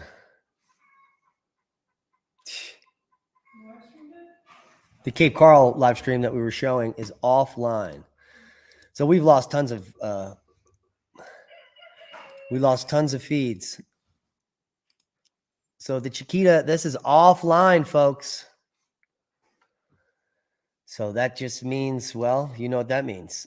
As we lose cam after cam after cam, the winds are high, the electric is gone, the power is out.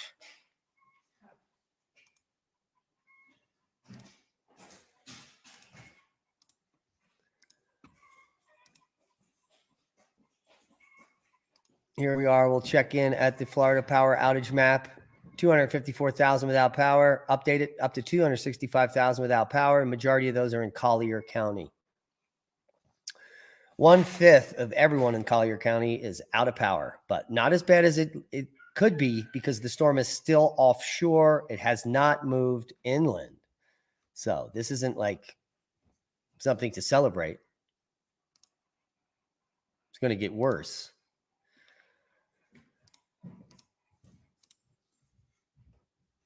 So we're going to take a little time here and look for some more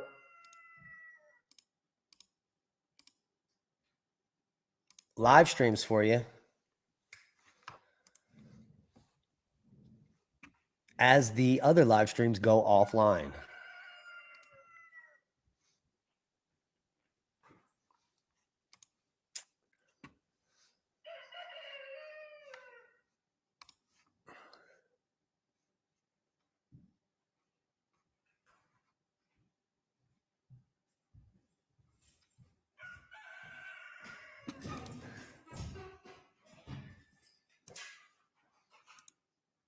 Oh, it's back up.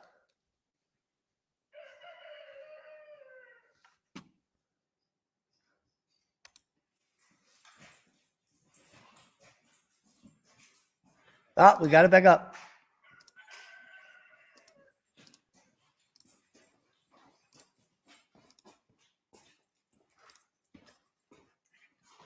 Bye.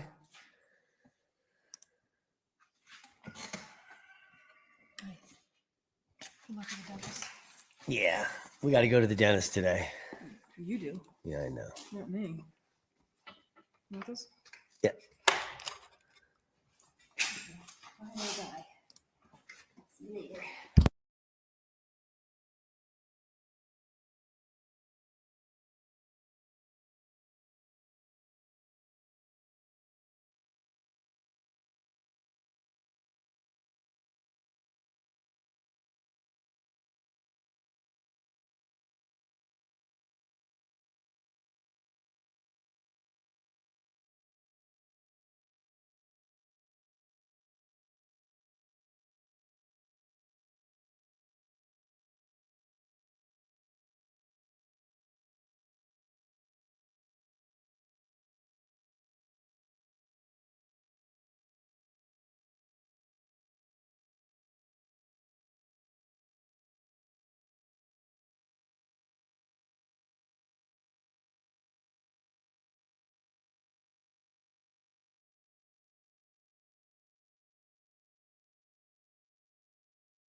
All right, we're back. Sorry about that. Live stream went offline again.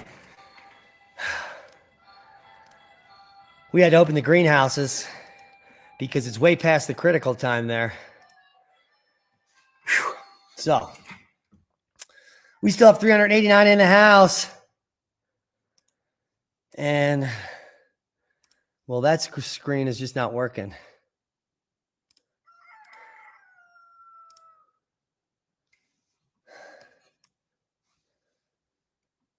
This is Englewood Beach, Florida, that we are live at here. 909,009, says UP Gardner. What does that even mean?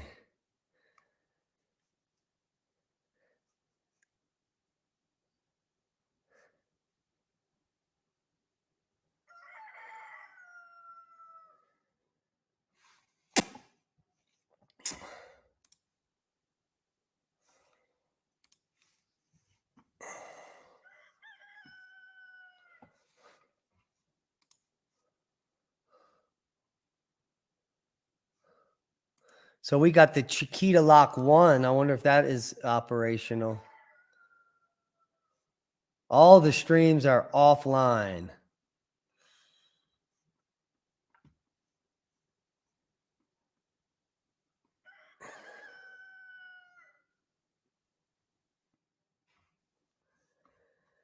So it seems like we're losing the live streams as fast as we can find them.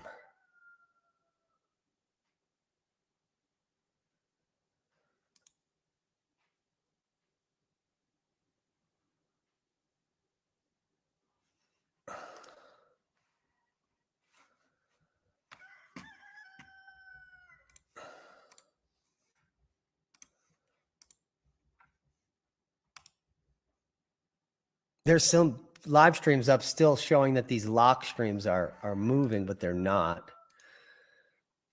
So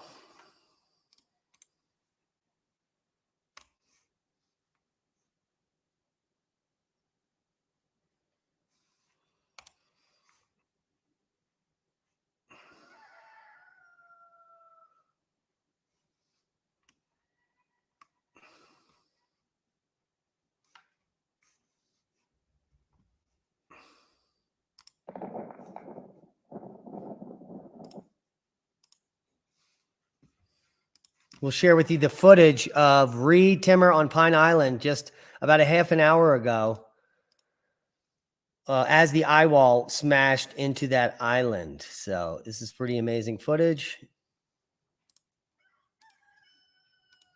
And we'll share it with you now.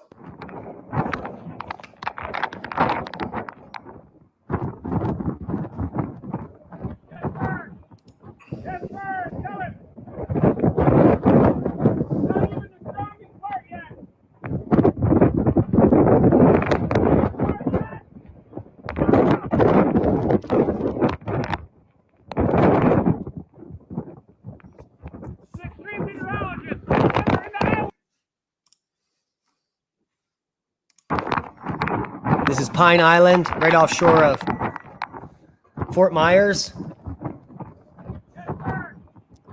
As the storm surge and eye wall hit the island.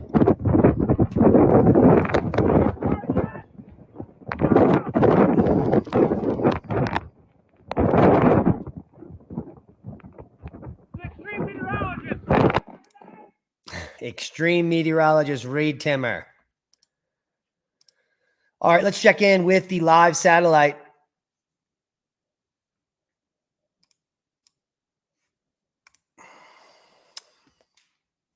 Where we can see here the eye is clearly pushed up into Cape Coral now, the eye wall. And remember, this eye is almost 40 to 50 miles wide. Heavy bands of rain now approaching south of Port Charlotte and Venice. As this massive Hurricane Ian slowly floods Florida.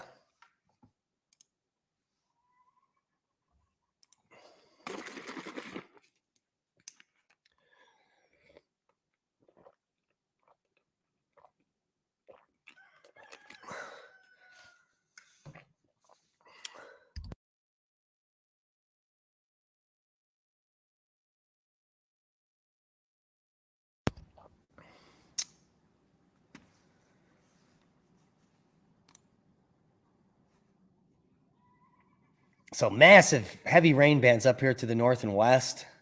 Those are pushing into Sarasota. Sarasota is absolutely getting hammered. Some rain bands pushing into Tampa now.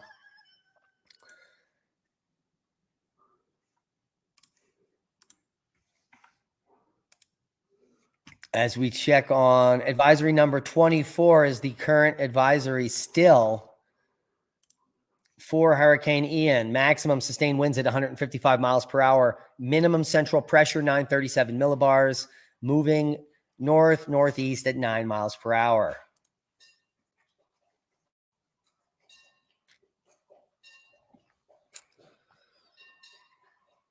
The stream didn't pause and freeze. It was just the live stream we were sharing. Our stream wasn't paused. Just the live stream we had up at that moment.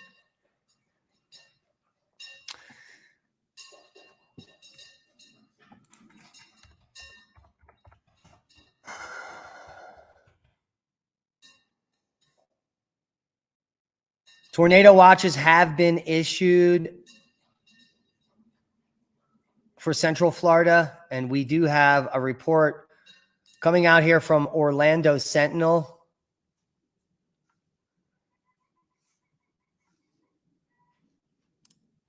So let's share with you that information coming out. I'll bring that up on the screen here.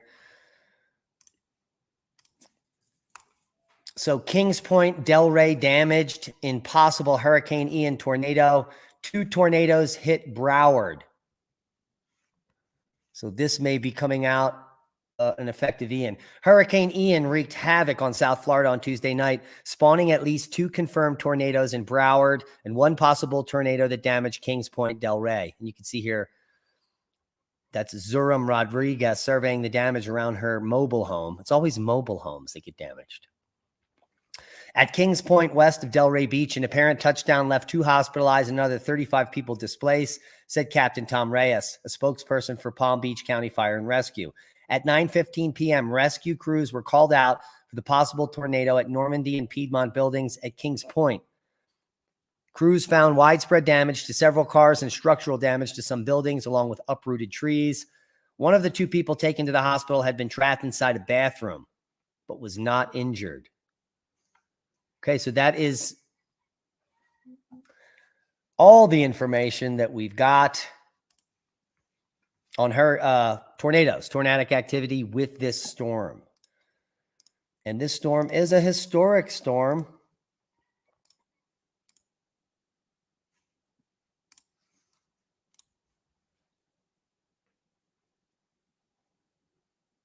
And we're going to just run through the progression of what has occurred in the last few hours. There's the current position of Ian, 155 miles per hour, not going to reach this position until 6 p.m. So the center of the storm will be on the coast at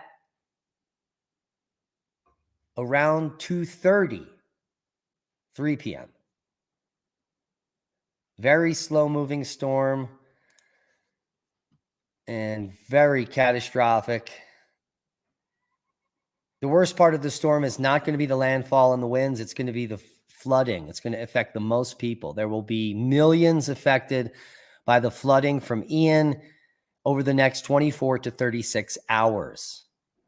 As it makes its way across Florida very slowly. It's going to come up here through Northport, just east of Lakeland and east of Orlando, and then east of Daytona Beach. As it makes its way back in the Atlantic and hooks back around to smash into southern South Carolina, just east of Savannah. And this will be sometime on Friday afternoon. So we got a long way to go with this storm. Just getting started here. Just getting started on the coverage. Top Knot with the super sticker in the house.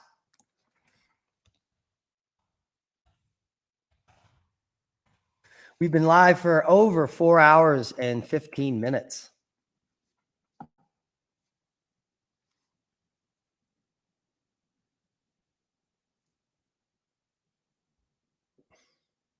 I never met an Ian I liked either. Especially that one on Timcast.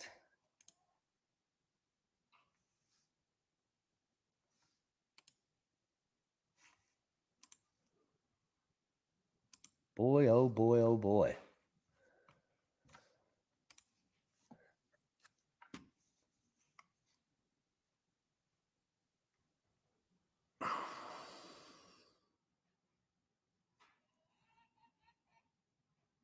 We got more.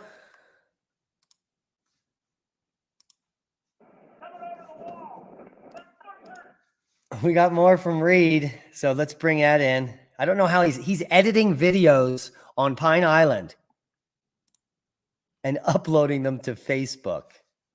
It's pretty crazy.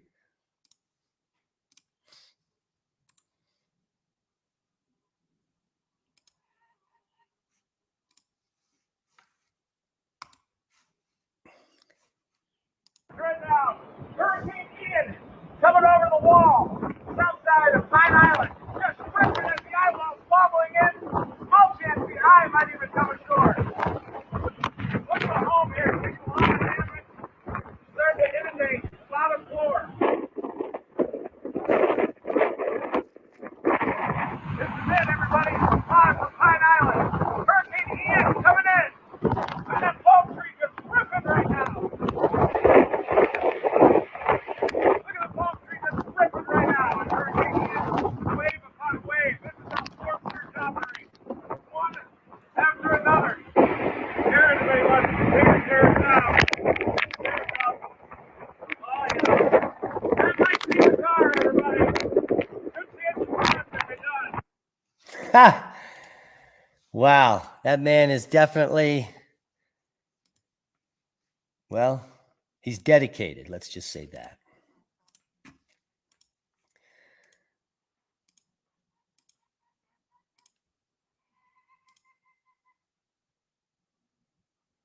All right, we got some live stream action here at the Cape Coral Chiquita Lock, Stream 1, completely inundated. We've got some wires hanging down here.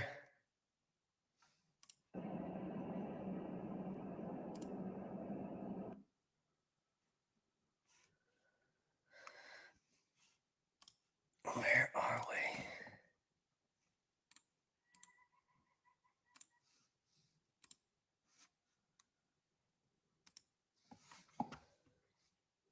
See some debris there flowing down. So you can see how high the storm surge is now above the lock system, probably well over a foot above everything as this storm surge pushes inland. Socrates rising with a $20 super sticker.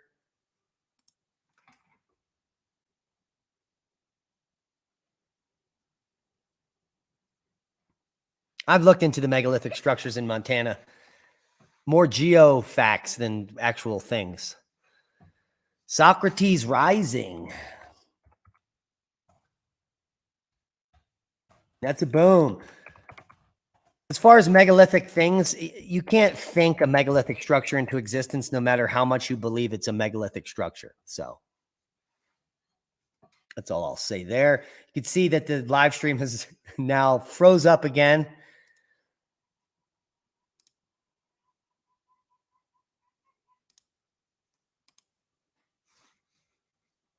Lock 2 is still offline. Lock 1 has frozen. Well, we did see all those wires dangling there. So what do we expect?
All right, let's get a stream up here that's actually working.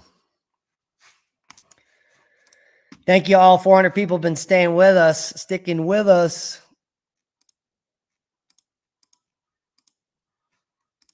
We'll go live over here to Englewood Beach, Florida, hurricane cam. As things are picking up and getting a little spicy.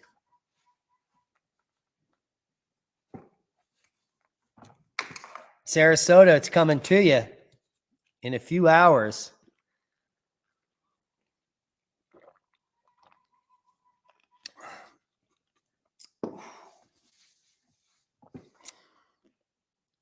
Brittany has eyes in the house. Jax is in the house. Siggy R, 5 Site 2012. Leeds Weagle. Splifferton Sheldrake. Cha-Cha Dodds. All the Sun. Socrates Rising. John D. Tammy Radfeld. I'm having trouble connecting. Uh-oh. Have you still got the panpipes? I don't play panpipe. I play native flute. It's a different thing. So I got lots of flutes, and I even have a choo-choo whistle. That's pretty cool.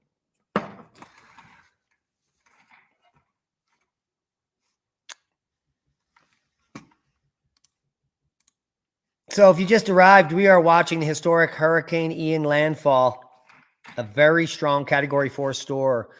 Category 4 storm is making landfall on Florida as we speak. All the models are taking it through central Florida and just east of Orlando out back into the Atlantic Ocean over the next 24 hours. Expected storm surge of 12 to 18 feet is going to happen from Englewood to Bonita Beach, all of Charlotte Harbor under the same 12 to 18 foot inundation warning. And this will all unravel over the next 6 hours. As Hurricane Ian, as of advisory 11 a.m. Eastern, advisory 24, has a maximum sustained winds of 155 miles per hour, minimum central pressure of 937 millibars, is moving slowly north-northeast at 9 miles per hour.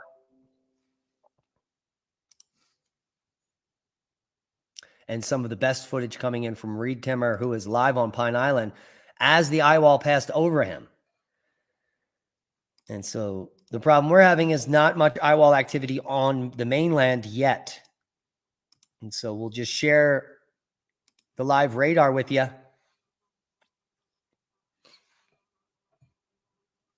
And some of these areas in the back bays here of Cape Coral could really be getting hammered now, but we just don't have any cams back there. I could search the Twitter for some up-to-date hashtag.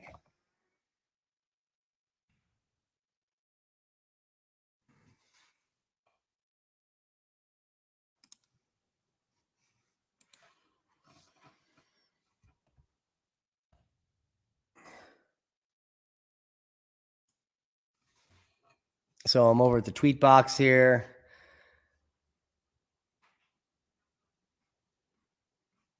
Reed Timmer's all over the place. Tampa Bay is being sucked out. Yes, that's what we reported would happen, and that is what happened.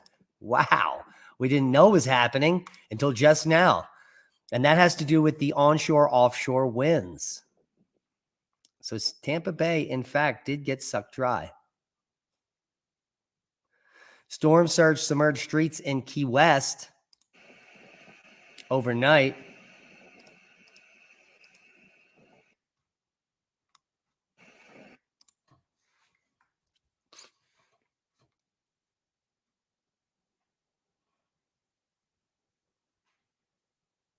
Parts of Fort Myers Beach are already underwater. All right, let's come over here and I'll share this with you. We are getting some breaking information on the tweeters.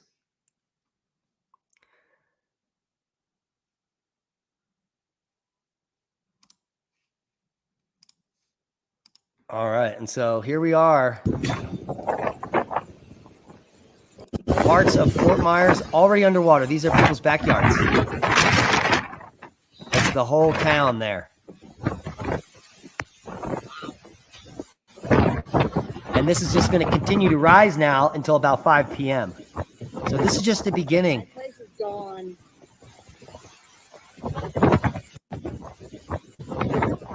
My place is gone. My place is gone.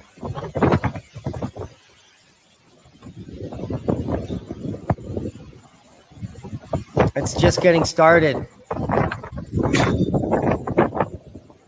That water's got a couple more feet to come up, so I hope you can stay in your second floor. So this is what happens when you're complacent and you don't listen to evacuation orders and the water starts coming up. Now what are you going to do? What if it comes up into the second floor? 12 to 16 feet above the ground is predicted here. And it's only a few feet above the ground now. That is a huge issue. Let's see if we can get some more footage here.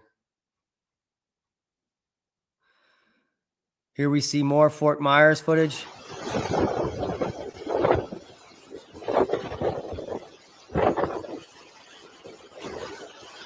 Now the water's just coming up now. Just coming up now. High tide's not till between 4 and 6 p.m. So this water's coming higher, at least 4 or 5 feet higher. All those cars are underwater.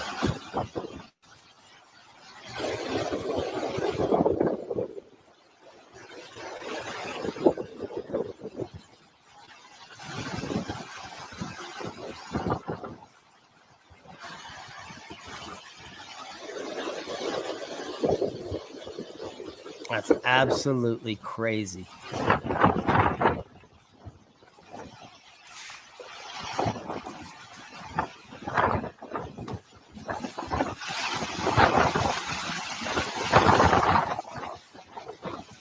So we've got until 4 to 6 p.m. for this to peak.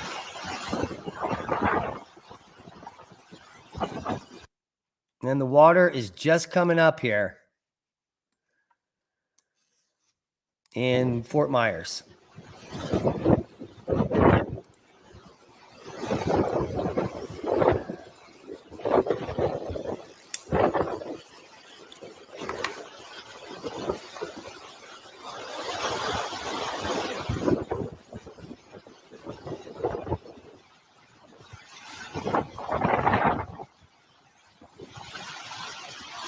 This is not weather manipulation. It's just a hurricane. Hurricanes happen every year. This is the first hurricane to make landfall on Florida.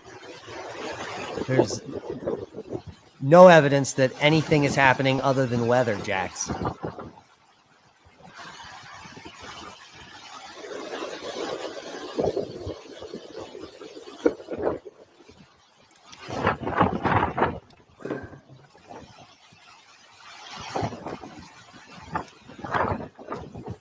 So that's what's going on in Fort Myers. I'm sure we can get more footage. There can't just be 2 people with a camera out there. Here's observed water levels at Naples in the Gulf of Mexico. You can see a huge spike there above major flooding in Naples. So let's get that retweeted. Worked on as we speak. Some of our traffic signals were damaged and are being worked on as we speak. Some traffic lights are flashing. Handle those with caution.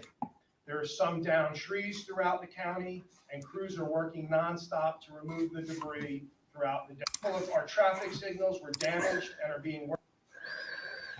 So some of the traffic signals are damaged. I'm sure that's the least that anyone cares.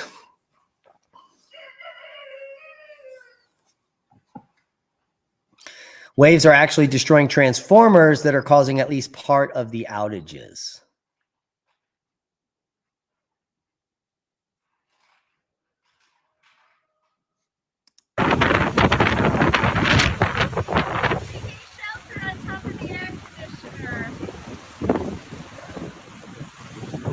Here's a guy saving his cat.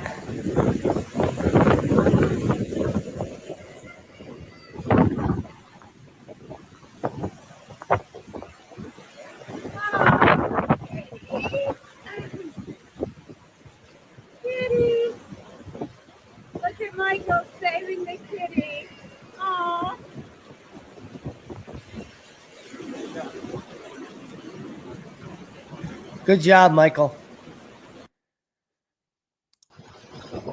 Here's another shot of Fort Myers.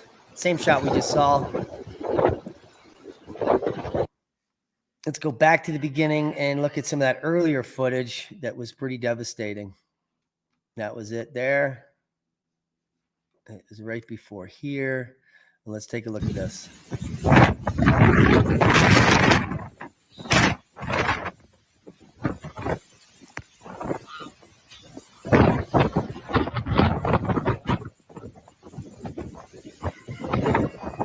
place is gone.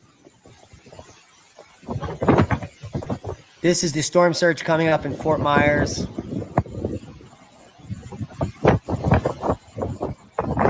It appears as if the entire city is underwater. That was our pool 4 feet ago. She has a pool out there.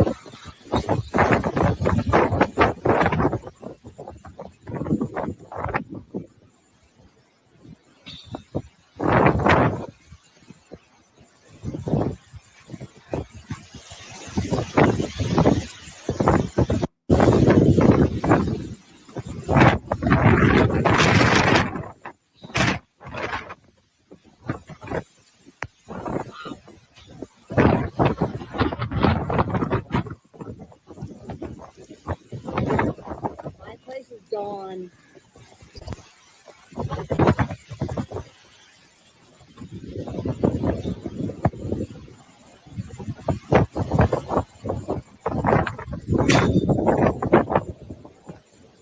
That was our pool 4 feet ago.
Orlando. Center of circulation will be around Orlando in the morning.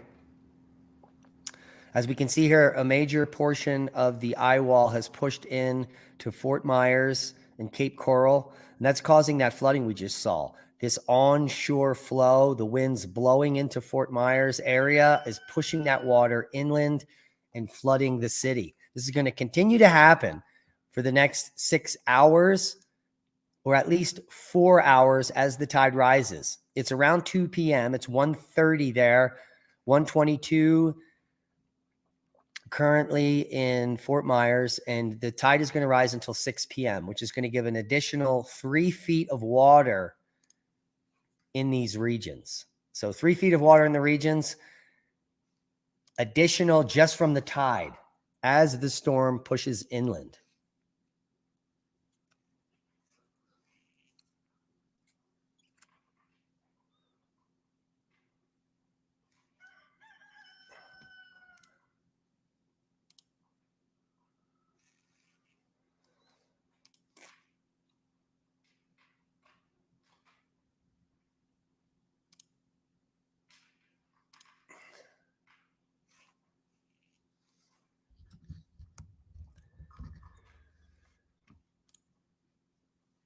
So the current track is pretty much locked. We know where the storm is going.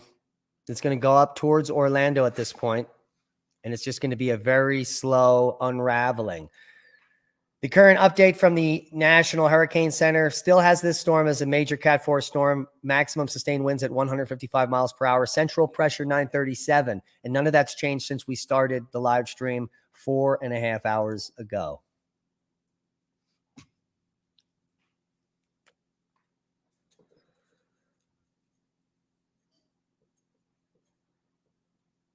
So I hope you all enjoyed the live stream. We have to unfortunately cut it off now because I have to get prepared to go to the dentist later, but we'll be back up and maybe give you an update later tonight as we get some footage from the event. So our hearts and prayers go out to everyone. Stay safe, stay indoors. Don't go into high moving water. And well, we all know how that works. We love you. Thanks to all the super chats. Thank you all for tuning in. Thank you all for sharing the video. And we'll see y'all soon. And that is a boom. Be safe. We love you.